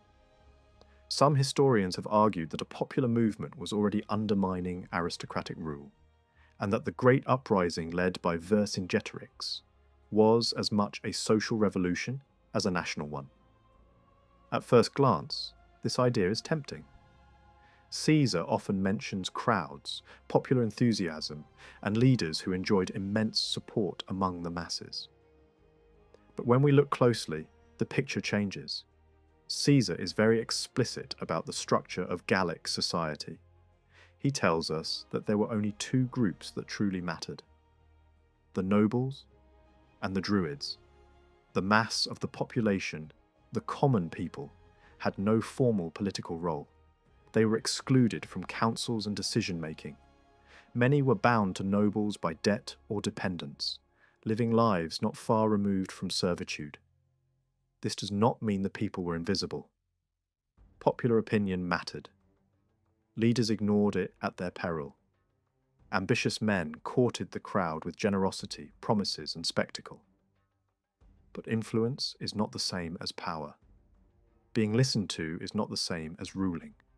Again and again, when we examine the major events of the Gallic War, we see the same pattern. Decisions are made by chiefs, councils, and leading men. Wars begin because nobles decide they must begin. Alliances are forged by elite negotiation. Even mass rebellions are planned, coordinated, and led by aristocrats. Vercingetorix himself fits this pattern perfectly. He was not a spokesman of the poor rising against their masters. He was a noble of the highest rank, commanding loyalty through lineage, charisma, and force. When he first attempted to launch his revolt, he was opposed by other nobles, not by institutions of popular rule. He was expelled from his city by aristocrats, gathered followers among the discontented and dependent, and then returned with enough strength to seize power. When he was proclaimed leader of the Gallic resistance, this was not the result of a democratic election in the modern sense. It was recognition by councils of chiefs, ratified by military support and popular enthusiasm. Acclamation is not the same as constitutional authority. Throughout the war, the same reality holds. Councils of leaders debate strategy. Chiefs raise armies. Officers command. The masses follow. Even when crowds act violently or impulsively, they do so under the influence of leading men. The people are instruments, not authors, of political change. This is not to say that Gallic society was static. Pressure was building. War loosened old bonds. Men who had no voice in peace found themselves armed in wartime. Loyalty shifted. Authority became more fragile. In moments of crisis, crowds could sway outcomes, intimidate councils, and force decisions. But this is not democracy. It is instability. As for the Druids, their role has often been exaggerated or misunderstood. They were powerful as judges, teachers, and guardians of tradition. They could exclude individuals from society and impose religious sanctions that carried real consequences. But there is no clear evidence that they acted as a unified political force during the Great Rebellion. Individual druids may have taken sides, but there is no sign of a coordinated priestly intervention shaping the war. Caesar's silence on their political role is telling. He was not hiding their actions, he was focused on what affected his campaigns. If the Druids had decisively altered events, he would have said so. Their influence was real, but it was not decisive. In the end, what we see in Caesar's Gaul is not a democracy struggling to be born, but a hierarchical society under immense strain. Power rested with nobles and religious elites. The people mattered, but they did not rule.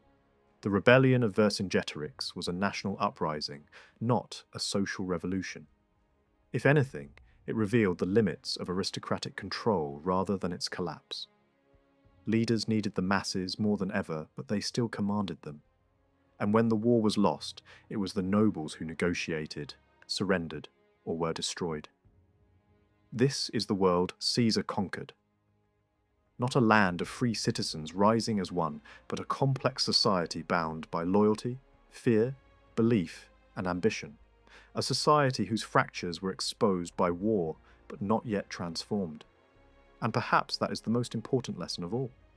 One ancient tradition connects the first Celtic entry into Italy with the founding of Massilia on the Mediterranean coast. That would push the invasion back to the early 6th century before Christ. Yet many historians have rejected this idea. They argue that this neat connection belongs not to early memory, but to later attempts to force events into tidy timelines. What seems more likely is that small groups of Celts began crossing the Alps long before the great invasions that terrified Italy. These early arrivals may have settled quietly in the lands between the Alps and the Po, living alongside or under the shadow of Etruscan power. Only later, when Etruscan control weakened, did larger waves pour into the plain and permanently transform the region. By the end of the 5th century before Christ, the balance of power had clearly shifted. The Etruscans were losing their grip, and the Celts were no longer newcomers. Ancient writers describe the fall of Etruscan strongholds and the sudden appearance of Gallic armies in central Italy, culminating in the march on Rome itself. From their perspective, this felt like a sudden catastrophe. In reality, it was the final act of a much longer story. This helps explain why some sources speak of multiple invasions rather than one. We are probably not dealing with a single migration, but with successive movements over generations. Some tribes arrived earlier, others later. Some settled, others pushed onward. The names change, the routes overlap, and the memories blur. Where did these invaders come from? Here again, certainty escapes us. Some scholars have argued that the Celts, who entered Italy, came not from Gaul, west of the Alps, but from regions further north and east, beyond the mountains. Others maintain that Transalpine Gaul itself was the source. When we examine the evidence carefully, neither position can completely exclude the other. Ancient writers knew that Celts lived on both sides of the Alps. They also knew that populations moved constantly. There is nothing implausible in the idea that tribes from Gaul proper joined forces with groups from the Danube or Alpine valleys. Migration rarely follows a single path. What matters more than exact origins is the result. By the early 4th century before Christ, Celtic power dominated northern Italy. Their presence reshaped the political map and left a lasting impression on Roman memory.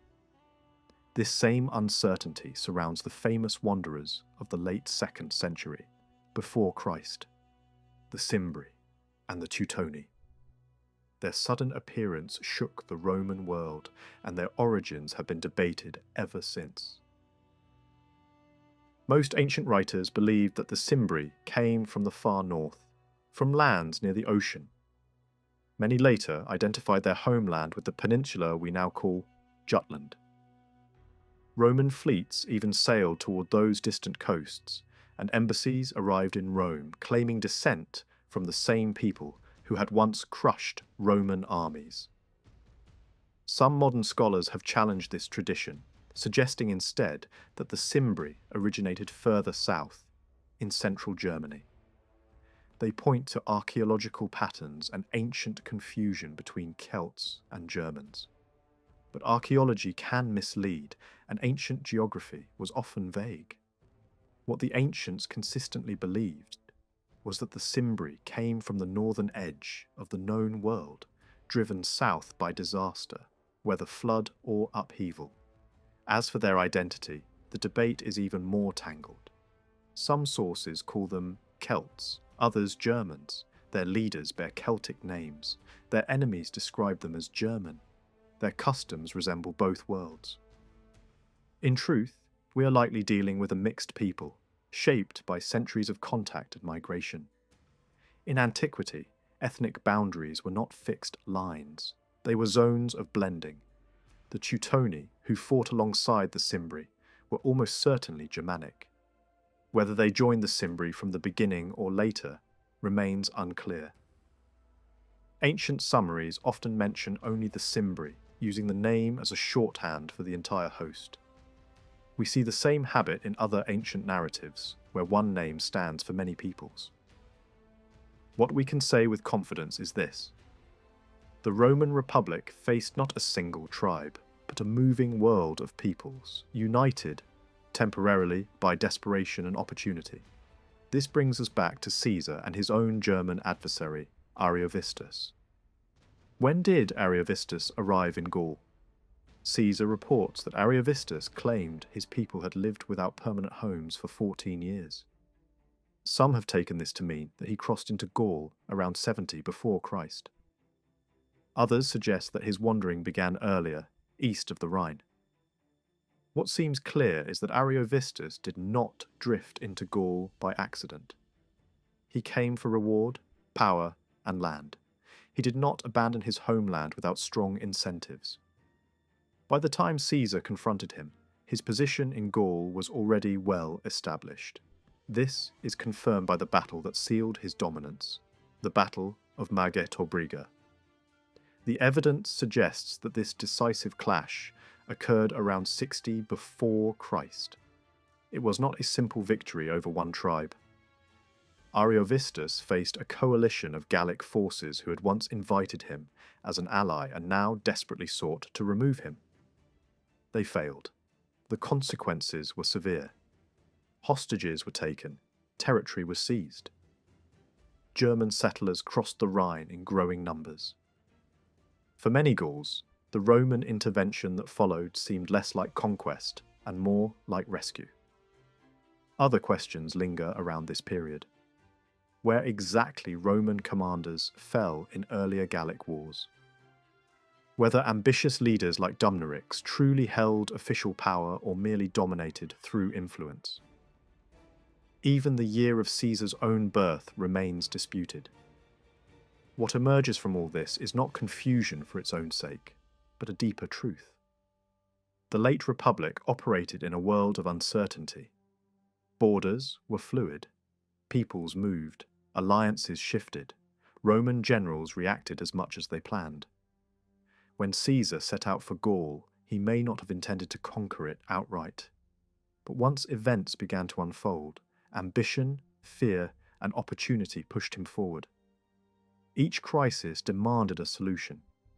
Each solution created a new frontier, and each frontier demanded defense. Some researchers mocked the entire debate, asking whether a normal legion strength ever truly existed.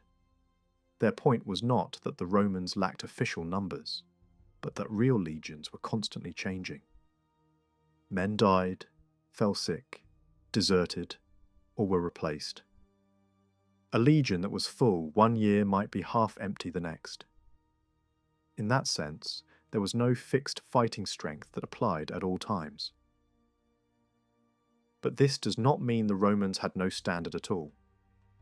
Like modern armies, they worked with an ideal number, a theoretical full strength. The real question is whether that standard changed between the time of Marius and the time of Caesar. Many clues suggest that the traditional figure of around 6,000 men per legion still existed on paper. Armies, modelled on the Roman system, used this number. Some commanders fielded legions that seemed to approach it. Yet when we look at Caesar's campaigns more closely, we repeatedly find legions operating far below that figure. At key moments in the Gallic War, entire legions numbered only a few thousand men. Later, during the Civil War, the average strength dropped even further. In one major battle, Caesar's legions averaged fewer than 3,000 men each. These were not weak units, but hardened veterans who had been fighting for years. What this tells us is crucial. The Roman legion was not a fixed block of identical size. Its real strength depended on how long it had been campaigning, how severe its losses were, and whether replacements had arrived. Trying to calculate legion strength by abstract formulas or transport capacity leads nowhere. The only reliable method is to examine each campaign individually. Now, let us turn from numbers to command. The Roman army under Caesar was not as rigidly structured as later imperial armies.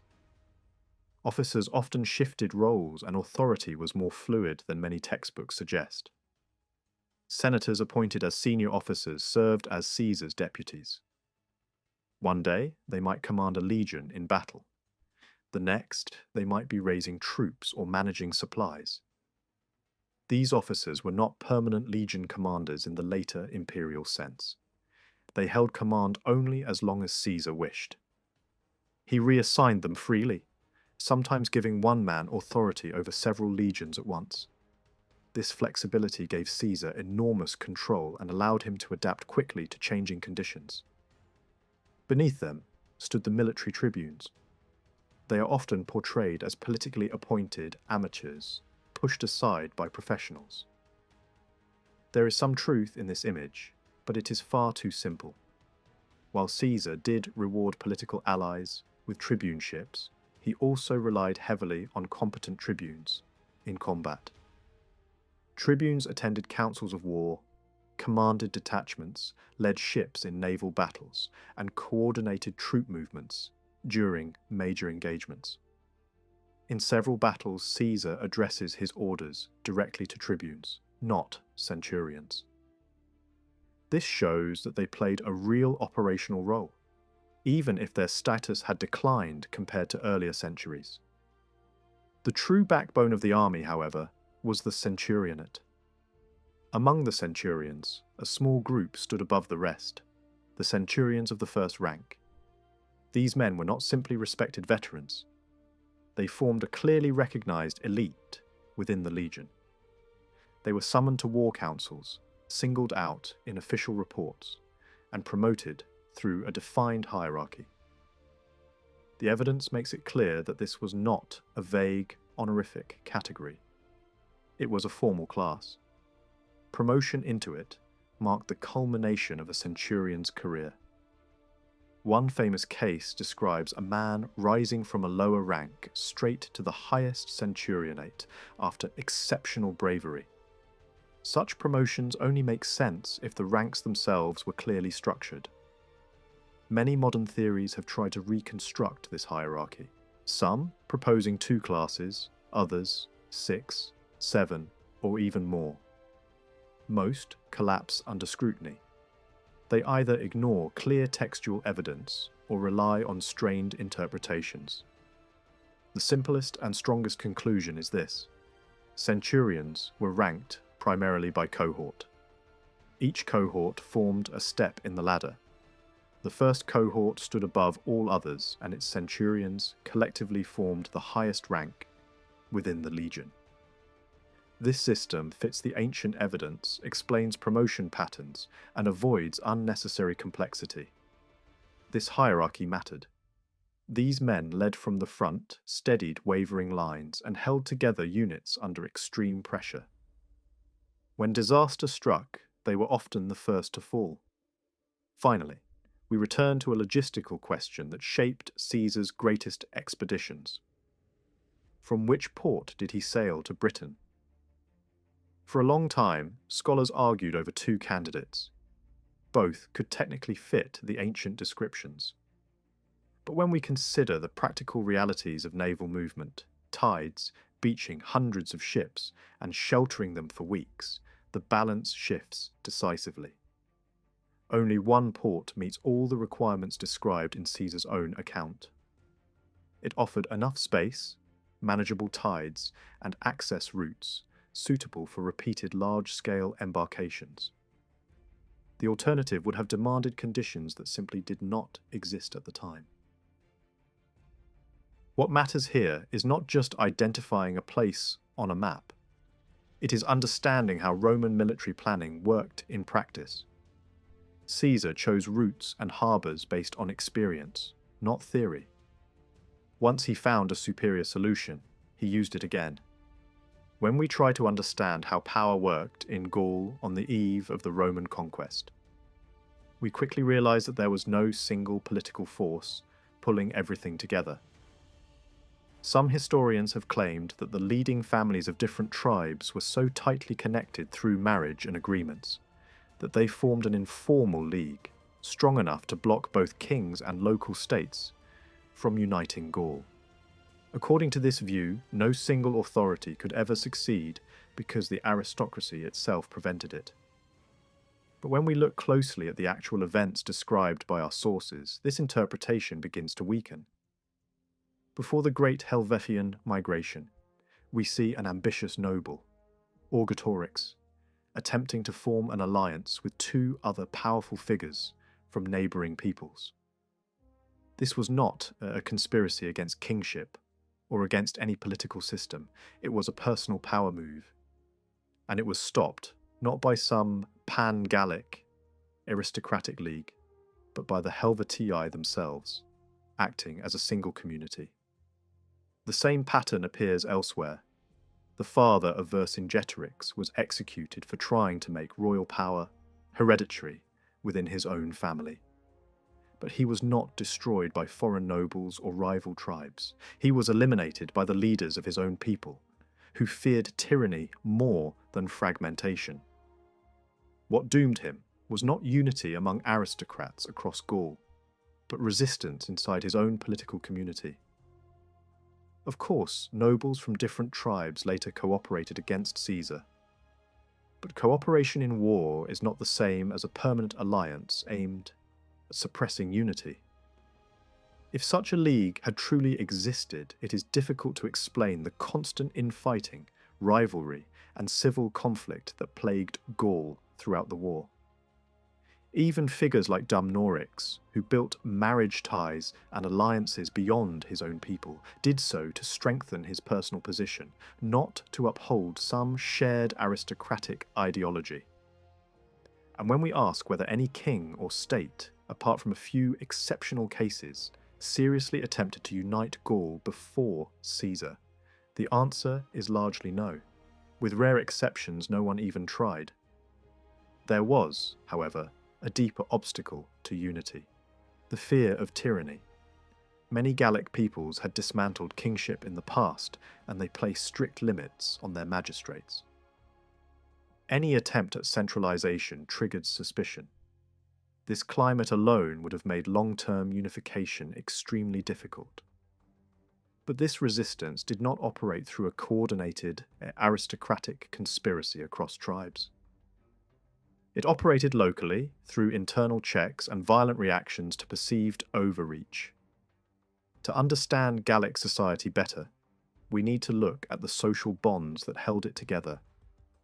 Caesar tells us that elite warriors surrounded themselves with groups of dependents. These included personal attendants, followers, and clients. Not all of these people were equal. Some were closer to servants, others closer to free retainers. Ancient writers use different words for these groups, and the distinctions matter. Some dependents were tied to their leaders through debt. Burdened by obligations, they placed themselves under the protection of powerful men and lost much of their freedom in the process. Others followed their leaders voluntarily, hoping for protection, status, or reward. These free retainers were not slaves, but their independence was limited by loyalty and obligation.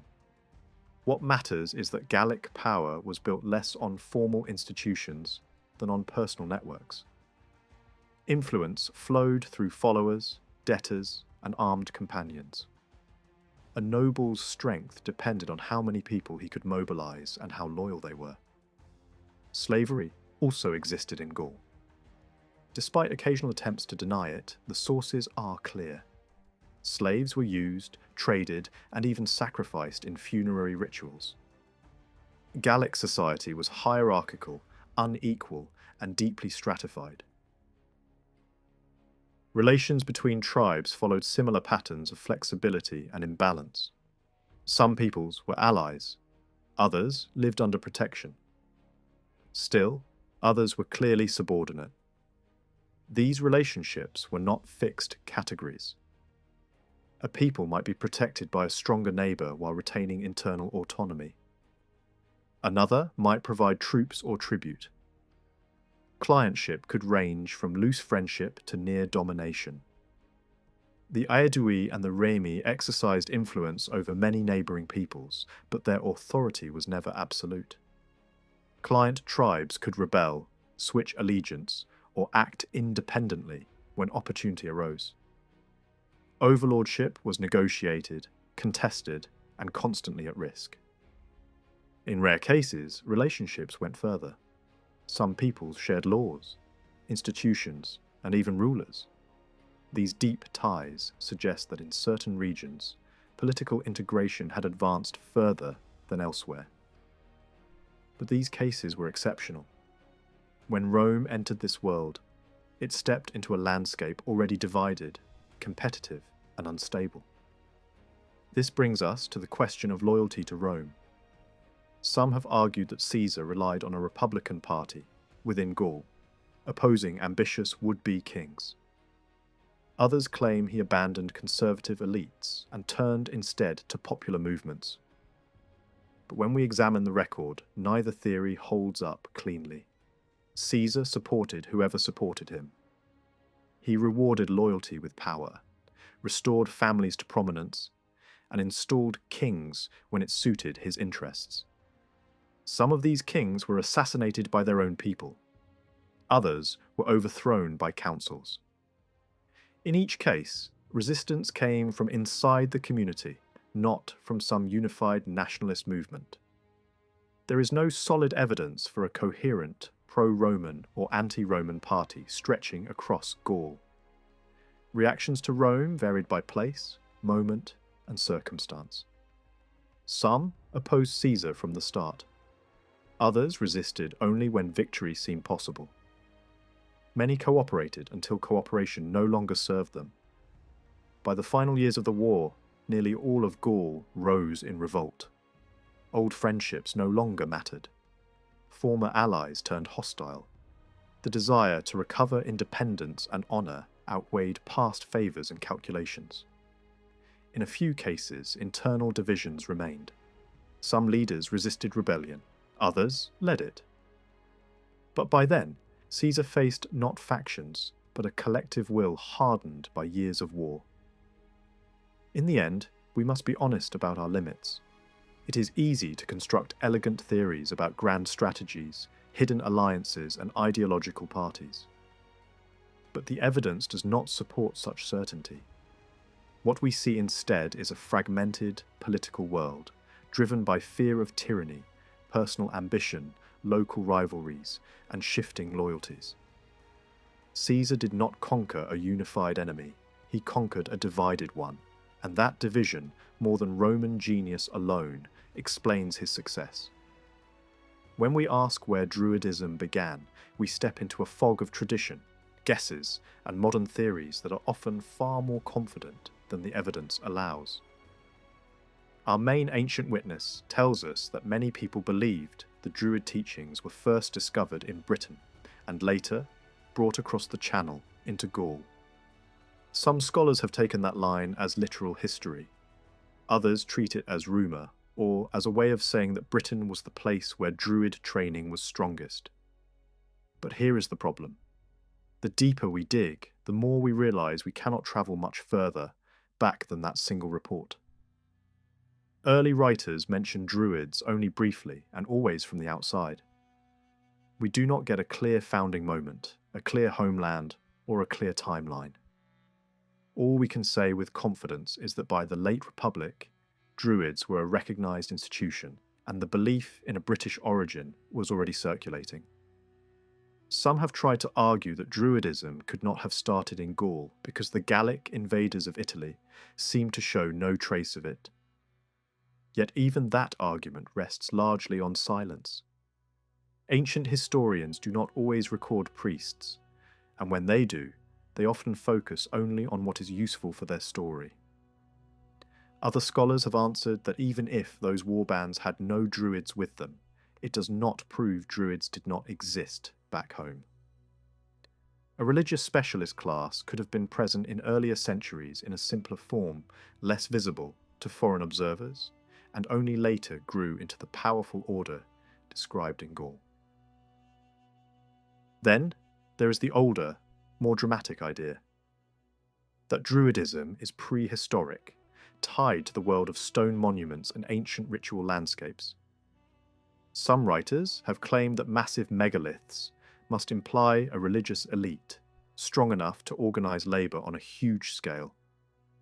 But even if we accept that ancient monuments point to social control, we still cannot jump straight from that to Druids.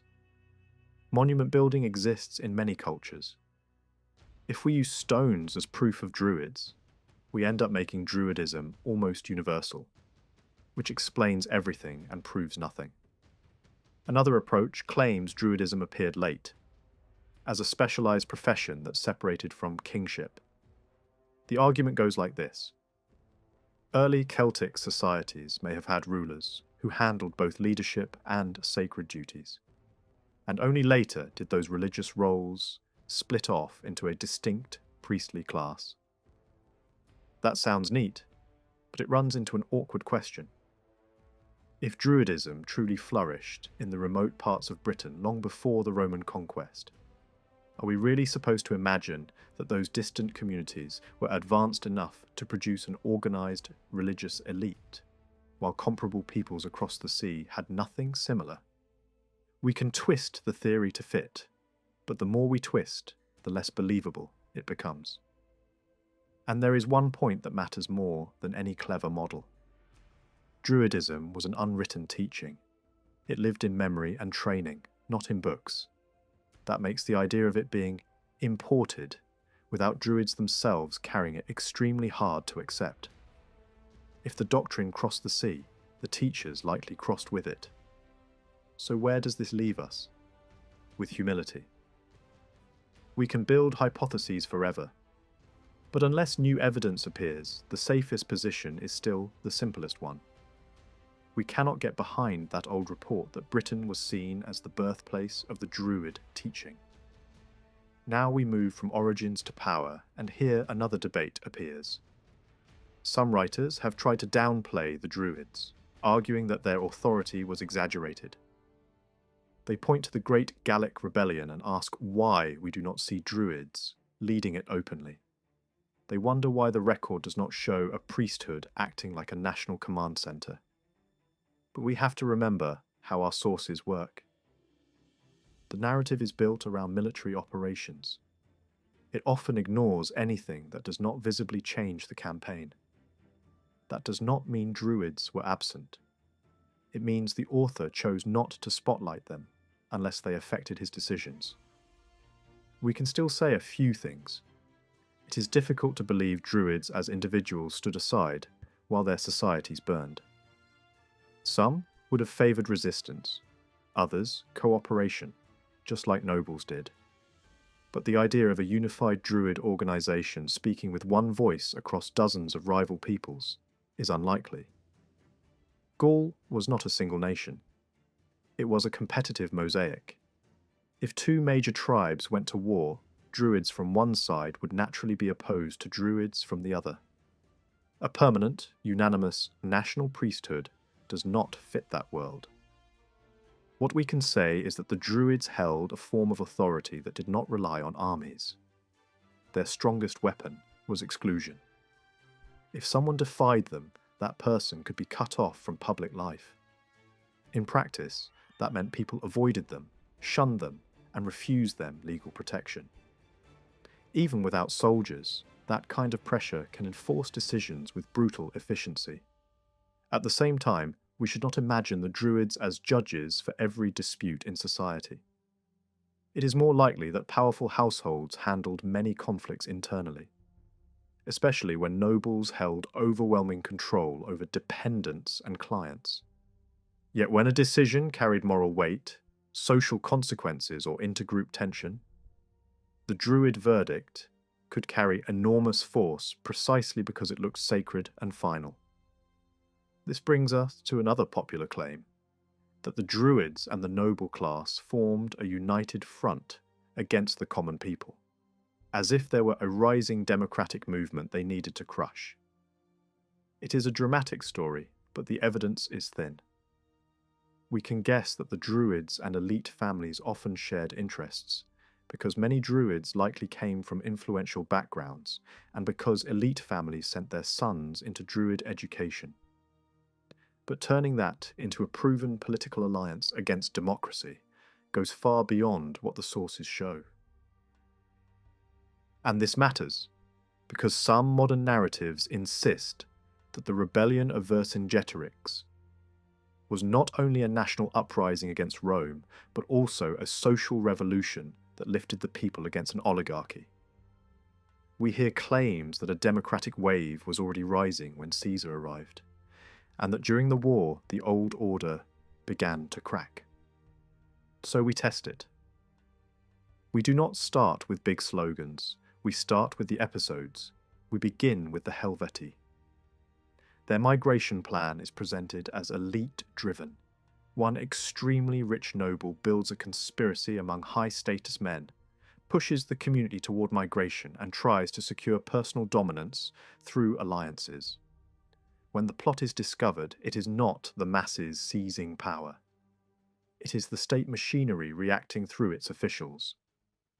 Magistrates call up manpower from the countryside, and force is used to enforce the law.